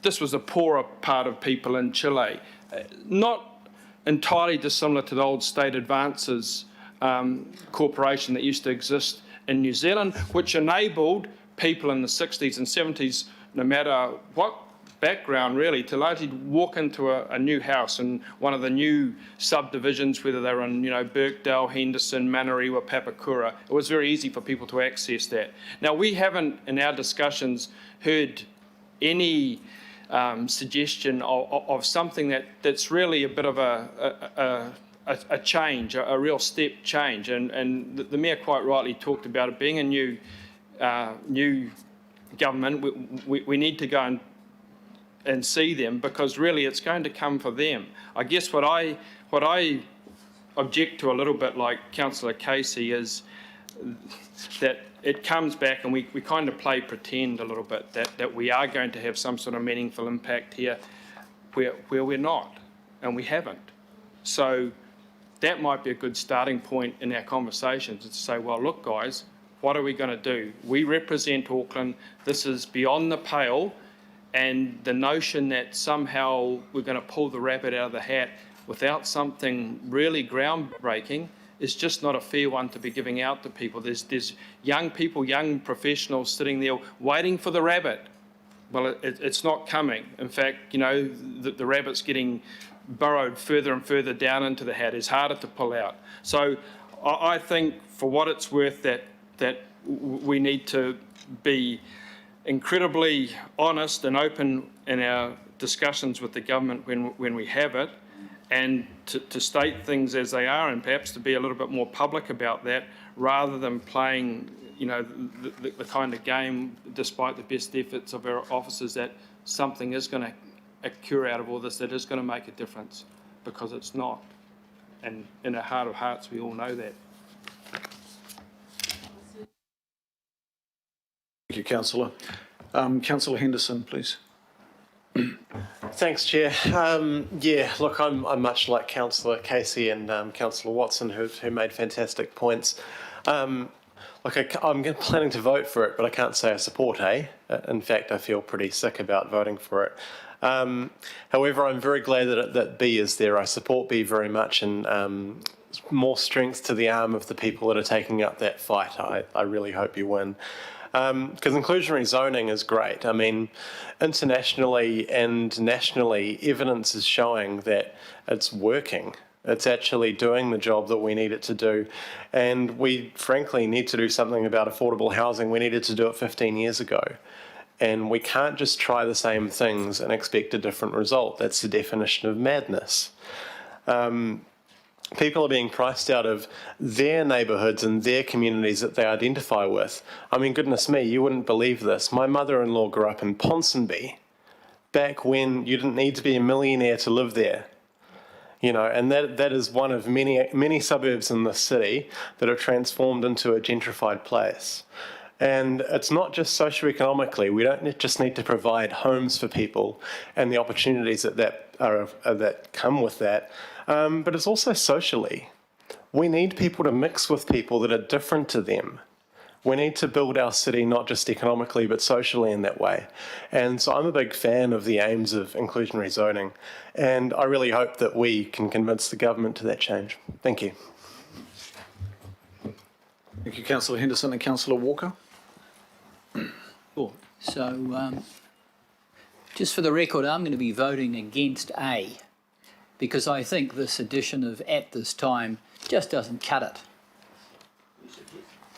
I'd like to go back to the gut. If we're going to push on something, the time needs to be now. So I'll just string a few comments together. I certainly agree with the other commentators that we have to go into the government and spell out the unmitigated disaster that was the special housing areas. We know that because we've seen it. I've consistently been asking for that information ever since we actually, or the government did it, and we haven't done it. So some of us have been on record asking that things be monitored from day one. And to learn that that hasn't happened is just, that's literally chaos. I certainly think that inclusionary zoning works. We know it can work. We know it can deliver. And as Councillor Henderson mentioned, it means that you will have affordable homes mixed in with less affordable homes. So you've got less of a chance of getting ghettos and undesirable social arrangements. It's actually socially a good proposition, and I would suggest aesthetically it is a good proposition, and it leverages those developers, because they will be developers that are building the high-end stock, so they know how to do that, to also build what might be called the low-end stock, but do it in a quality way. So you actually get much better outcomes than some of the disasters that we see around us, where leaky homes are still being built and substandard homes are still being built. So I entirely support going to the government. I entirely support the comments that the Mayor made around value capture. It just doesn't go to this, but that is the solution to many of our issues, especially if we're actually serious about things like rail, and we want to find mechanisms to fund it, but to fund other things as well. If we can't address those structural changes, we're gone, and affordable housing is gone. So, as I say, I'm voting against A. I'm comfortable with B. Thank you, Councillor. And Deputy Mayor Cashmore, please. Thanks, Mr. Chair. I guess this is the reality check of the world in which we currently live, isn't it? So inclusionary zoning would be one of those lovely things to have, but the chances of winning it are less than 10%, because what happens with inclusionary zoning is you make some houses cheaper, but the ones next door will be dearer. That's the economics of it, how it works. A lot of people have spoken and slagged off SHAs. Well, I'd actually been a supporter of SHAs. In the Franklin ward, we had Belmont, one of the first ones passed, and it delivered affordable housing in quite some quantity, and the jobs to go with it. In Pirata, Grafton Downs, same thing, and they're still being built there. The exception, of course, is Oranga, Charles Marr. Didn't do 10%, it's doing 50 and 20%. So that's the difference, where we have employment, creation, and houses being built at a considerable scale in the south. Another big change has just started, and that's the wholehearted import of steel fabricated houses out of Asia into locations in the city at a 60-70% cost per square metre of what we're paying for New Zealand built houses. We are seeing factory built houses in this country starting up as well. We are still growing up in the construction space here. We're not a city of 4, 5 or 6 or 10 million people. Singapore delivers 62,000 apartments a year. 62,000. And they're of quality. And their price per square metre is under half what we pay for a new house in this country. So there are answers. We just have to be brave enough to tackle it. The SHA model was flawed, it wasn't perfect. Inclusionary houses is part of the solution, but it's not perfect either. The real ability is scale. We've got to do more at scale and tackle the costs of infrastructure, because whether it's green or brown, it's expensive. If you have to pull out existing infrastructure in brownfields, as has been found out in GI, where there was no floodwater and stormwater preventions in the initial housing zones, as we are seeing out west of here currently, in the inner suburbs, but where there are massive bills because you've got to repurpose existing infrastructure that's in the ground. So none of this stuff's easy. We've had gone from a population increase in the city of 5,000 to almost 50,000 since 2013-14 till now. and yet the provision of infrastructure stayed the same. The result is increasing pressures on housing. And yet we haven't had the political destitute in Wellington to fight that. And we need to get that fortitude into Wellington to be braver.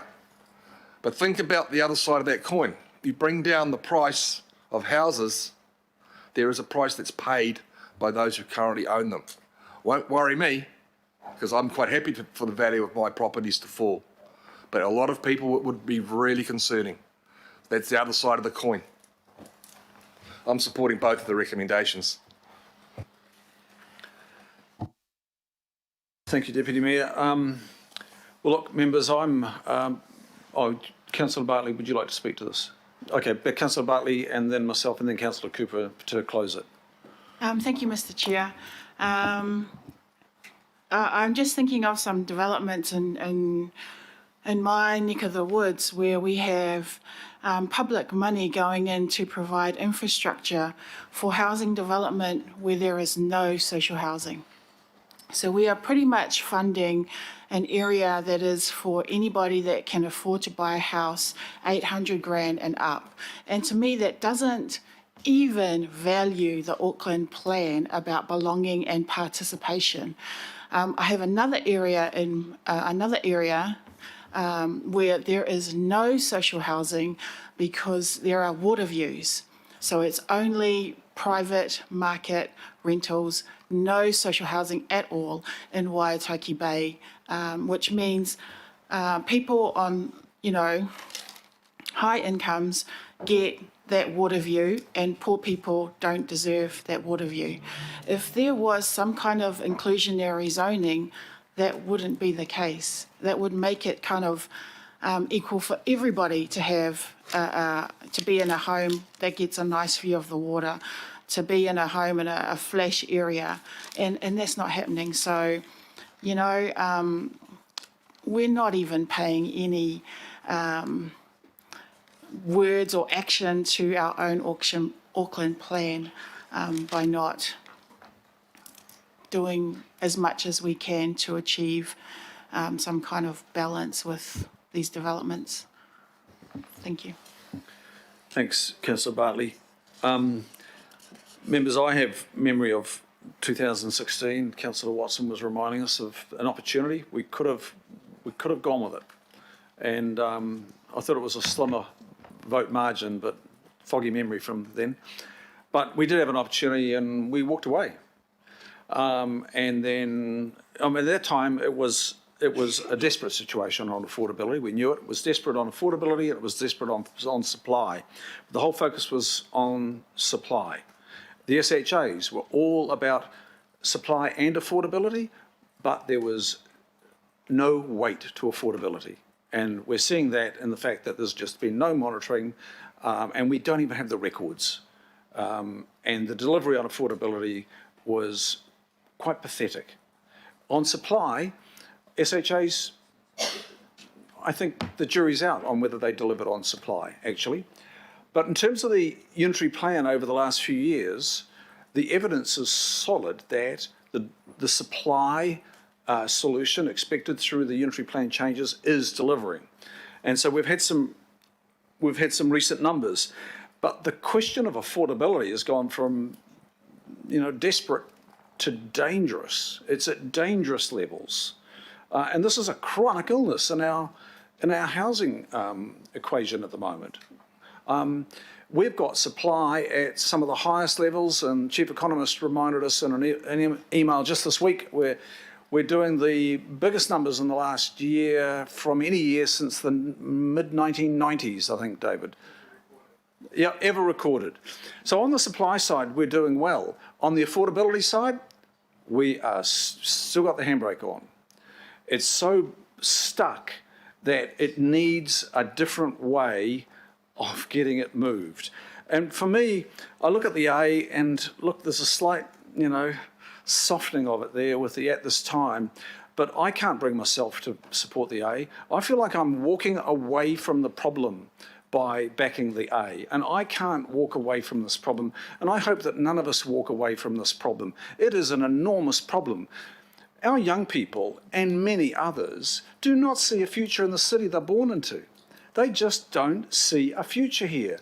They can't afford to live here. Our young people, some of the young people I talk to, they just laugh at the possibility of owning a home, let alone paying the rent. They don't see their futures here.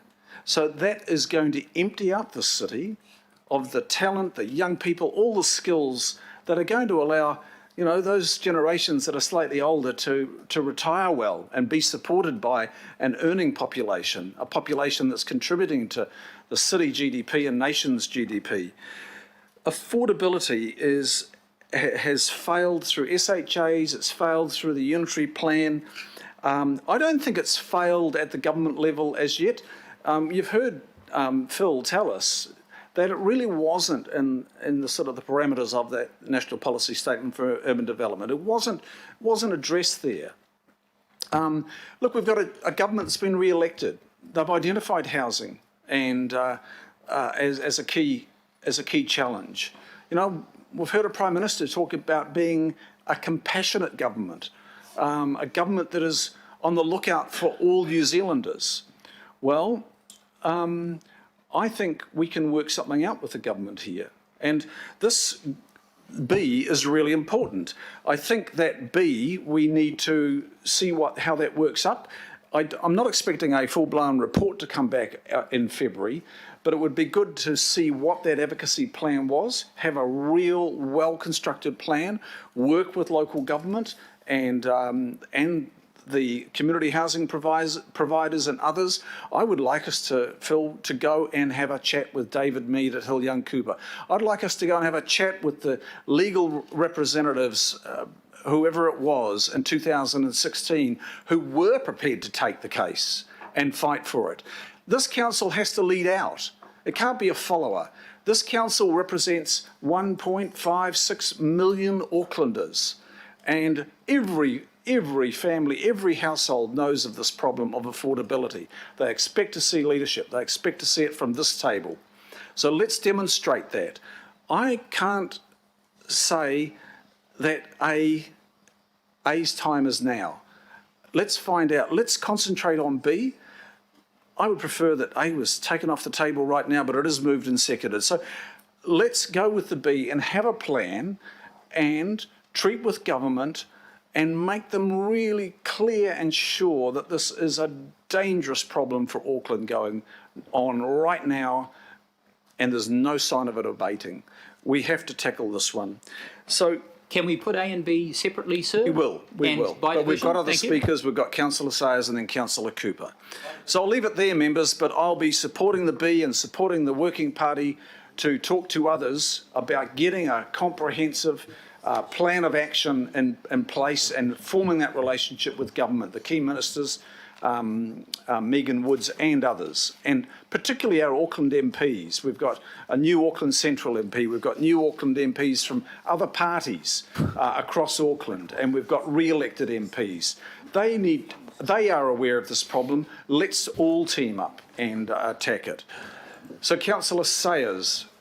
Sorry to interrupt, Councillor Sayers. Can I have a point of order? If we vote down A, can I just clarify this resolution? If we're voting down A, we're not giving staff a direction to do anything else. So all we've moved is to have an advocacy plan. We're silent on inclusionary zoning. Is that true? That is as it is, but my approach is, from reading the room, we should be definitely focusing on the B and undertaking that advocacy work. If that advocacy work does not deliver results, say in the next 4, 5, 6 months, then maybe we come back to inclusionary zoning consideration. Thanks, Chair. That's okay. Councillor Sayers. Thank you, Mr. Chair. I just want to pick up on the point, what is affordable housing? What is that price break point for Auckland? And we had the community housing presentation today, and they mentioned from their point of view, their definition was a third of the average Auckland income. The average Auckland income, just looked it up, is 66,000. Might be a bit higher, but it's put at 66,000 on the site that I'm on at the moment. So that would make an affordable house, by their definition, around about 300,000, right?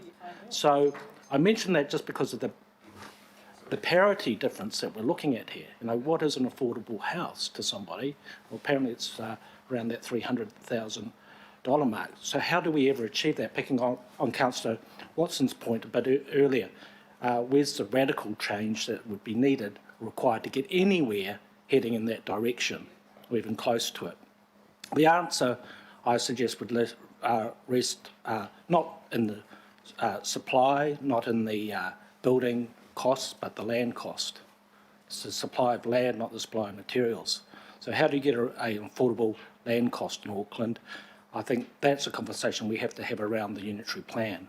So I will not be supporting A, but I'm happy to support B, Mr. Chair. Thank you. Thank you, Councillor Sayers. And we haven't had the opportunity to ask, or we did have the opportunity to ask the Chief Economist some questions about those very questions.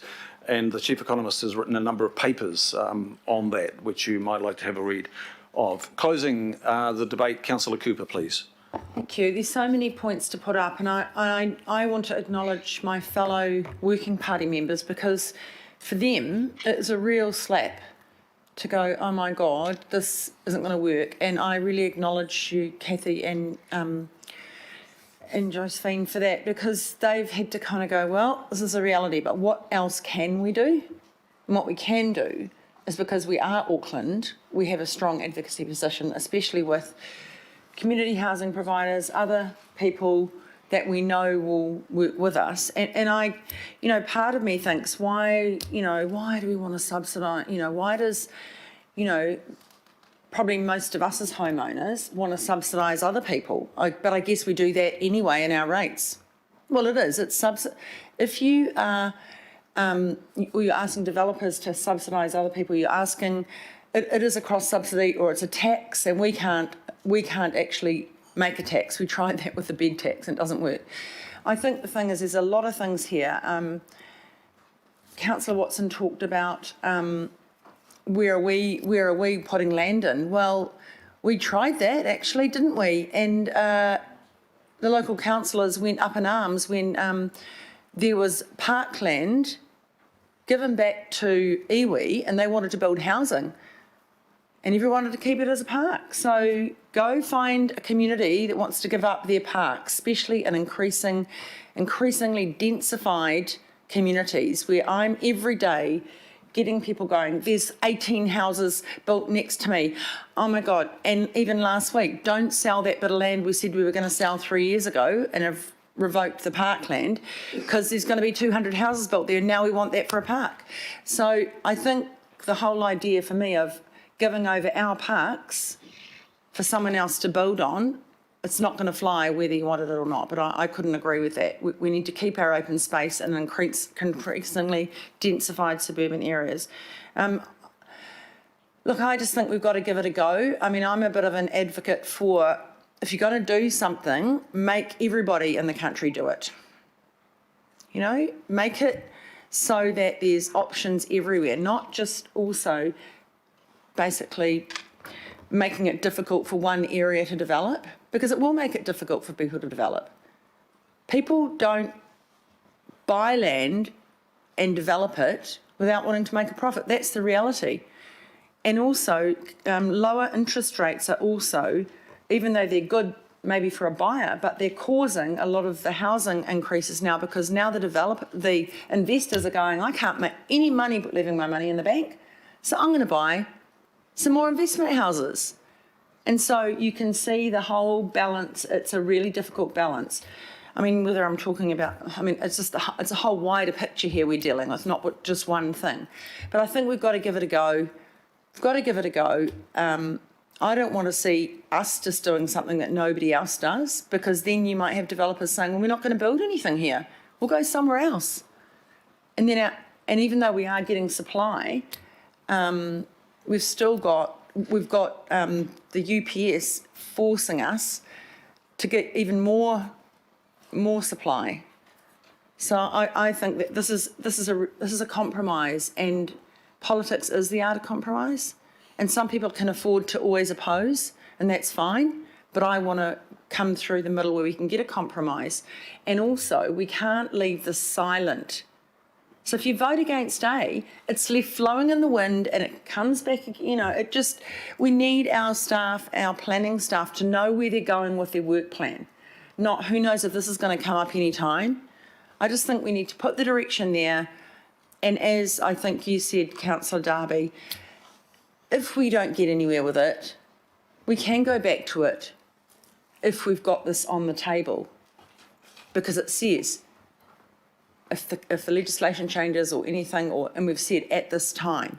So at a future time, we can go back to it if we deem it the right thing to do and we can get agreement. So if you vote against that and it's not there, then we've got no direction at all other than just go and talk to the government. So I just commend both to you.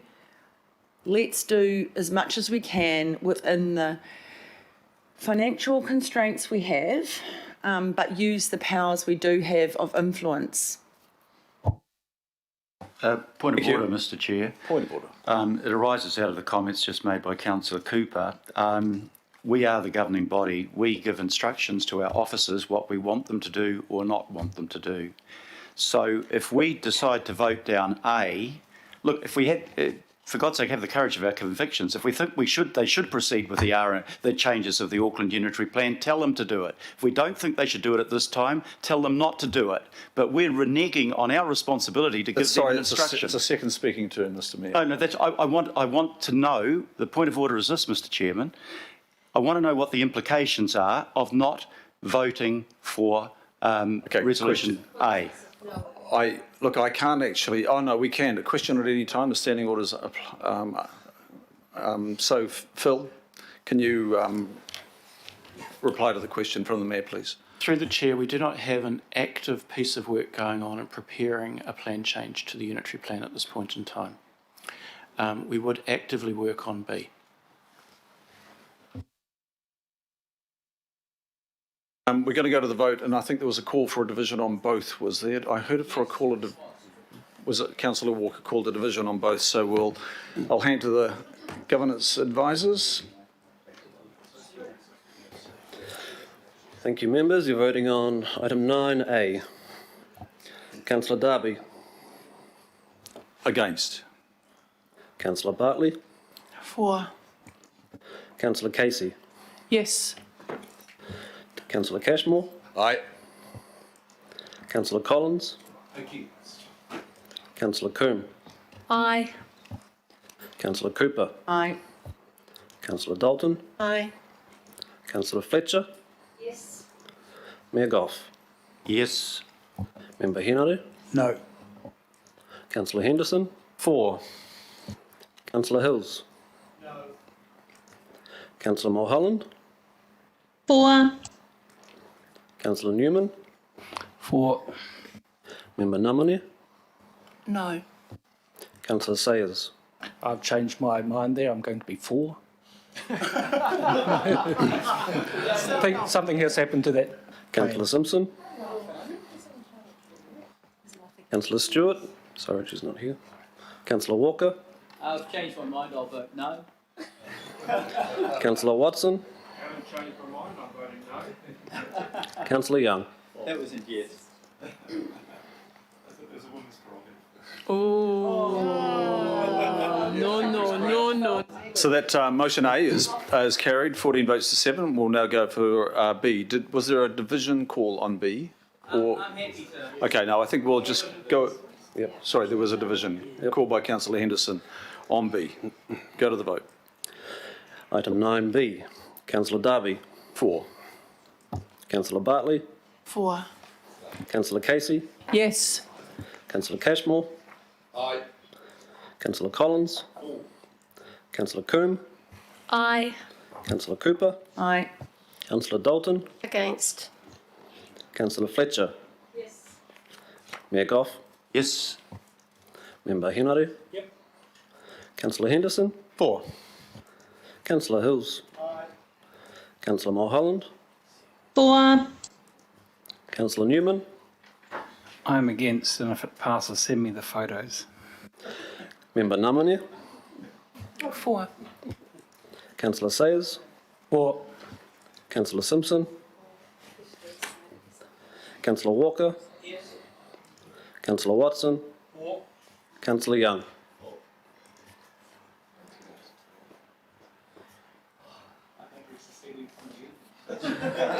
Carried 19 to 2.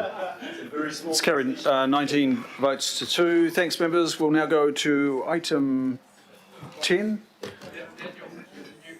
Item 10, it's on page 51, Auckland Unitary Plan, Schedule 10. This is the notable tree schedule review. Now, the officers for this, Tuila Young, Policy Planner, and Phil Reid, Manager, Auckland-wide Planning, both from the Plans and Places Office. So this is at page 51, members. Can we have some order, please? Tuila, we've read the report. Now, you've got a short presentation for us, and please proceed with that. Kia ora koutou and talofa lava. I'm here this afternoon to speak to a report which discusses the options available to Council when considering the Auckland Unitary Plan Notable Tree Schedule. Council's principal regulatory technique for managing and protecting trees is the Auckland Unitary Plan and Hauraki Gulf Islands District Plan.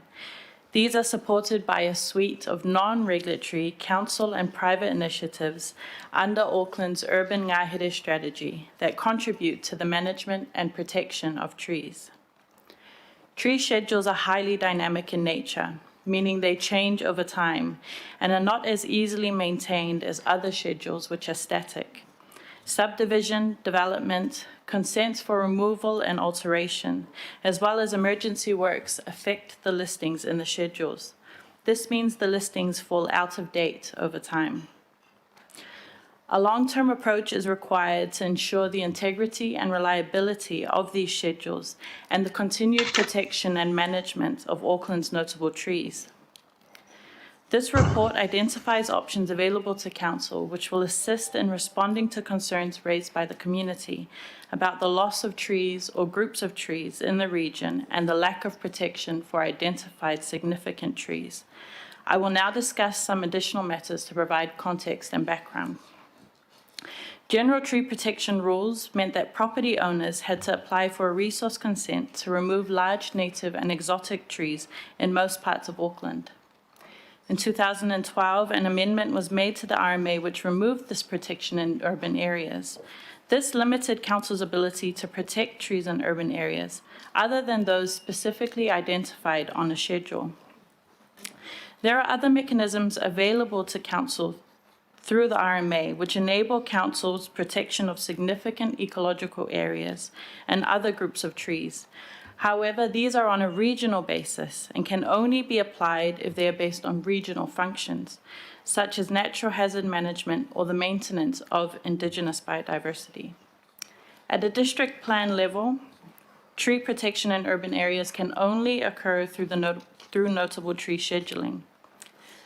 Auckland's tree schedules protect a small number of trees in comparison to the protection that general tree protection could provide. I note that the RMA Reform Panel recommendations released in June this year are silent on the matter of general tree protection and whether the new system should specifically rule out the use of the General Tree Protection District Rule. Council's urban ngahere strategy provides a framework for managing the ngahere. This is the central policy vehicle for managing and growing Auckland's urban forest. Listings on Schedule 10 of the Auckland Unitary Plan make up 1 to 1.5% of the total urban forest cover. Council has a range of regulatory tools to protect the urban ngahere, which can be applied to trees and vegetation on private properties. However, since amendments to the RMA came into effect in 2012, councils depend mainly on non-regulatory tools to control the removal of trees and vegetation on private properties. While the loss of scheduled trees is often significant in the local context, it may not be a major ecological issue in the context of the urban ngahere, because of the low percentage of total forest cover and the presence of additional regulatory tools which protect the urban ngahere. Before councils were amalgamated and the Auckland Unitary Plan was created, each legacy council had its own schedule of notable trees. As part of the development of the proposed Auckland Unitary Plan, these schedules were consolidated to form Schedule 10, except for HDI Schedule Appendix 1G, which remains embedded in the HDI plan. Many of these schedules had not been updated for some time, and Council may have limited information associated with some of the listings. Unfortunately, some records are poor, and the information held becomes increasingly out of date. A total of 519 submissions were made under the proposed Auckland Unitary Plan, requesting that additional trees be added to the schedule. However, no supplementary evidence or information was provided with those suggestions, and so these were unsuccessful in being added. Since the AUP became operative in part in 2016, a further 68 unsolicited nominations have also been received. All of these nominations remain unaddressed in a database held by Plans and Places. Since the AUP became operative in part, Schedule 10 has been amended once via Plan Change 29.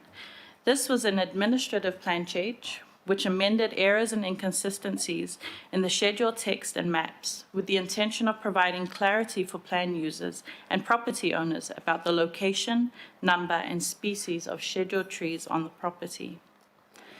Plan Change 29 did not add to or reevaluate existing trees on the schedule. The Planning Committee resolution for this plan change meant it was not considered appropriate to open up the schedule to additions or removals concurrently with the fixing of errors and inconsistencies. A hearing was held for PC 29 in September, and the decision is yet to be notified. As a local authority, the RMA requires that Auckland Council commence the review of the AUP before November 2026. The notification date for the reviewed AUP must be before April 2029. Plans and Places is currently engaged in the preparation of the 5-year monitoring of the efficiency and effectiveness of the AUP, and that is an important precursor to its review. It is important that Council has a comprehensive understanding of the contents of each of its schedules before the review commences. So the current situation. The AUP now contains 6,000 to 7,000 notable trees, some of which Council may have limited information about. There are many factors which contribute to the schedule becoming increasingly out of date, such as extreme weather events, tree age, tree health, development, and subdivision. And because of this, errors and inconsistencies in the schedule continue to be identified. Nominations received through the port process and further unsolicited nominations received over the last 4 years have not been addressed. There is an expectation from the community that these will be addressed. The ability still exists to nominate trees for scheduling, and this database will continue to grow and become a larger task to address in the future. This report identifies 5 options available to Council, which address the issues identified in the previous slide. Option 1 involves preparing a plan change to add existing nominations which merit inclusion to Schedule 10 and correct any newly identified errors and inconsistencies. Option 2 is to prepare a plan change which, in addition to Option 1, calls for further nominations from the public to expand Schedule 10. Option 3 undertakes over a 5-year time period a full review of existing Schedule 10 and Appendix 1G. Option 4 is a hybrid approach, which incorporates aspects of options 1 and 3 by preparing a plan change to add nominated trees to Schedule 10 and correct newly identified errors and inconsistencies, while also commencing an incremental review of Schedule 10 and Appendix 1G. Each of these options have considerable financial implications. These costs cannot be met within current departmental budgets, and Plans and Places do not have the resources available to undertake these options. Option 5 relies on the existing Schedule 10 and Appendix 1G while continuing to monitor their effectiveness. together with continuing to request that the government consider changes to New Zealand's resource management system to enable the council to reinstate some form of general tree protection. There are no additional costs to council associated with the status quo option. And as such, the report recommendations note that option 4, the hybrid approach, is the most cost-effective way to undertake the review of the notable tree schedules, add trees to the schedule, and correct any newly identified errors and inconsistencies. The recommendations also acknowledge that it is not financially viable to review or make changes to the notable tree schedules at this point in time. The recommendations also agree that future submissions on resource management reform should continue to request that the government consider changes to enable the council to reinstate some form of general tree protection. Kia ora, thank you for listening. I'm now prepared for questions. Thank you, Tuila. Now, members, we've got staff recommendations on our agenda here. Signal if I have a mover or a seconder for that. I have a question from Councillor Fletcher first, please. Thank you, Mr. Chairman. For me, tree protection is a really important issue, and I am genuinely surprised that, given the numbers of workshops we have, that we haven't workshopped this, or perhaps I was away. Can you advise, please, whether or not this matter has been workshopped?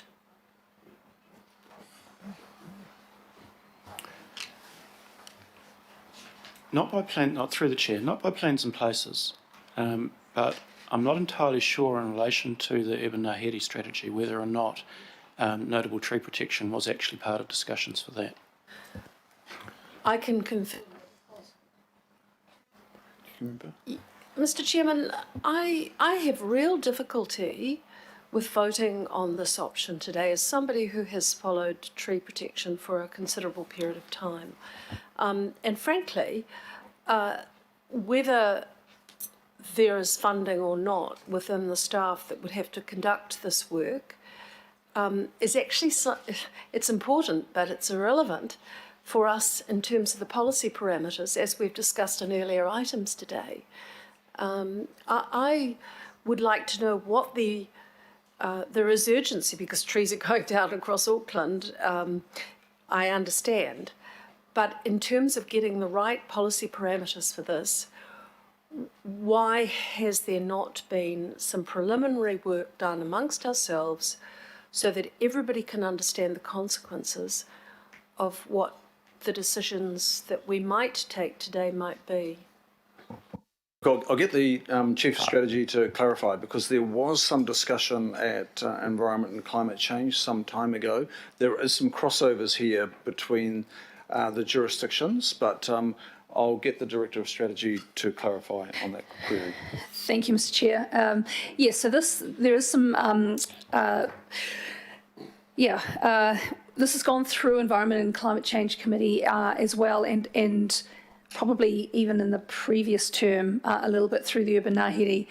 We have not, and has come to this committee because it is a unitary plan related matter specifically, or a tool, a method, as opposed to some other methods that might be more general. There has not been a specific workshop on this matter, mainly from the staff's perspective, because we just have not found any time. We felt that we needed to report back to you as per the resolution that came through Environment and Climate Change Committee, and we made a decision to do that without being able to find time for a workshop. So that has been our decision on that. As one of my favourite officers, I'm not going to berate you, but I do feel that this warrants some further informal discussion before we take a vote on it. Thanks, Councillor Fletcher. And also, just in terms of workshop time, there is no workshop time available until the new year right now. A lot of it, as one agrees, needs to be given to Finance and Performance Committee to address the budget. But there are a number of subjects that as Chair, I've been hunting for workshop time, and it's been made clear to me it's not available. So this is not coming to us for the first time. It has been discussed before, but from a planning perspective, it is here for the first time. But why could it not at least be socialised with our meeting with the Mayor? You know, on something that is, I think, that important, that we can discuss it informally, briefly. I just feel that it does need to land. Trees are always controversial. I'd like to see us be able to try and come together on something as much as possible that is going to be workable. Okay, thank you. Councillor Cooper, please. I'd love to move this, but I actually keep hearing, I mean, I get letters from Mel's Barton and all sorts all the time, and she's one of my constituents. So, and we've had some big concerns around the trees. And I guess can you just tell me, in terms of option one, which would be to at least look at all the nominated trees now, and do that, it feels like it's only a token, I know, but at least it's several, 587 trees, which is better than none. Or do you think people will just quickly chop them down before we get the plan change through if they get wind of it? Yeah, I just wonder about, I've looked at the report, but I really think there's a lot of public call for us to protect trees more than we are now. And we've all agonised over Canal Road. We've absolutely agonised over it because I'd love to protect those trees. You just don't have, how many $1 million to buy it. So it's probably a repetition, but could you just sort of give me your view on whether it's even doable, or maybe it's Madam Tyler who's got the purse strings there could answer that, because I mean it's only 871 million as opposed to 3 million.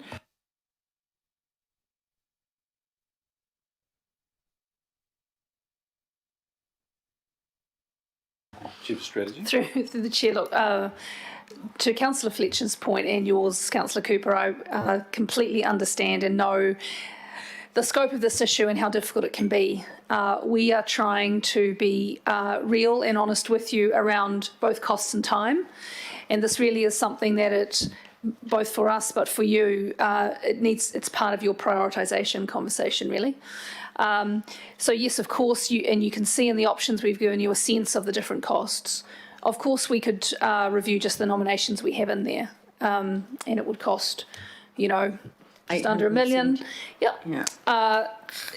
We would need to prioritise both that money and that time, and would ensure that we would not do some other things. You'd either want to know what they are, or we'd have to let you know. So this is not us trying to be unhelpful. It's just difficult. It takes time and money, and we just want to be honest with you about that. Okay, then just a supplementary. So has anybody got a view on why, even though the government criticised the 2012 amendment to the RMA, they have not changed it in the last few years and doesn't look like they're going to change it? There is going to clearly be reform of the resource management environment and act. It may well be part of that, but I don't have any intel specifically about was it signalled? Beyond. Phil, was it signalled? Through the chair, there was a ministerial letters that came in to form the scope of reference for the RMA reform panel. And from those ministerial letters, there was a letter from James Shaw that did call for the panel to address the issue of general tree protection.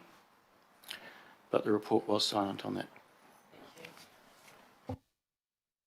Thank you, Councillor Cooper. Councillor Walker, please.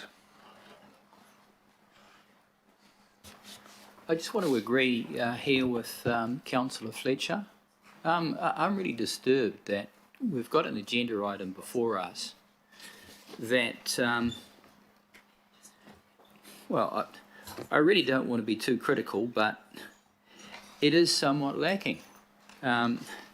So, for example, there are methodologies for valuing trees. I mean, one of the means that they use in the UK is the Halliwell scale. There are a variety of scales. And mature trees, particularly trees of significance, are accepted internationally as being of the order of hundreds of thousands of dollars each. Some of these trees, particularly if they've got other associations, because you know, they might have been planted by Sir John Logan Campbell or whatever, are frankly irreplaceable. I would have expected at the least that there could have been some analysis of maybe particular trees, because many of these trees are frankly unique. They're quite unique because of their setting. Sorry, we're taking questions. That's quite a lot of comment. So, one, has there been any consideration of the value of trees, for example, Halliwell scale or other scales? Two, has there been any consideration of even a plan change that might protect particular trees? Have we sought feedback from local boards about particular trees? Have we analysed what the threat to these trees are, particularly given the nature of the change to the RMA? Have we assessed the value of these trees in terms of the urban landscape and property values? Because there's a clear correlation between trees and property values across Auckland and livability. And I could ask even more questions. I'm not going to, Mr. Chair. How about we put that one question? I am not going to, Mr. Chair, but what I am indicating to other councillors is that this is a very serious matter. If we have to put this off, then I think it's better to put it off and consider it in the round than as it's proposed now. Okay, look, Councillor, I've given you quite a bit of freedom to ask a question there. I think there was one in there. Now, well, I listed them 1, 2, 3, 4. Yeah. I think I got up to 5 questions. Okay, it would be really, I don't know whether Mr. Reid recalls what the questions are, but I'll give them a go. So members, just prior to this agenda, I've received no contact from any member raising concern about the paper actually appearing. So please, if you have concern about a paper appearing, it's really good to let the chair or the deputy chair know about it. You know, when the agenda hits and you glance that agenda and you think to yourself, well, that's premature. Now, these questions around notable trees have been raised. They've been raised at Finance, and they've been raised also at Environment and Climate Change. And Mayor, I remember you asking for a breakdown of this 1484 number. And there was actually quite a lot of exchange between the Mayor and I can't remember who it was, maybe it was Mr. Reid. This is not coming to us cold. There have been lots of warm-up acts on this, and I remind members again, I've received no notification that this report is premature. Now, I know sometimes things, you know, we don't like them, and we'd like to put them off, but sometimes we just actually have to deal with them. So Phil, do you have any reply to the question or questions that Councillor Walker put? Through the Chair, I'll talk to the valuation of trees matter first. So within the Auckland region, there's been a variety of different techniques that have been used through the years to actually evaluate trees. And in going into the preparation of the unitary plan, we arrived at an evaluation system which was a scoring-based system. Through submissions to the unitary plan, there were other techniques that were put to the panel for that evaluation, including monetarised systems. The regional policy statement contains what are the criteria that are used to evaluate trees to deserve to go onto the notable tree schedule. So when we progress a plan change to the unitary plan schedule, we must give effect to those criteria that sit within the regional policy statement. So we would need to be doing not only a change to the schedule, but also to the regional policy statement itself, if we were looking to move from the current scoring system to one which was more of a monetarised system. The second point on that, though, relates to the Section 32 analysis, which is needed to support progressing a plan change for the protection of notable trees. And one of the considerations are the extent to which there is a benefit to amenity values of the owners and adjoining property owners. And amenity values are a basket of enjoyments that are shared by neighbours or by an owner. And that basket of amenity values is one of the most significant contributing factors to things such as the Halliwell system, which provides for the monetarisation of value. So in a roundabout way, there is a consideration of those different extents of benefit that come. Now, there were other questions which related to progressing a plan change which protected particular trees. And this is potentially the issue that we face, where the submissions that came into the unitary plan didn't contain accompanying information to enable us to be able to actually look at prime examples of trees which potentially had commemorative value or some sort of outstanding aspect to them that could warrant being able to actually go out of the ordinary and find everything out about those trees. There was a procedural minute that was issued by the chair of the hearing panel, calling on those that made those submissions to come forward with what the accompanying evidence was to enable a fuller consideration.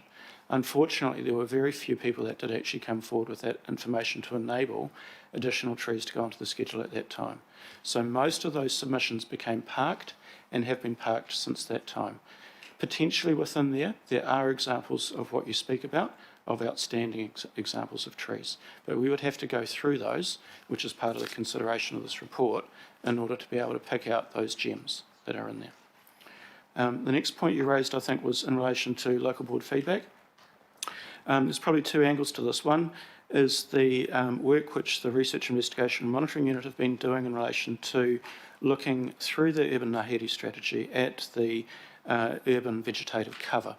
And that work has engaged back with local boards to talk about examples of where larger, more mature trees are potentially falling away and disappearing, and we're getting more of a predominance of smaller trees through. So there's a little bit of dialogue going on there, but I would say that if we were to receive a resolution which pushed us towards proceeding with the plan change, then the dialogue with local boards, together with dialogue with iwi, together with dialogue with community groups, residents groups, Tree Council, Forest and Bird, etc., that would become a full consultation plan that we would enter into.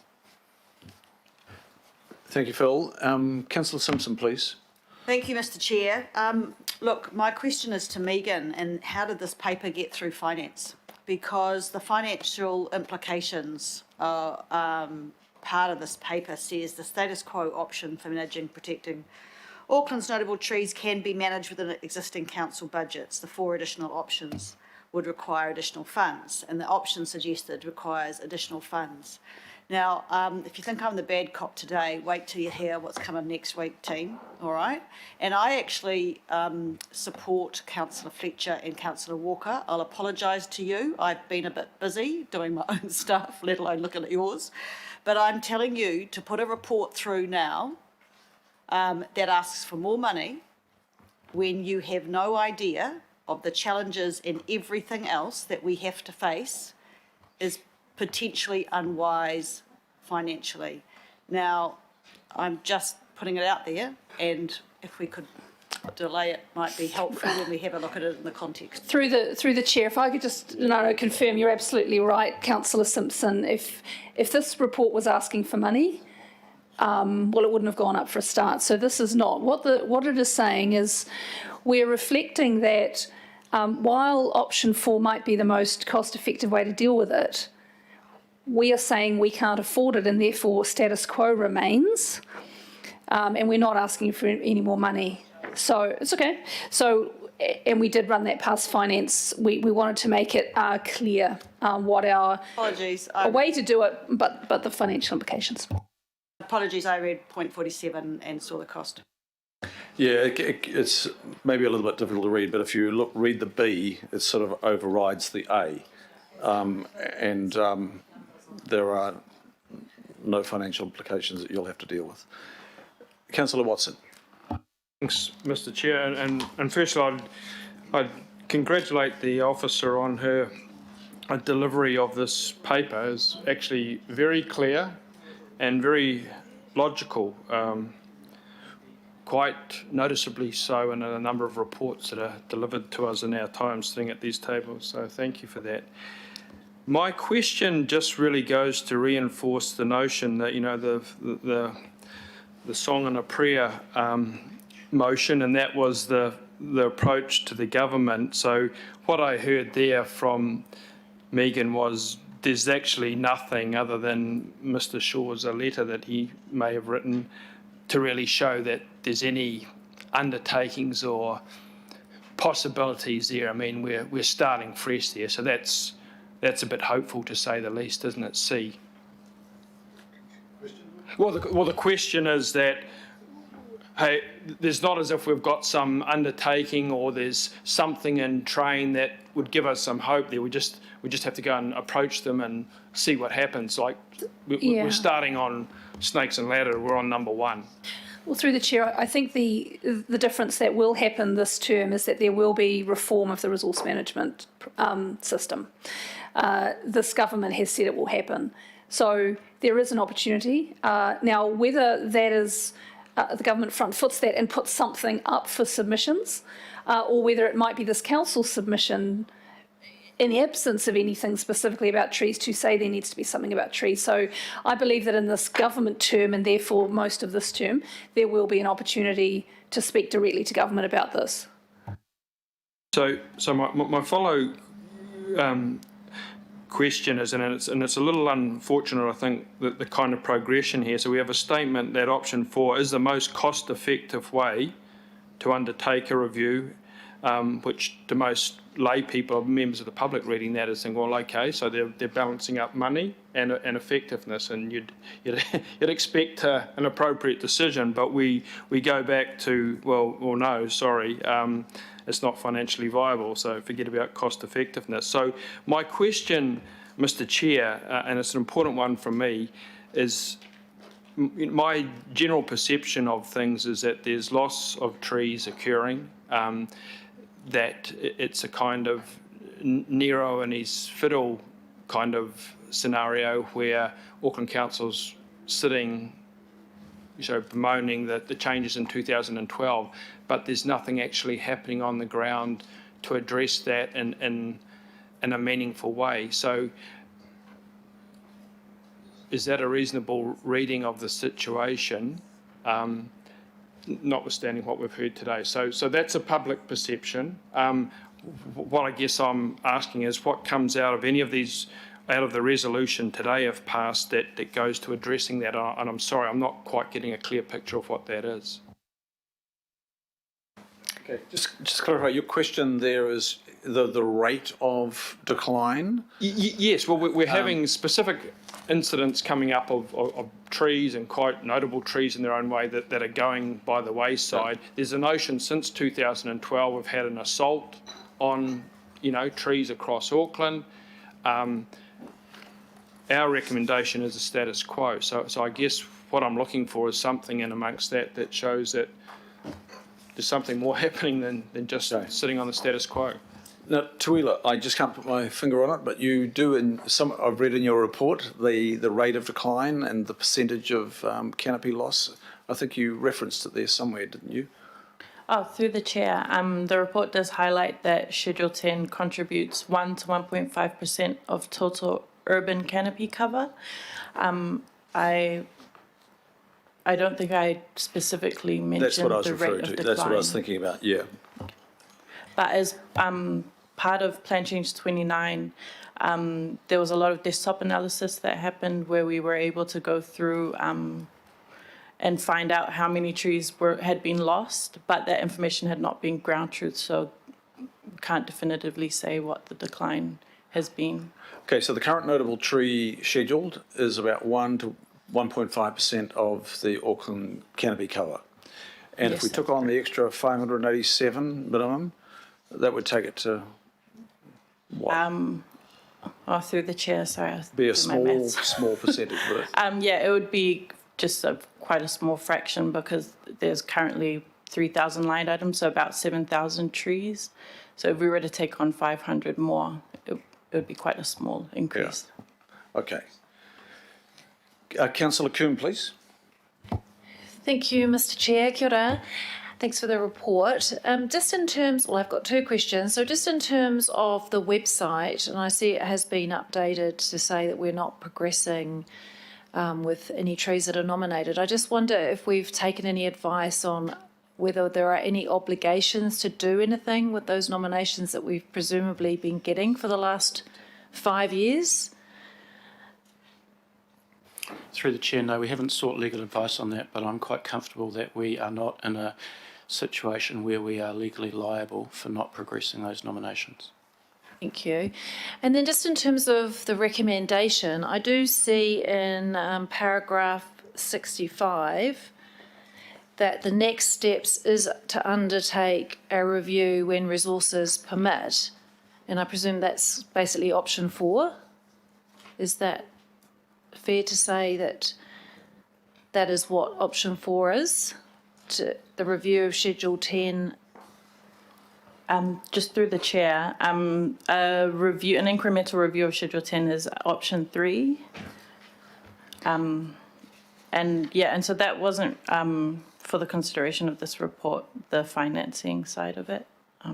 No, but I'm just curious to know, because I in terms of the recommendation, I just find it odd that we're recognising that we have an issue, we need to do something about it, and then we're being asked to agree not to do it. And I just wondered if, responding to Councillor Fletcher's concern and knowing as well that this is a very, this is a big issue out there, and not wanting to kind of state something in the negative, is there a positive way that we can say that we would agree to undertake the review or make any changes to notable trees when resources permit, so that we're recognising that we all want to actually act rather than to say we're not going to do something? I just think the way that it's currently worded is not very helpful, and maybe I think Councillor Fletcher, if you... Councillor Coombs got a good point. Can I ask the staff to frame that B in a more positive manner? That's I think, what the council is asking What for. I'm saying is it could say, and perhaps Councillor Fletcher, that might be a way, I'd potentially be happy, is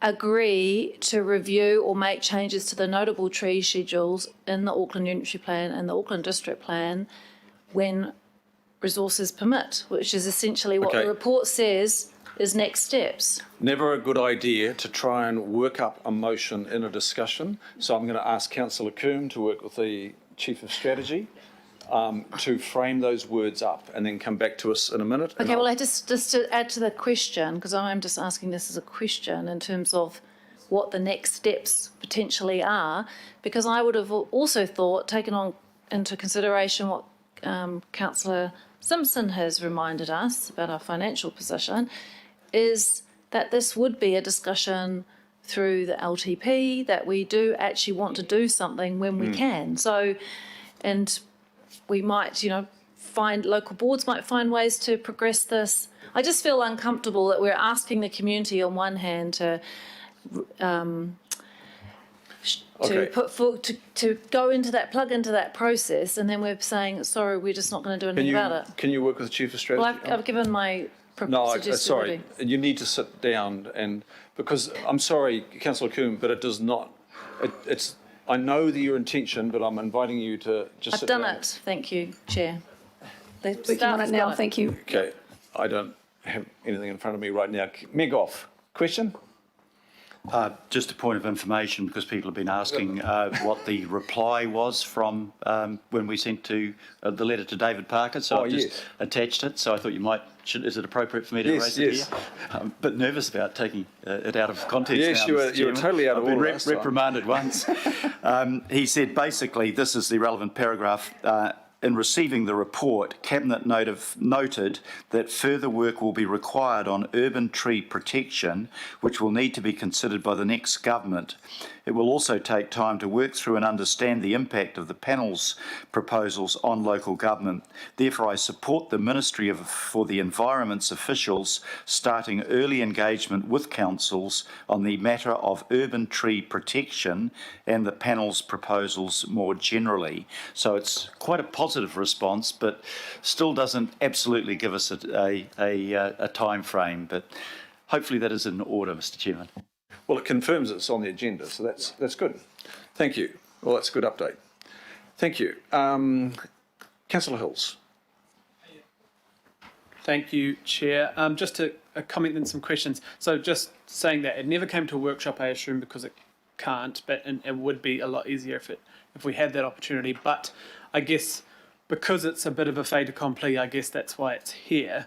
The reason, and it was the July committee that we sort of, and the Mayor didn't potentially believe the assertions of the cost. Not believe, but we just needed proof on paper to take back to the community around this. So I guess that's why it's here as part of those questions we put through on the Environment and Climate Change Committee. But I guess because we don't have the budget, there is no choice. My concern is if we put up a different recommendation without the finance. But my questions are, for me, so you're saying, so that the option is 2.5 million to basically potentially schedule 580 trees.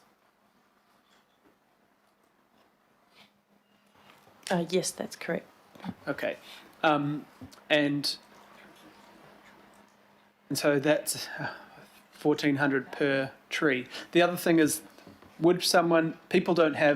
people can refuse to have a tree scheduled on their private property, right? Even if we went through this property, they have to accept that tree on their property to be scheduled. Through the Chair, through the unitary plan hearing process, that was not required. It was about the evidence that was in front of them about the value of the tree.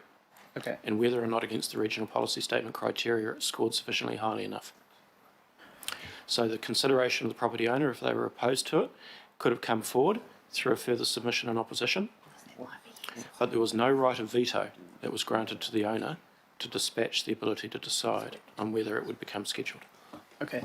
And what is the threshold for, and I guess you can't comment on each individual tree, but what is the threshold for someone to remove that tree anyway? So it's scheduled, they go through a process, but largely with scheduled trees, am I right that they can be removed anyway? It doesn't prevent someone removing them, but they can get consent to move. That's right. There is always the power to apply for a resource consent to seek approval to be able to prune or remove a tree.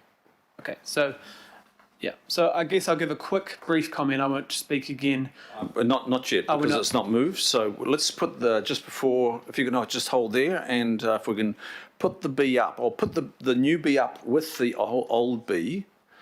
If we can have a quick read. Councillor Coombe moving. Do I have a second? Councillor Hills, it's in your area as well. Do you want to consider seconding this?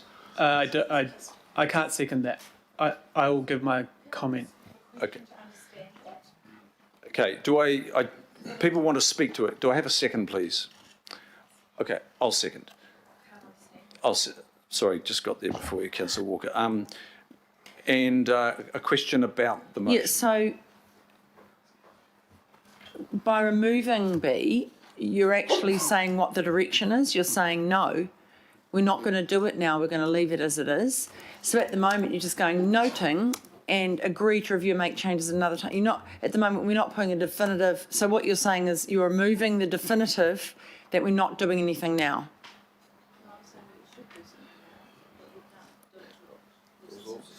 Sorry, who are you asking the question Well, of?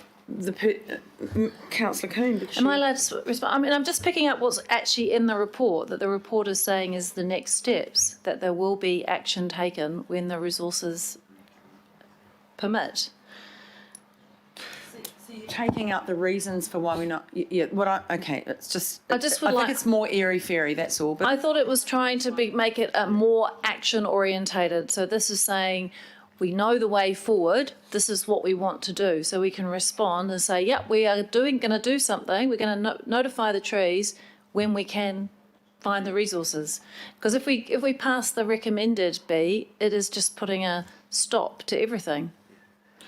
So it's, in a nutshell. Yeah, it's trying to make it a positive statement rather than just a... It's more positively framed, and it's still acknowledging the A. So subject to having the resources, you would go about it following the direction as outlined in the A, the hybrid approach. So it's just more positively framed. It's not substantially different. Okay, got it. Councillor Newman, please. Well, yeah, Chair. I mean, respectfully, I had some questions on this, but now I'm wondering. I mean, how do we get sort of through committee fare at a planning committee, a matter which I think should be addressed at a finance discussion, actually, if we're going to resource our own work program, or if we're going to do it this way, there are some other outstanding work programs with the resolution, for example, the marina strategy that hasn't been addressed. So should we add that to the schedule too, so we can get that one underway, given that we're resourcing the work streams in order to progress resolutions? That's a question. It's a direct question, Chair, because I'm very confused as to how this has all come about. Question for the staff, not for me. So is that with, I don't think that's with Phil. I think it's with the Chief of Strategy. Thank you, Mr. Chair. That's exactly why we recommended, or in our recommendations, that we can't afford to do the work now, and that we unless you change things, either money or priorities. Same thing goes for marina strategy. If and when you want to talk to us about that, we don't have the resource to do that. If you want us to prioritise that, then other things are going to fall off. So it's the same theory. And this new additional change would still mean that we won't do it. It would be when resources permit. And that could be some time away. It could be part of the resource management reform if the government makes changes, for example, in the next couple of years, and adds it to the new, whatever new legislation that might be. That might automatically happen. It might be something we would have to do anyway. I don't know. So there are various ways this could happen, but it could well take years. I can't see this as being something we can resource quickly. Well, yeah, I mean, Megan, respectfully speaking to that, I mean, we could, for example, plan space travel to the moon. We could resolve that matter, but we can never afford to do it. So it's not practical to pass resolutions that have absolutely no meaning whatsoever. You can't apply a resource to it. It's a Clayton's exercise to, I assume, make us feel better about ourselves. Chair, I had some questions to the officers. So coming back to the intent of what the Resource Management Act says right now, it doesn't provide for blanket tree protection, does it? So what we're talking about here is still an exercise where the public can schedule or seek to schedule a tree on private property, and some planner will go along and make an assessment, I assume, from the road and with an aerial photograph or something, and say that tree has sufficient value that even though the submitter and the planner don't own the tree, they don't pay the rates on the property, they can still go along and try and protect the tree. Is that correct? Through the Chair, that's correct, just like historic heritage buildings.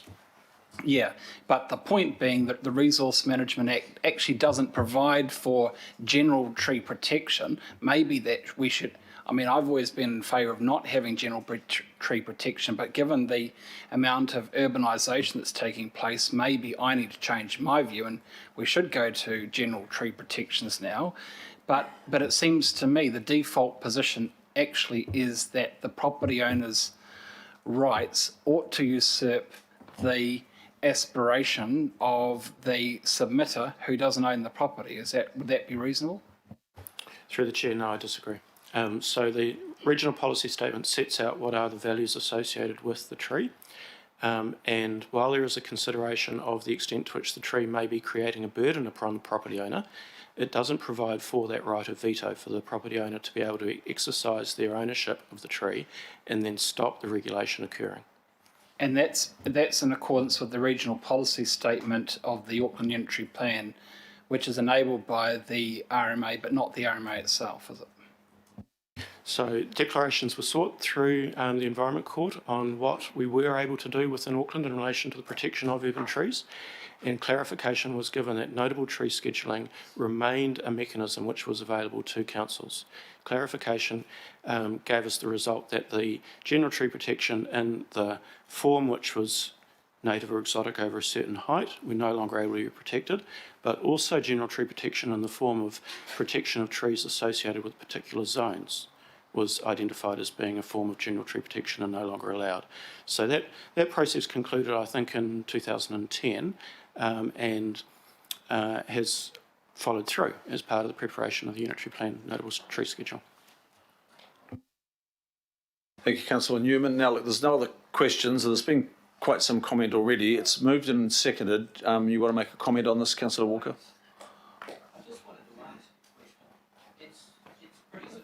Your mic, please. And that is when I look at the climate impact, there's very little there. So given that these trees are the most substantial trees in Auckland, I know that they store very large amounts of carbon. That is not only in the structure that's above ground, but also in the root structure, because the amount of carbon there is significant. So what is the climate impact of removing these trees? These trees also act as massive air conditioning units, and there's any amount of scientific evidence around that worldwide in terms of the quantifiable value in cities that these large trees serve. Are we informing ourselves around that when it comes to climate impact? And this goes directly to the comments that I made, I think it was yesterday, around resourcing and around whether we're actually serious about climate change. Because I come back to it again, on a decision by decision basis, and here's another one, we're just not doing it. We're not even considering it. So are we serious or not? So I guess that's a follow-on question. But frankly, what's the carbon storage of these trees? What's the impact of it? Which trees are you referring to? The ones that are on the schedule, or the ones that have the ones that are in 587? the ones that are in the schedule, and the other ones. Have we got even a vague idea? Look, Tuila or Phil, I'm not sure. Tuila or Phil, do you have a reply for that? Through the Chair, there's probably two answers. First, in relation to the measurement of the actual carbon storage held within notable trees being 1 to 1.5% of the urban tree cover, the answer is no. We do not know the extent of carbon storage in those or what the impact would be of progressing a plan change which was to add slightly to that stock. The other point, though, is in relation to climate change adaptation, and as spoken about earlier by my colleague Tuila, the natural hazard mitigation regional planning function has enabled for us to protect trees which are on cliff edge areas. So we continue to have controls within the unitary plan in urban areas that do protect that vegetation because of that climate change adaptation aspect of natural hazard risk. Thank you. Okay, I think we've got the A, B and C are there. They're moved and seconded. Can we put those to a vote? Speaking. I don't have any speakers that have signalled to me. So members, if you want to speak, you need to signal. Okay, Councillor Cooper, please. I'm sorry, I was just waiting to put my hand up once the questions had finished. My understanding of this is it's not about, because this doesn't really tell you when this B would be triggered, just one day. My concern is this isn't about the money, this is about what priority we're willing to put on it. So there's always money, it's just what do you want to spend it on? So if people really want to do this, they need to put up an amendment and put that forward. But to be consistent around the money issues, I can't support it. But I find it hard to agree with B. I just always feel like we've got to have clear direction, and that's just never, never. And it's virtue signalling, and I'm not prepared to support it because it really is. It's like, see, we really are nice, but we're not going to do it now. We're not going to put our money where our mouth is, and that's the issue, isn't it? We could do this if we really said, right, we're going to cut something else, but we've got to have the courage to cut something else, and I don't know what we'd have to cut, $887,000 just to do option one. Thank you. Councillor Fletcher. Well, thank you, Mr. Chairman. And for the record, when I asked my question, I foreshadowed that I wanted to be able to comment. So I'm moving an amendment that this be deferred to the Planning Committee next month, which I think is on the 3rd of December. My reason for doing that is, as Councillor Cooper has said, it's a question of priorities. I feel that there will be a lot of people who will, in understanding what we are trying to achieve today, and I'm still a bit confused, we just don't see it as a priority. And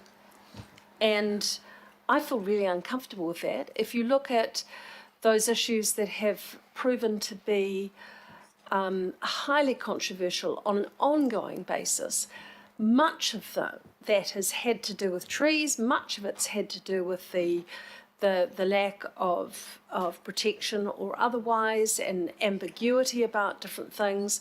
And I don't want this to be any criticism of our officers, and I understand that you work in, you have to ration the resources that you've got.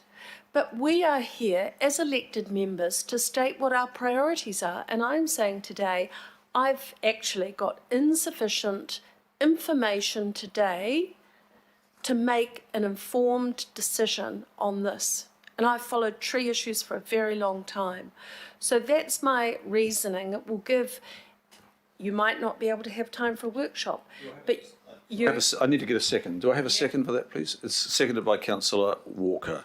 Okay, continue speaking to the amendment, please. I don't want to prolong this committee here, because I think we have got too little information for the decisions that you are asking of us to take, and I believe it gives the opportunity for officers to provide more information and for a discussion to be had at Finance, so that by the 3rd of December we are in a better situation to be able to make an appropriate decision.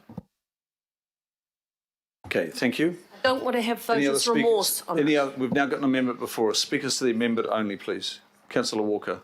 So just want to speak to the amendment, and there are essentially two comments I want to make.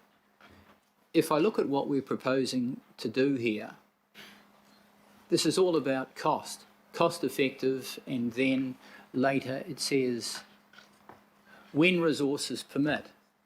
So no longer are we able, apparently, to consider something on a matter of principle. No longer are we going to make decisions about what is the most appropriate, the best call. It would appear, if we pursue this kind of method, that we'll have to predicate virtually everything we do around these things. And in principle, I don't think that is desirable. So these motions have not been well crafted. In addition to that, I think there are other matters that we should be considering, and they could and should be considered later.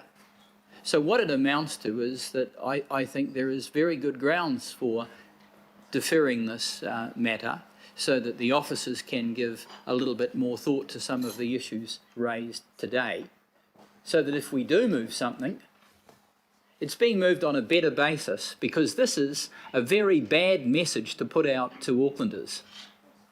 It's not the right way to go about something. Thank you. Are there other speakers to the amendment? Councillor Simpson. Look, at the risk of dragging all this out, it's actually not a bad idea, Mr. Chair. You'll have had the mayoral proposal. You'll know the state of the play. And I get what Councillor Coombs trying to do, but, you know, there is always money. It's just how you choose to prioritise it. And I'm worried about the B, actually. I'm worried about the A. I'm worried about the A, B and C. But actually, I think what it will do is, as we go through the month of November, we will very clearly see how realistic that time is for when resources permit. And so it's not a bad idea, seriously. Look, I just have a contrary view. We're 5 hours into the meeting, and at 5 hours into the meeting, somebody said they would prefer not to see this report being considered, which has surprised me. We are all very clear that there is no funding available for notable tree protection. I don't think so in the budget that we're about to confirm. I would be very surprised if it was considered a priority when you look at all the other priorities that we have. And I actually think what Councillor Coombs, the only thing she's done to the report and the motions that Tuila was complimented on by Councillor Watson, and you should keep that, Tuila. It's a good report, and your recommendations were good. The only thing that has slightly changed is more of a positive spin has been put on the words under B. That's all that's changed. So there's no suggestion that we have a workshop here. It's sort of like a discussion at finance. But I'm sure, without doubt, the discussion at finance would be this is a shutout, considering the plight we're in. So I actually don't think we're going to learn any more at finance. Let's be honest about it, folks. We're not going to learn anything more at finance. So if the suggestion is we go to finance and just have that confirmed, then we'll be asking Tuila to write this report again. We'll probably see the same report, and we'll see it up, and we'll be doing all this again. We're now almost 2 hours into this item. And my suggestion is we deal with it. We just face up to it and we deal with it. So any other speakers to the amendment? I'll put the amendment then by division. Okay.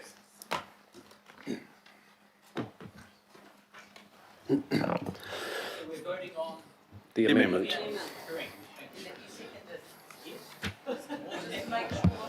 Thank you, members.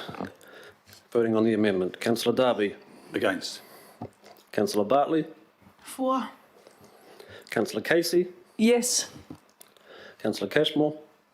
Against. Councillor Collins. Against.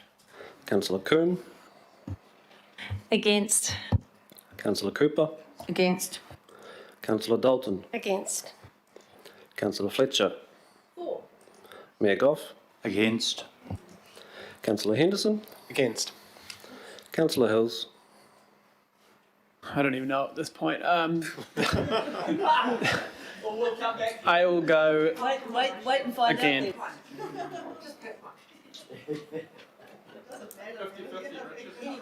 Councillor Hills. Against. Councillor Mulholland. For. Councillor Newman. Member Namane. Kind of like Councillor Hill. Against. Councillor Sayers. Or. Councillor Simpson. Councillor Walker. Yes. Councillor Watson. Councillor Young.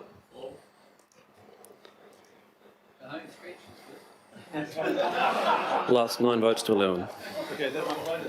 Motion is lost 9 to 11. We'll go back to the speaking list for the substantial motions A, B and C. Are there other speakers? Do we have any other speakers? We don't. So we will now go to the vote on... Oh, we do? Okay, can we put the names up, please? Councillor Hills, please.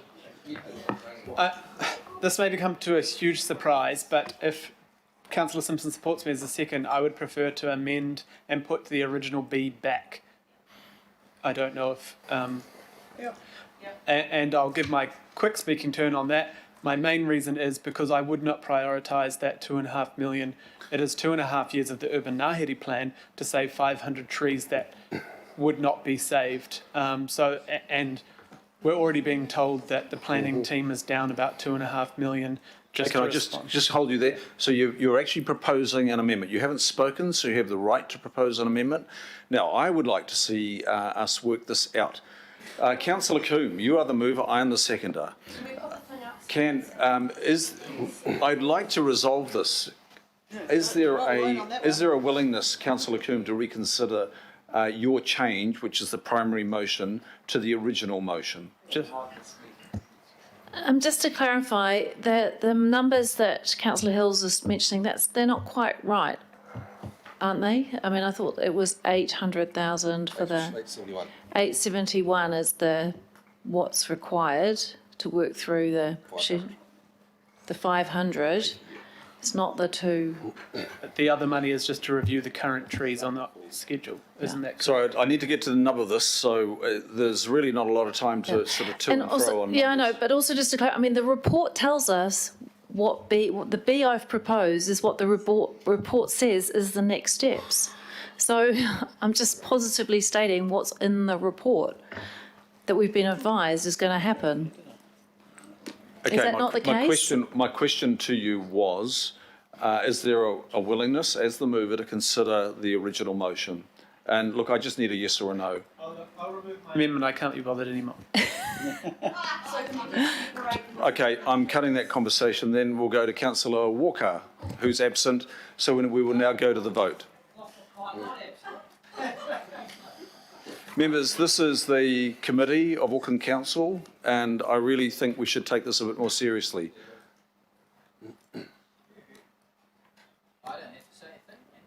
I'm going to the vote then on A, B and C. Would you like all of it on division? Councillor Fletcher? Excuse me, I would like all of it on division. All of it on division. Question from Councillor Cooper? The first one is a note, so I'm not going to, I don't want to vote against a note because it's a note. I do want a note that option 4 is the most cost effective. Councillor Fletcher, can I take A separately, please? I thought you were going to, and I wanted to put all votes. Excuse me, order. I am not seeking to be vexatious, but from my perspective, this is actually a really important issue. As chair, you don't think it is. You've already told us on behalf of the committee it's not the big priority. Well, I don't want to take I said the funding time. of it. Well, I'm sorry, that was my My impression question of what, to you was about the division. I'm well aware, and I am also trying to convey to you, I'm trying to be helpful, but I am appalled at your chairing of this, and I'm appalled that we are having this issue just put to us in such a way that it's very clumsy. So go ahead and do whatever you want. Okay, then your call for a division is withdrawn, is it? I've invited you to do what you like because it seems we just need a chair and not the rest of the committee. Okay. I'd like to call for a division, please, Chair. Sorry, I've got somebody online. Who's that? Councillor Mulholland? Thanks, Chair. I'd like to call for a division, please, so we can move forward. Thank you. Okay, I'm cool. Okay, I'll call the division on A, B and C. We'll proceed with A. We're going to the vote. Thank you, members. You're voting on A. Councillor Darby. For. Councillor Bartley. For. Councillor Casey. Yes. Councillor Cashmore. Aye. Councillor Collins. For. Councillor Coombe. Aye. Councillor Cooper. Aye. Councillor Dalton. Aye. Councillor Fletcher. Councillor Mayor Goff. Aye. Councillor Henderson. For. Councillor Hills. Aye. Councillor Mulholland. For. Councillor Newman. Yes. Member Namane. Aye. Councillor Sayers. Or. Councillor Simpson. Councillor Stewart is not here, sorry. Councillor Walker. Councillor Watson. Yes. Councillor Young.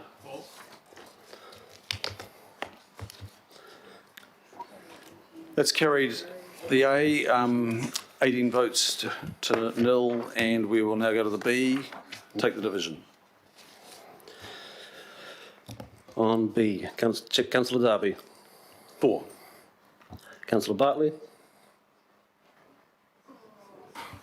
I have no idea. I'm gonna abstain. Councillor Casey. Yes. Councillor Cashmore. Aye. Councillor Collins. For. Councillor Coombe. Aye. Councillor Cooper. Abstain. Councillor Dalton. Councillor Fletcher. Mayor Goff. For. Councillor Henderson. For. Councillor Hills. Or. Councillor Mulholland. For. Councillor Newman. No. Member Namane. Aye. Councillor Sayers. For. Councillor Simpson. Councillor Stewart. Not here, sorry. Councillor Walker. Councillor Watson. Councillor Young.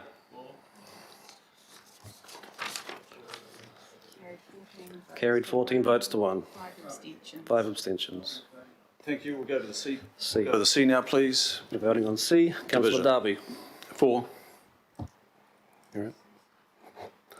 Councillor Bartley. For. Councillor Casey. Yes. Councillor Cashmore. Councillor Collins. For. Councillor Coombe. Aye. Councillor Cooper. For. Councillor Dalton. For. Councillor Fletcher. Mayor Goff. For. Councillor Henderson. For. Councillor Hills. Aye. Councillor Mulholland. For. Councillor Newman. Yes. Yep. Member Namane. Aye. Councillor Sayers. For. Councillor Simpson. Councillor Walker. Yes. Councillor Watson. Councillor Young.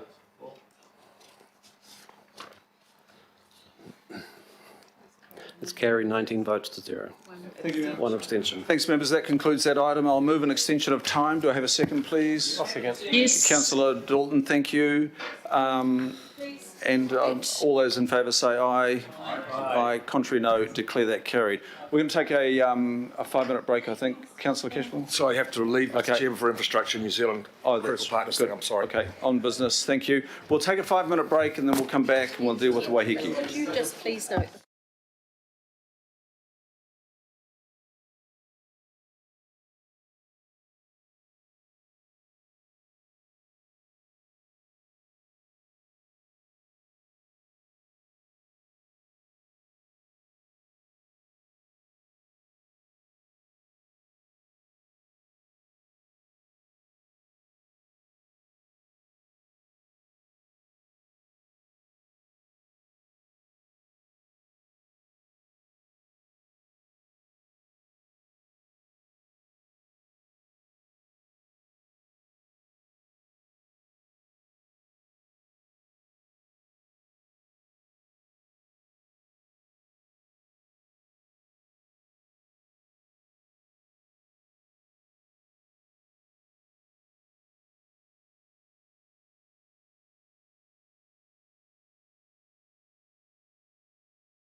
Page 73.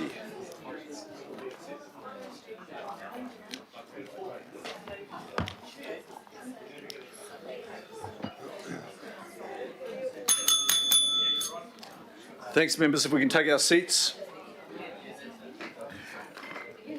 Item 11 is the Waiheke Area Plan and allocation of the non-regulatory decision-making to the Waiheke Local Board. The author of this report is Principal Planner Michelle Perwick, who is with us now. I don't think we've got Warren Michelle, but I think we're in your capable hands. Now, we've got a small change here, and I'm going to take the move of Councillor Coombe and the second of Independent Māori Statutory Board member Leah Namani. And so it's moved and seconded. Michelle, do you have anything to add to the written report?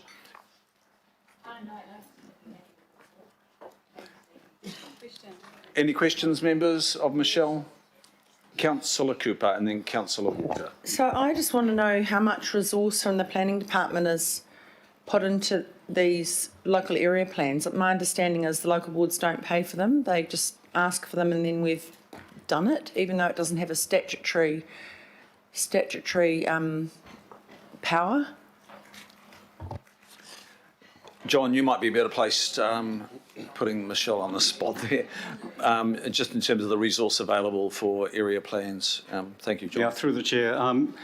We are currently working on 4 area plans as endorsed by the Planning Committee. They are Waiheke Aotea Great Barrier, a review of the Mangaria Tahu area plan, which is about 4 or 5 years old, and we're calling it Mount Roscoe neighbourhood, so it's not the entire Puketapapa local board, and it does, I think, stretch into adjacent local boards as well. So there are 4 area planning exercises underway. They do take a reasonable amount of resource, but that's the end of the program that's been endorsed by the Planning Committee. So it's a program endorsed a couple of years ago. It is coming to an end at this point in time for a number of reasons, including our reduced resourcing, but at this point in time, we're not getting huge demand from local boards to do more of these plans. There are a few boards who would be keen to do them, and we've had to say at this point in time we're not able to do that. The focus is on things like the National Policy Statement on Urban Development, National Policy Statement on Freshwater Management, ongoing private plan changes and designations for infrastructure that all come through the team as well, and the ongoing work around heritage, the Māori Heritage Program. So we've got a very busy program. So in short, we are, I guess, winding down the area planning program at this point in time, and hopefully in the future we'll pick up again. But at this point in time, it's winding down, so we focus more on that statutory work and the national directions. That's clear. Thank you. Councillor Walker. A question around the financial implications, because that appears to be uppermost. And there's a section here, it says actions contained in the final version of the Waiheke Area Plan that are unfunded are not binding on the governing body and will be subject to future funding decisions. So is there some future funding requirement here or not? Through the chair, there are a number of actions that will require either the local board or different divisions of council to come back and seek funding. But they're completely outside. The area plan doesn't make any implementation or financial decisions. That all has to come back to the governing body and planning and the various committees. So what you're saying is we can pump an area plan through, but we may not be able to do any of it, but that doesn't matter. No, it also gives direction to both the local board when they're considering their own actions, which they have authority and decision making for, and it will also provide direction for council and the CCOs when they're making decisions as well on how they wish to proceed with budgets and their own implementation plans. Thank you. And question from Member Namani? Thank you, Michelle. Just a bit more context around, I'm personally not aware of it, the Waiheke governance pilot. I know it's not a direct component, but just even a basics around, is that something driven from council? Is it external of council? And what's its intent, or just? Sorry, it's through the chair. It's a pilot study through council to look at the governance framework review as part of the governance framework review, and Waiheke was one of the islands selected for that because it's essentially a very standalone, being a series of islands. It doesn't impact directly on other local boards, and so that governance project has been running since 2017 until September of this year, and it will now be reviewed moving forward. Okay, and in your mind, in terms of regulatory, non-regulatory, particularly in the, I guess, the mana whenua Māori space, where does the line draw? Is there any? Through the chair, I see the area plan as being very much in the non-regulatory space. It has no standing under the RMA. It's not a regulatory document, and it's been developed through the Local Government Act, non-statutory sort of activities that happen and through that. Thank you. Thank you, Member Namani. And finally, Councillor Bartley. Thank you, Mr. Chair. Thank you for the report. I wanted to clarify your comments, John, because even before the COVID cuts to the planning team, my local board and myself and our local member of parliament met with you and your team about an area plan for our area, in particular Mount Wellington, and the response given was capacity, that you guys were busy doing the other area plans. And I just wanted to clarify, are we going to stop doing them now and because of the COVID cuts? Through the chair, that's correct, Councillor Bartley. Overall, we're not getting the level of demand or requests from local boards that we did, say, 4 or 5 years ago for plans of this nature, but Maungakiki Tamaki very definitely have sought an area plan of some sort, as you've mentioned. But in light of our current resourcing, it's just, and coupled with the National Policy Statement of Urban Development, the National Policy Statement of Freshwater Management, a lot of things coming out of central government, those two things combining, we're just not resourced to do any more of these area plans after finishing the current 4 for the foreseeable future, at least this financial year, probably next financial year as well. It's looking very unlikely that we could commence any further area plans. It's a matter of finishing off the 4 that we're doing, which should all finish by the end of the financial year. We'll continue to relook at opportunities that might be available next financial year, but at this stage, with the government national policy work program, it's not looking likely even in the new financial year. Yeah. Unfortunately. Unless the local board can fund the work, and we have had some discussions with the local board around that funding. Thank you, Councillor Bartley, for that question. And now there are no further questions. A lot of good work has gone into this. Thank you, Michelle. And thank you, of course, Kath, who's absent now, and the Waiheke Local Board, Local Councillor, Councillor Coombe. Councillor Coombe, would you like to say a few words to this?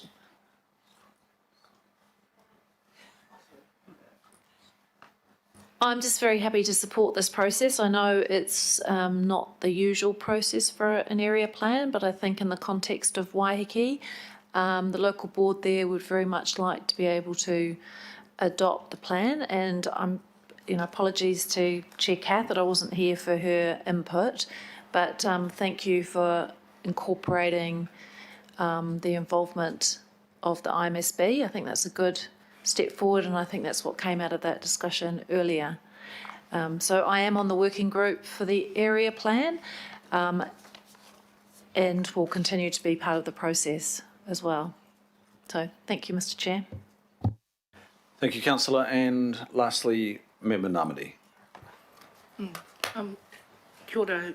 I just wanted to be clear about why I'm supporting the motion.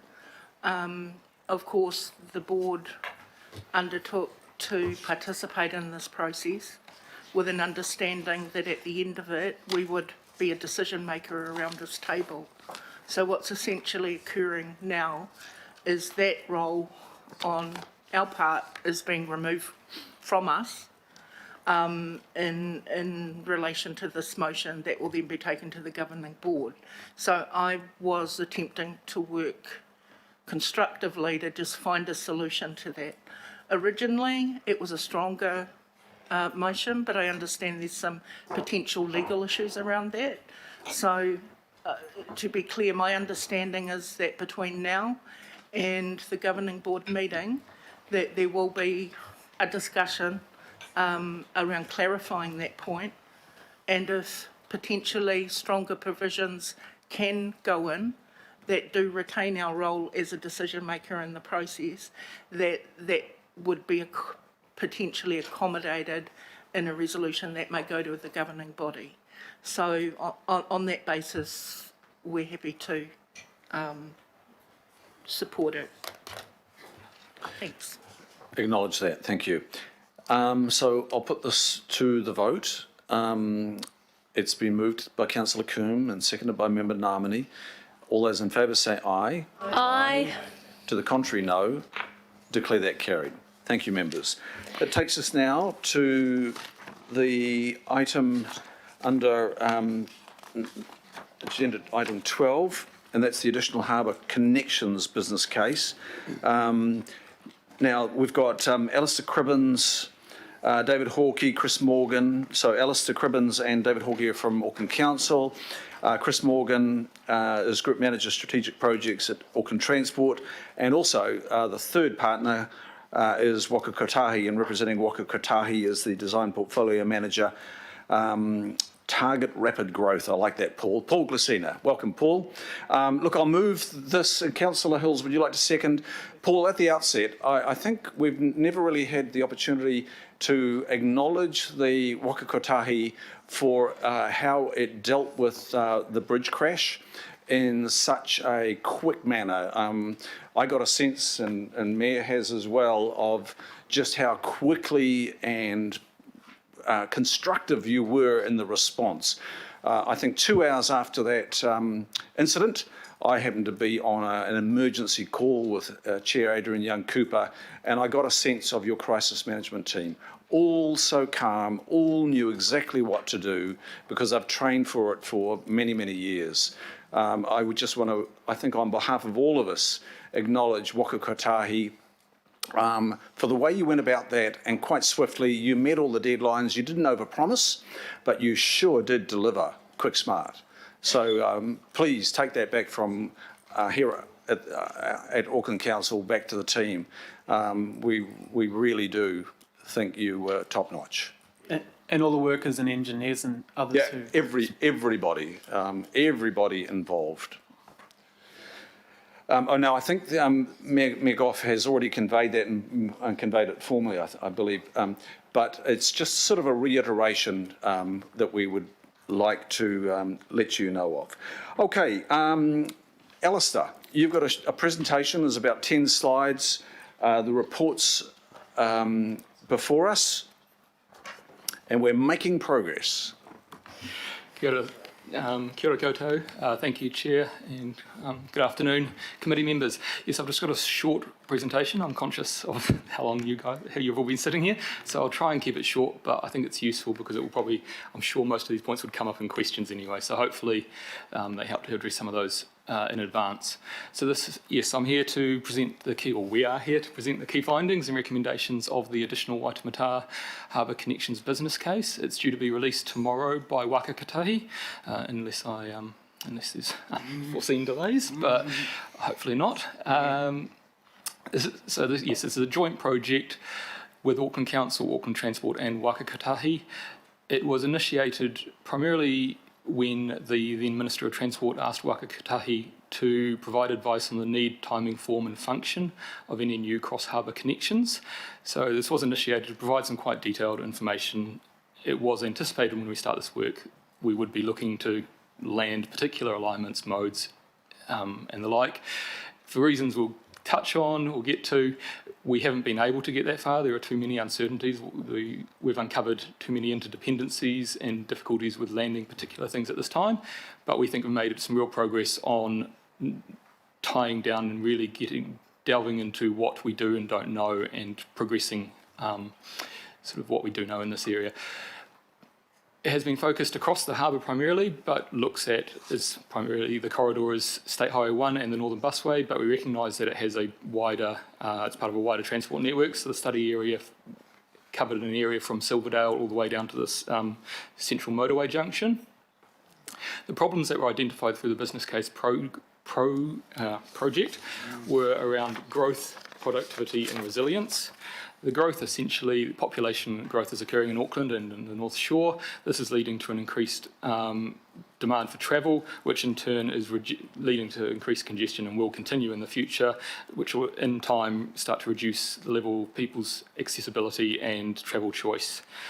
This has an impact on, particular during the middle of the day, on productivity and the movement of goods and services, and this can be seen in particular in the modelling over time as the two peaks, the AM and PM peaks, start to join over the, especially across the harbour and the harbour bridge, and so that in 20, 30 years time it's predicted that you'll have a peak period from sort of 6 AM through to 7 PM.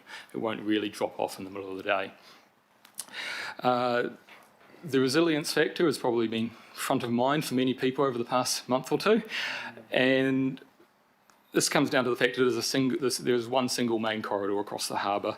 It's exposed to rare one-off events, as we had, but also over time it will be exposed to the increasing interventions that Waka Kotahi will need to make to maintain the bridge. There's no suggestion in Waka Kotahi that it will fall down or there's any problems with it, but over time Waka Kotahi, the Christmas closure of 2 lanes for a bit of resealing isn't going to cut it. They will need to undertake more and more serious interventions, which may require some closures for longer periods of time. So reliance on this single corridor becomes increasingly problematic. But in saying that, the business case and the project team felt that the main problem in this corridor is the increased growth. We know this is happening. It will impact every day in the future, not just in a 1 in 60 year, 1 in 100 year event. So the main focus and the main weighting of the problems has been on that growth and productivity problem. So the business case recommended a series of interventions following the hierarchy of Waka Kotahis. I'm still getting used to saying that, intervention hierarchy. So that is starting with the lowest cost interventions first and working through to the most expensive ones, building a new crossing.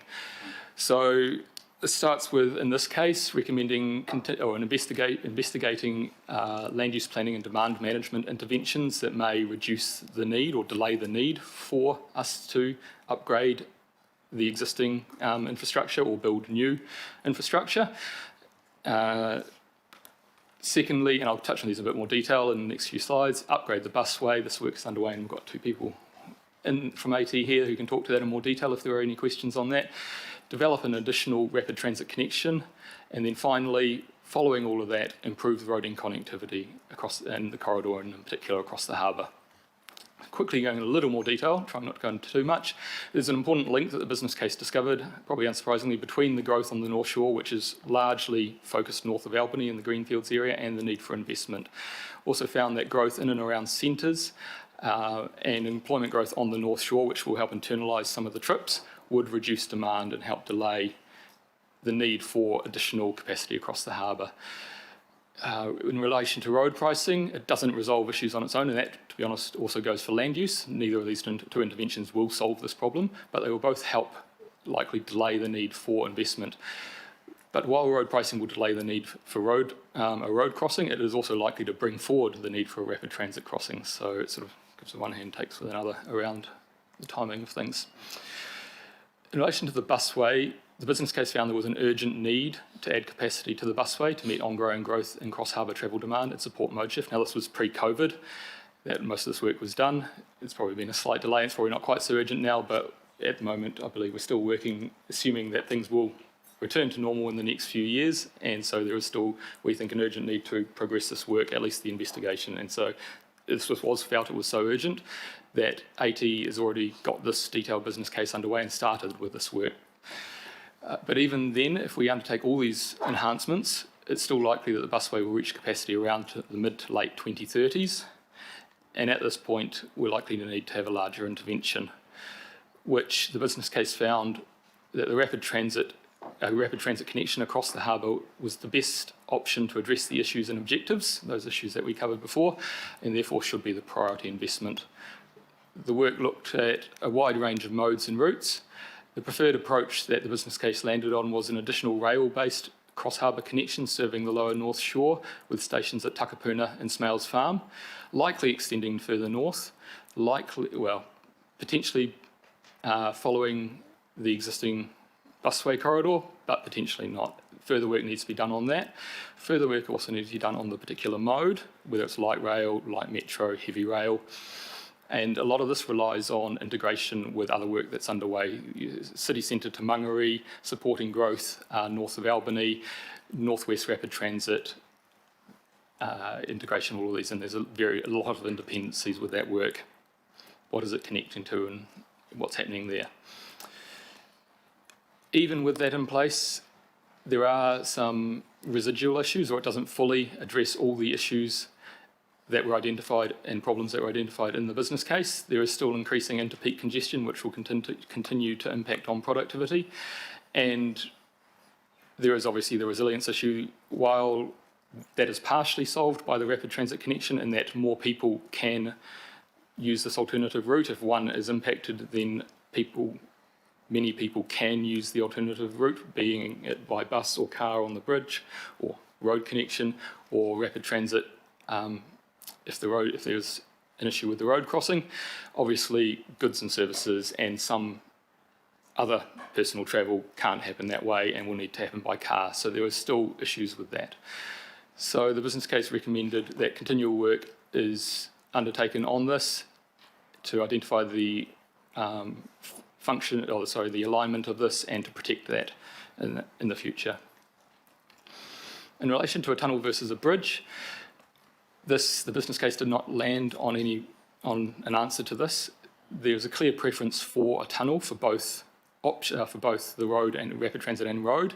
However, there is, as you'll have seen in your report, quite a significant cost with that. And so while it is preferred, we did not feel comfortable ruling it out completely. The strong advice we got from both legal and planning advice was that it would be very, very hard, if not impossible, to consent a tunnel in this environment. A bridge, sorry. It would probably be pretty difficult to do the tunnel, but yes, sorry, it would be very, very difficult, if not impossible, to do a bridge. But we didn't feel comfortable ruling it out because of the scale of the cost involved. Whether it's a combined rapid transit and road tunnel or bridge needs to be considered at the next stage. We need to do more work on what the rapid transit connection is. We only reached an indicative alignment. There are, as I said, a lot of unknowns with what it's connecting into at either end. And the preferred alignment for that, we need to take that and the preferred mode, look at it with the preferred alignment for a road crossing, see if those work timing-wise and spatially, and if so, they could potentially be investigated to be combined. If not, it's likely to be separate tunnels, or separate crossings, but that needs to be done at the next stage. These are the next steps. We recommend, or the business case recommends, ongoing delivery of the busway enhancements. It then also recommends progressing on to what is being called a strategic network single stage business case. I've sort of touched on what that involves. Further work on the rapid transit connection, so we get quite a level of detail on the preferred option for that. Taking that to the work that's previously been done by what was NZTA, Waka Kotahi, and looking at both the rapid and road connections, figuring out the best way to deliver those together, apart, different times, and protect both of those routes, or the single route. Public engagement is proposed to occur as part of that, or at the same time as that business case. And because of the interdependencies I've mentioned around these various rapid transit connections, we being these three partners, have already started work on a rapid transit plan. It was felt that it wasn't possible to leave this to any one particular project to make the decisions that impact on all the various other routes. So there is work underway on a rapid transit plan that will look to answer, or at least provide guidance for these rapid transit planning decisions, and will hopefully tie into this, as well as tie into decisions on city centre to Mangere and other transit routes. And that's about it. Thank you. Thank you, Elsa. Paul, from the Waka Kotahi side and AT side, either Daniel or Chris, anything to add? Nothing in terms of content. I'll just confirm that this, I guess, program was endorsed by our board last month, I believe, and Auckland Transport's last month as well. That's correct. Yep. Thank you. And I believe the motions that the respective boards passed are very similar to our motions, acknowledging where we're up to and the next stages and who will be involved in that stage. And it's good to see the representation here today of Auckland Council. While holding the pen on the report for us, we know that is being authored jointly in some ways with Waka Kotahi and Auckland Transport, and that is the way forward. Members, I did alert the directly affected boards of this paper, the Waitemata board, Kaipātiki board and the Devonport board. In fact, the email went out to every board, so every board received it.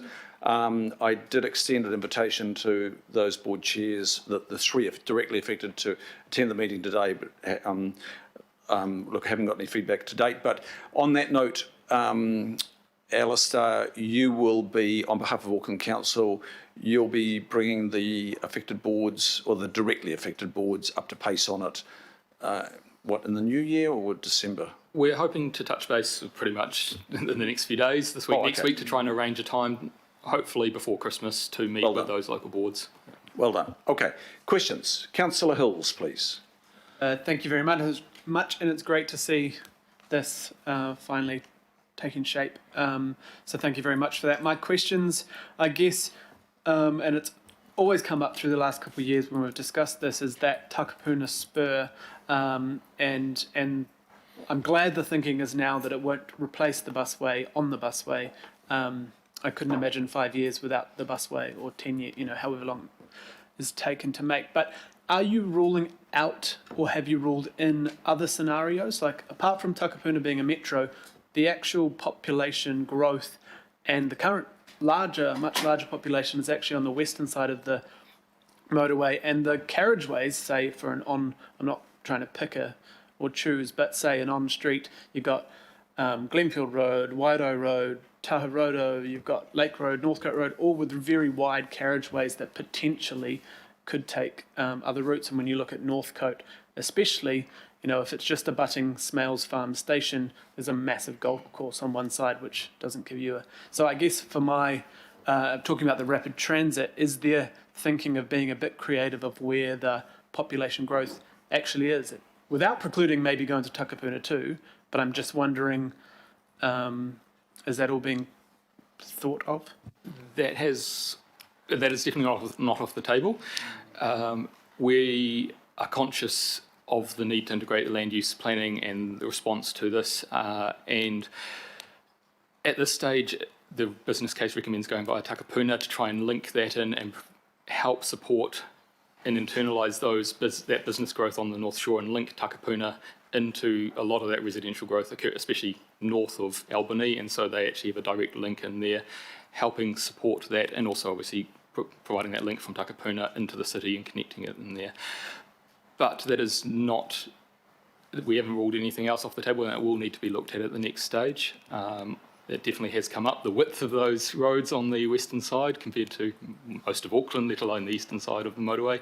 So that will be definitely something we're looking at and testing in the next phase. Thank you. And I guess, will all the other connections, like cycle connection, like it's been done with the Northern Corridor, which actually seamlessly connects everything finally, cycling, walking, will that all be taken into consideration, not left up to, say, local boards to try and fit in cycle routes into...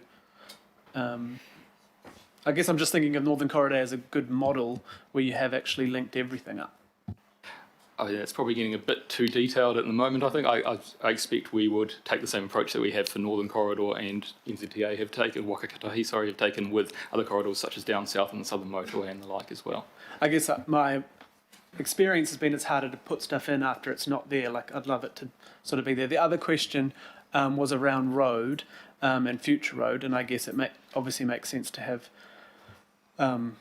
public transport first, but how how early will you be able to talk through with the community about what road really means, such as how much land you may need to take up and where those cars will come in, you know, flooding the city or flooding the shore or taking away many homes to, because I guess people may just think you're talking about over the water, a few more lanes, sweet as, but we know that you actually need a lot more motorway north and south somewhere.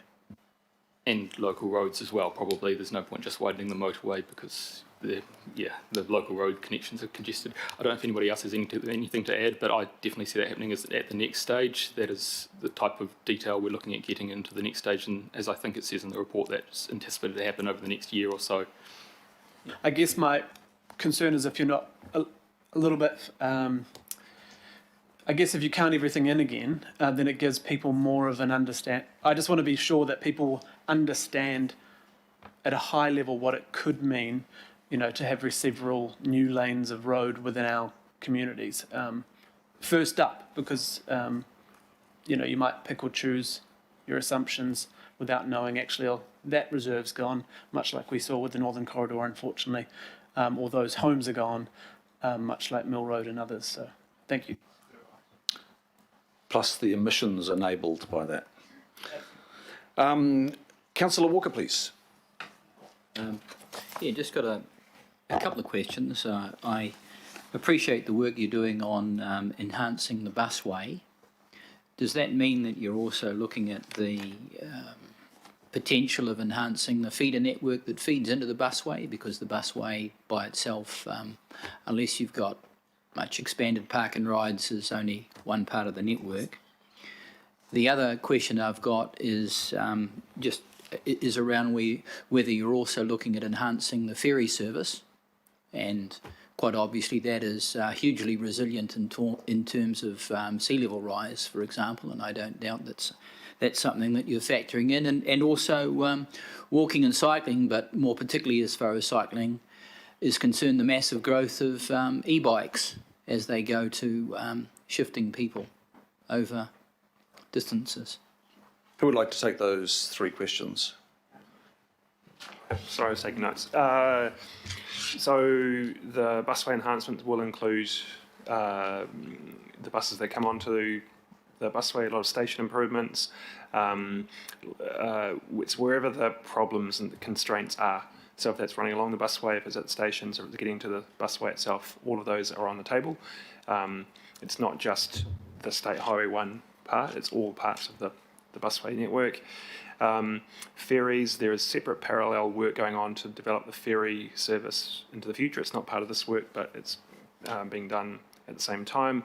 And e-bikes is part of the kind of integrated approach. It's part of the Northern Pathway thinking that will be added into this. So all of those modes and all of the development of those will be taken into account in the next phase we're getting into. Just one related question. You're probably aware that the council is actively looking at selling the airspace above our park and rides prior to, of course, any of this work being done. Is that something of concern to you, given that we might need to have more park and ride or other facilities to cater for the integration of what we're talking about here? We'll be looking at the long-term implications of each of the airspace considerations when we look at park and rides. The first starting point is ORAK, so it's not affected by this. And in fact, the northern busway stations aren't prioritised in that plan either. So we're not selling the airspace above our North Shore park and rides tomorrow then? Not tomorrow, no. Okay. Or the next, no, not the next day, I don't think so. It is of real concern. So I'm just putting that to you that, I mean, we've had presentations around selling it, and I don't know whether... We've taken a presentation on what's called overstation development, looking at the potential. That's what we've looked at, and we've not landed on selling anything, actually. But look, thank you for your interpretation of the situation, Councillor Walker. Councillor Sibso, please. That's what made the whole idea so attractive. Richard's kind of asked my question. So you don't really know where it's going to come out? No. And I mean, both ways, north-south. You don't actually know where it's going to join up. Yeah, at this level of detail, no, it's more indicative. Yeah. Okay, so the devil really is in the detail, isn't it, on that one? Yeah, okay, thanks. And Councillor Watson? Yeah, just probably pay to touch base with two other local boards who might not physically be affected, but will definitely rely on the Harbour Bridge, and that's of course Upper Harbour and Hibiscus and Bays. You know, a large percentage of the people there commute over the bridge. Just in terms of these, and I'm looking at the kind of the work program or the future work program, and you've identified the Northern Busway enhancements.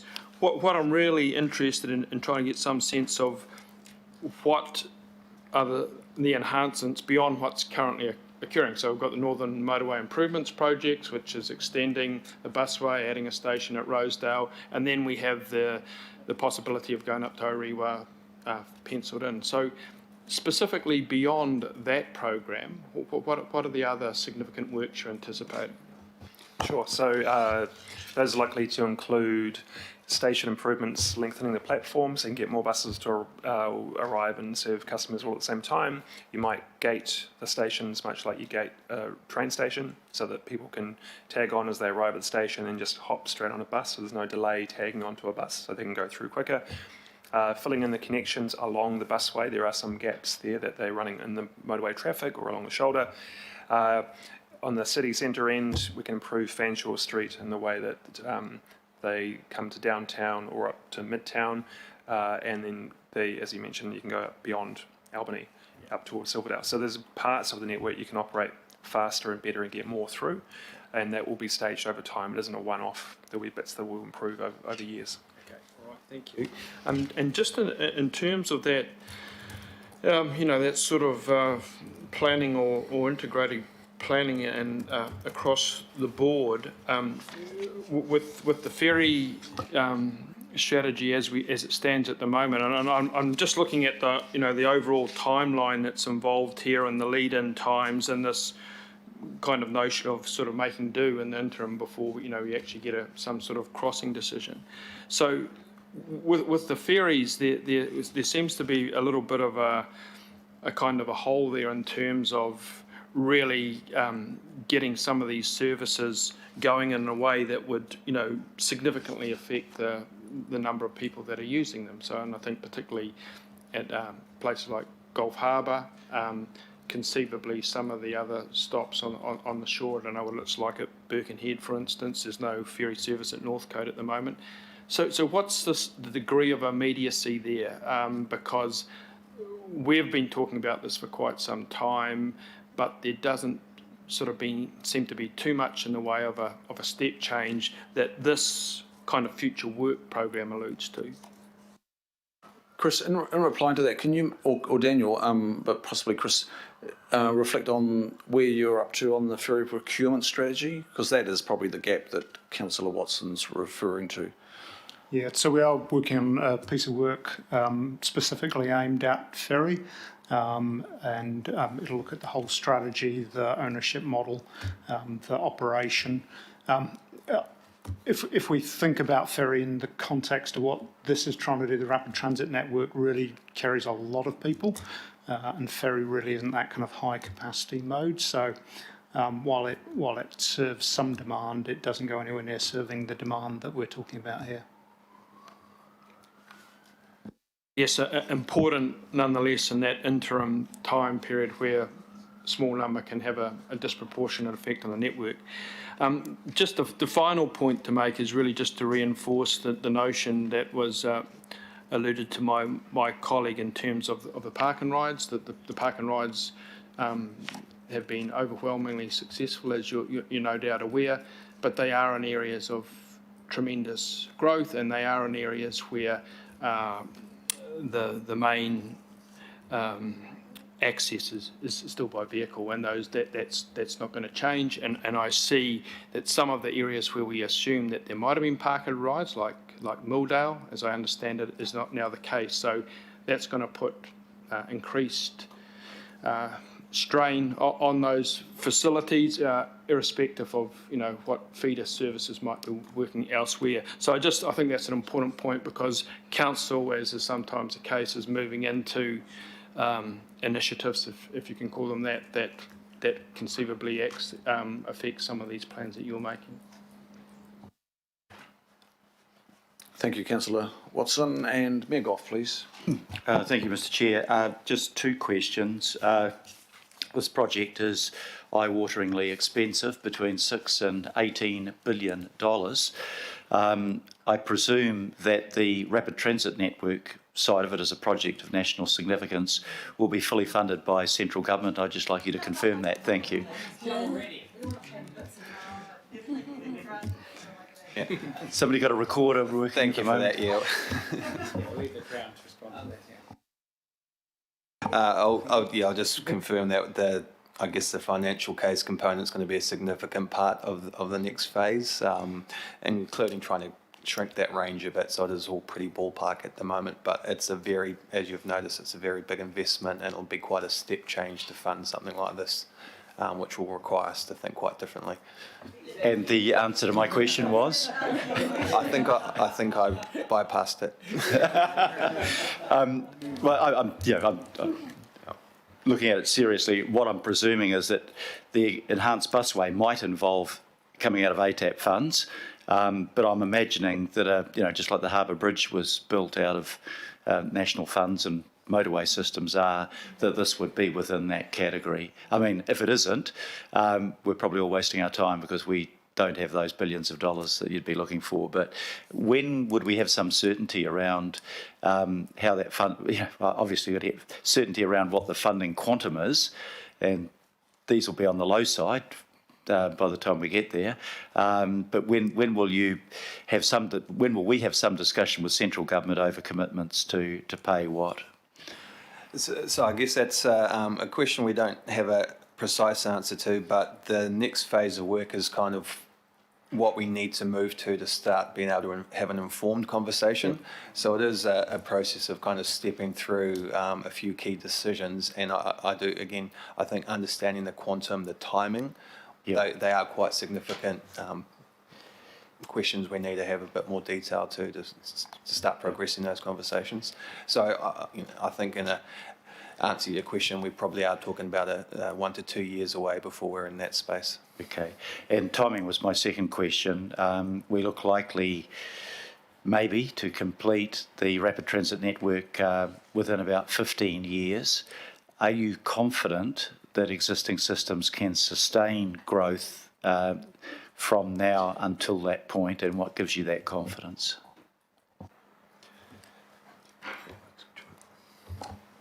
Sorry, that's really the work that the busway enhancements business case is looking at. It's looking at the level of investment that we'll need to put into it to keep to get the busway to that point. The other trade-off is, as Alistair alluded to, road pricing. So if we implement road pricing, then the investment time comes forward. So we need to think about that carefully. Thank you. Thank you, Mayor Goff. And Councillor Fletcher, please. Oh, thank you. My question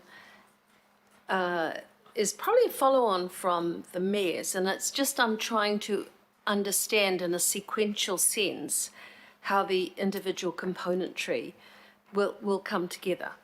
So ATAP isn't a statutory document. It's a bit, to a degree, it's a bit like the old days where you had the mayoral forum, but it's, so you've got a sort of nominated amount that's agreed after negotiation, but it does involve, with Waka Kotahi, the board's determination in terms of allocation of their funds. So like if you go back into the old days, it used to be TransFund. So what I'm trying to work out is how the individual pieces of the jigsaw are going to be signed off. So what I kind of see at the moment is these are all decisions by the board. I mean, obviously subject to the estimates in Parliament and the allocations and everything else that go through there. can you just walk me through how it's approved? Because we always miraculously say, oh, well, you know, it's part of ATAP, and but ATAP is. Yeah, well, I can speak to that and help that a bit. I think in terms of, I suppose, the immediate needs, which is the busway enhancements, that sort of package of works, the cost of that is in the ATAP process, and it's being assessed through that process. So that will be the first look at. And that will inform the regional land transport plan, which would put that forward it's also co-funding from the national sort of transport fund. So that part is the clearer part of the story. And when you're moving to these second, more major interventions, as Paul has indicated, that's where further work and a bigger discussion we'll have to have, because the size of those potential investments are quite substantial inside, you know, up to 30 to 50% of the National Land Trans Fund to do the whole lot. So it's moving into a different sort of conversation. But the process is clear for that more immediate intervention around the busway enhancements. So are there signals from that board thus far? Obviously, everyone's waited to have electoral outcomes. Well, I sit on the ATAP steering group, so the part of the program that's put forward to ATAP includes the busway enhancements program.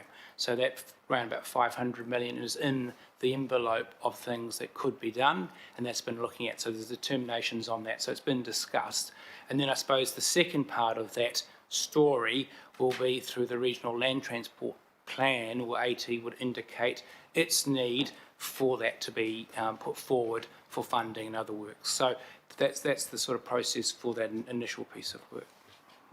Thank you. I can see the importance of the advocacy that the Mayor and others may provide, but yeah, it's just to there's like dominoes, you know, you sort of get them all trying to go in a row. And AT can speak to this, but I'm well aware that the board thinks the busway hunt is a very important project, and it's a high priority project for the AT board.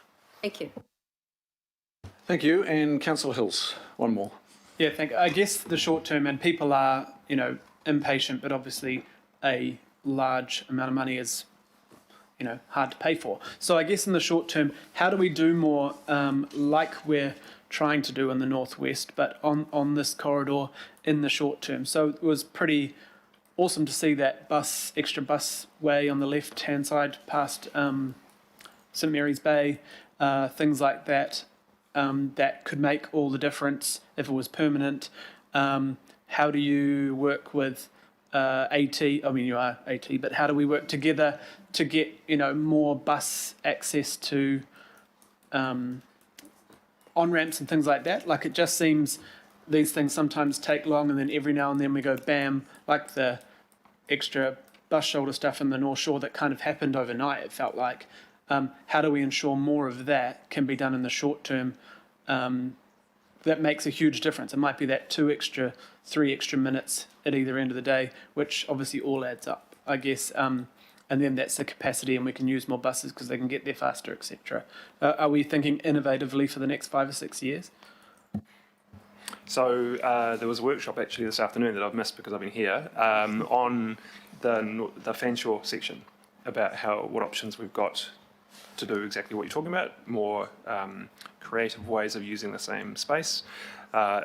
So when all of that work lands, which is meant to be December, we will have a package, and it will have some really short-term, quick paint and signs things, and some more expensive things. So I imagine we'll be coming to you early the new year with, here's the program, here are the quick wins things like you mentioned, and here's the longer term things. Just one point of clarification perhaps for Councillor Fletcher. There are already in ATAP in the second and third decades already indications for the rapid transit and the road crossing. They're already there, they're just second and third decades, so there's less clarity. What we're trying to do is provide the clarity to say, well, actually it's this much in this time frame. So although ATAP is a tool to guide all of our funding. It doesn't bind legally. It doesn't bind this, but it's already ring fenced that there's big dollars coming, and this work will help say to do what and when, and prioritise that. And then as we get closer and closer, those conversations that Paul was mentioning about who has responsibility for what will come about. But the 30-year ATAP does have these components in it already, but no one's really too focused on the second and third decades yet because we've still got a lot to get through in the coming decade. It's very refreshing to see this work coming on, though. It's very exciting. Councillor Hills. Thank you, Chair. And just the last bit, there was 300 million in ATAP at some point, I feel like it was 2018, for shoulder lanes or some investigation from Albany to Silverdale. And obviously that will improve the whole network because fewer cars potentially coming from Wayne and John's way. Is that still part of the mix in the later of this decade?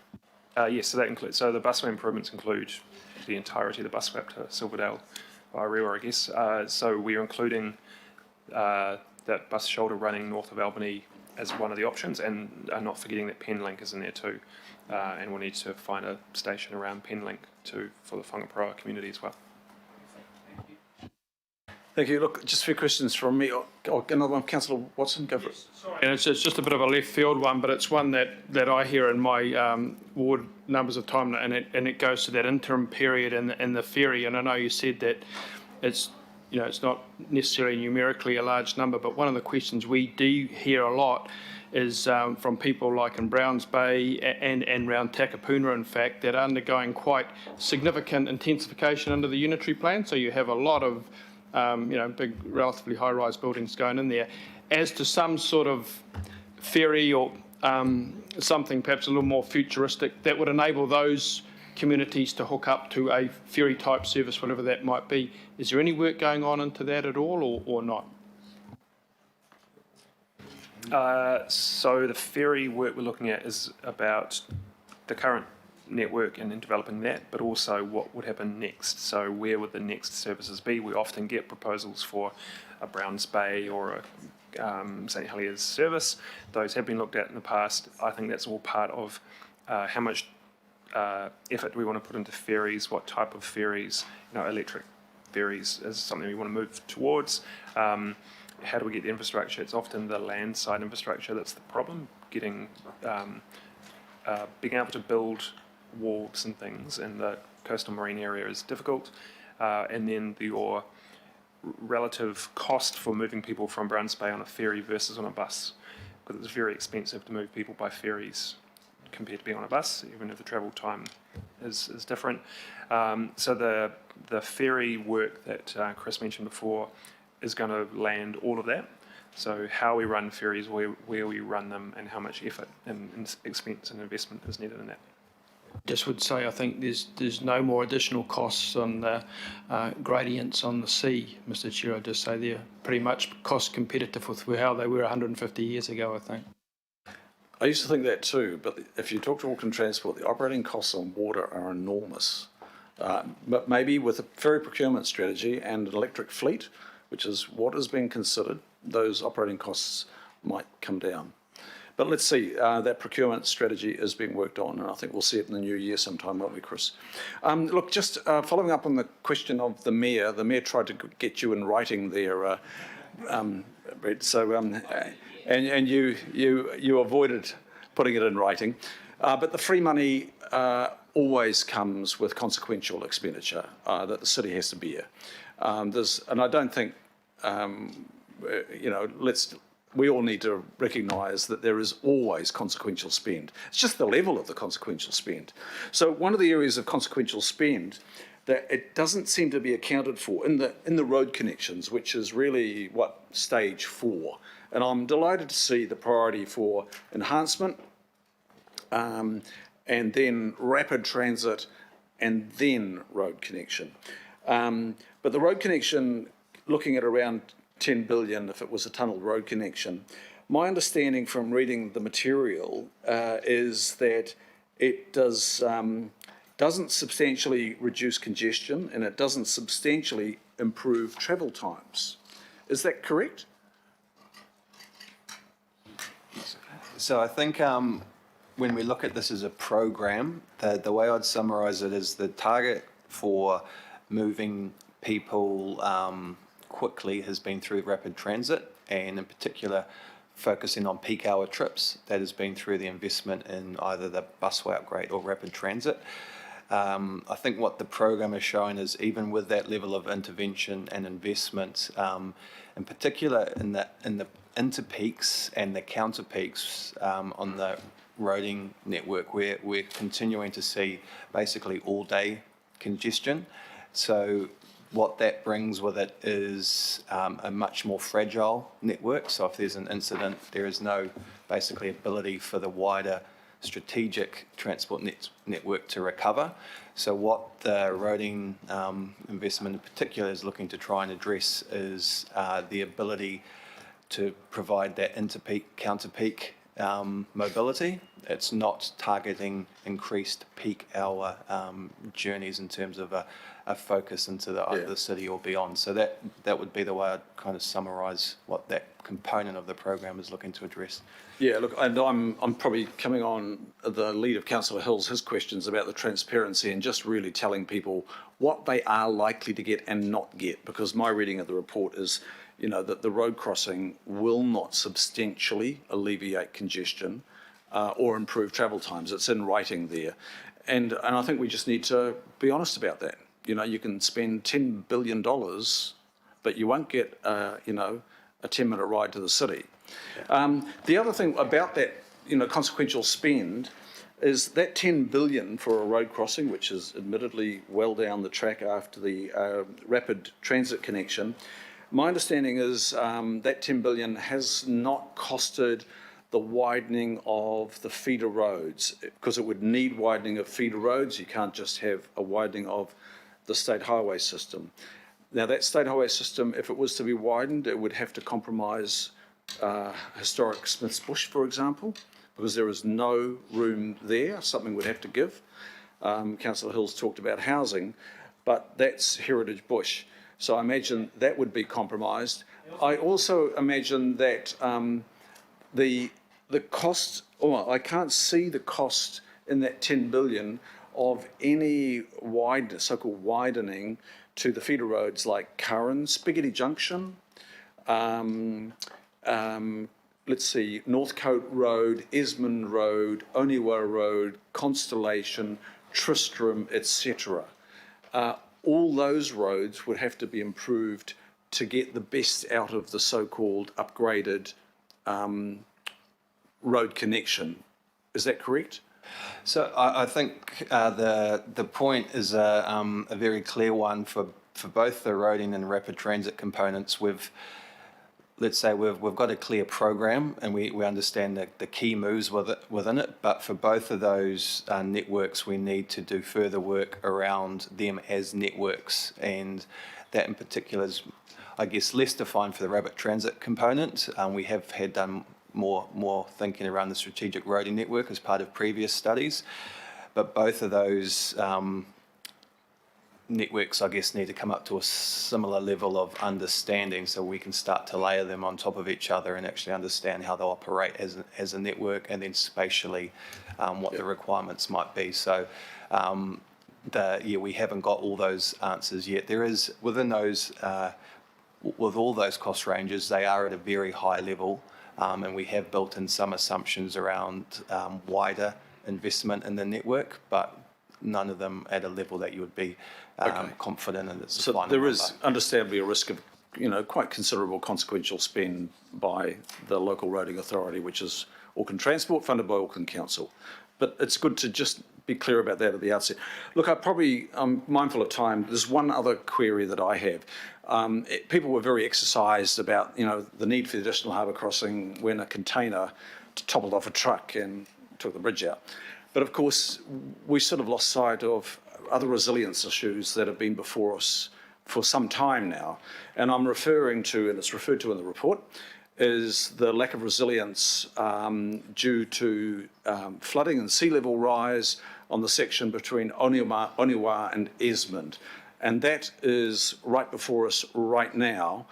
And while we have, you know, a very clear program of works here, going from busway enhancements, rapid transit, and then possibly road crossing, how important, Paul, is it to raise the level of the motorway more immediately to provide resilience from flooding currently that we're getting currently, and lanes are closed, and that will only be exacerbated by sea level rise through to 2050 and beyond?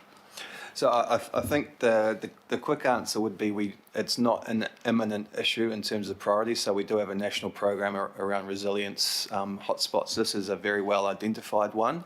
We had done some work that's, I believe, we were looking around 2030s. So kind of similar timeframes to what we're talking about here is when we would want to have a response in place.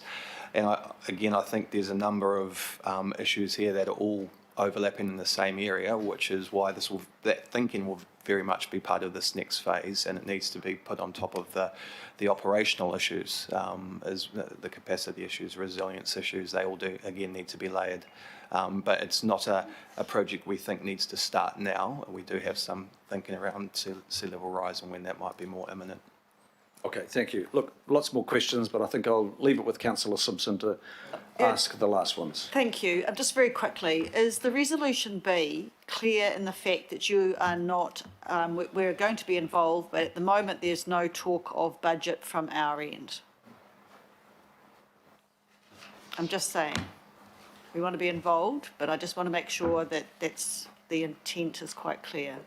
Yeah, Paul, do you just on that, so ATAP and the RL2P identified it was some $61 million for the initial work.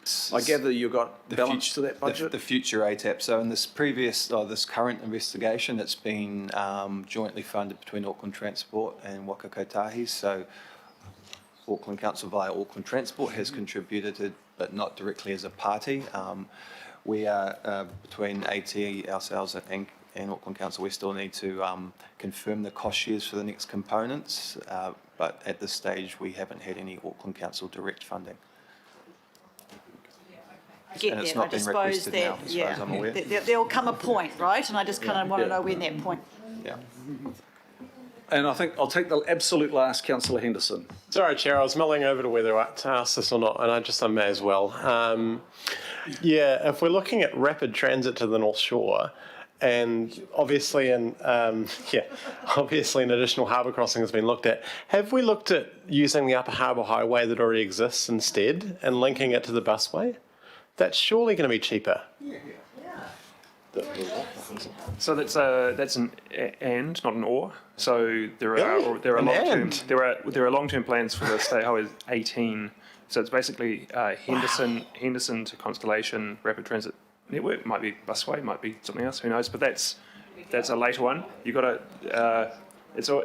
get your North Shore stuff sorted, get your Northwest stuff sorted, and then the 18 corridor. If you look on the ATAP plans, it's on there, and that's not instead of. That's as well as in the future for supporting that growth and the travel demand along that corridor as well. I do appreciate the answer, but I just have no idea how we'd pay for even a kilometre of it, let alone, goodness me, I'm stunned. Okay, look, I think we've asked the questions. There's probably a lot more to... Anybody want to make any comments? There's a moved and seconded motion there. Are we complete? Well, look, thanks, gentlemen. Thanks for picking up my election policy of 2013, 16 and 19. Thanks for looking at the graphic. The station in Takapuna, you saw the graphic there. Thank you. Appreciate that. You're a little bit of a lag, but I'm appreciative. Okay, we'll close the meeting. Thanks. Thanks, Chair. Got to move. This is moved and seconded. All those in favour say aye. Aye. Aye. Contrary, no. Declare that carried. Then we've got item 13. Can I have a mover, please? Councillor Bartley. Councillor Simpson seconded, and that is just to acknowledge the memos, etc. All those in favour say aye. Aye. Contrary, no. Declare that carried. No extraordinary business, and we are closed. Thank you, members.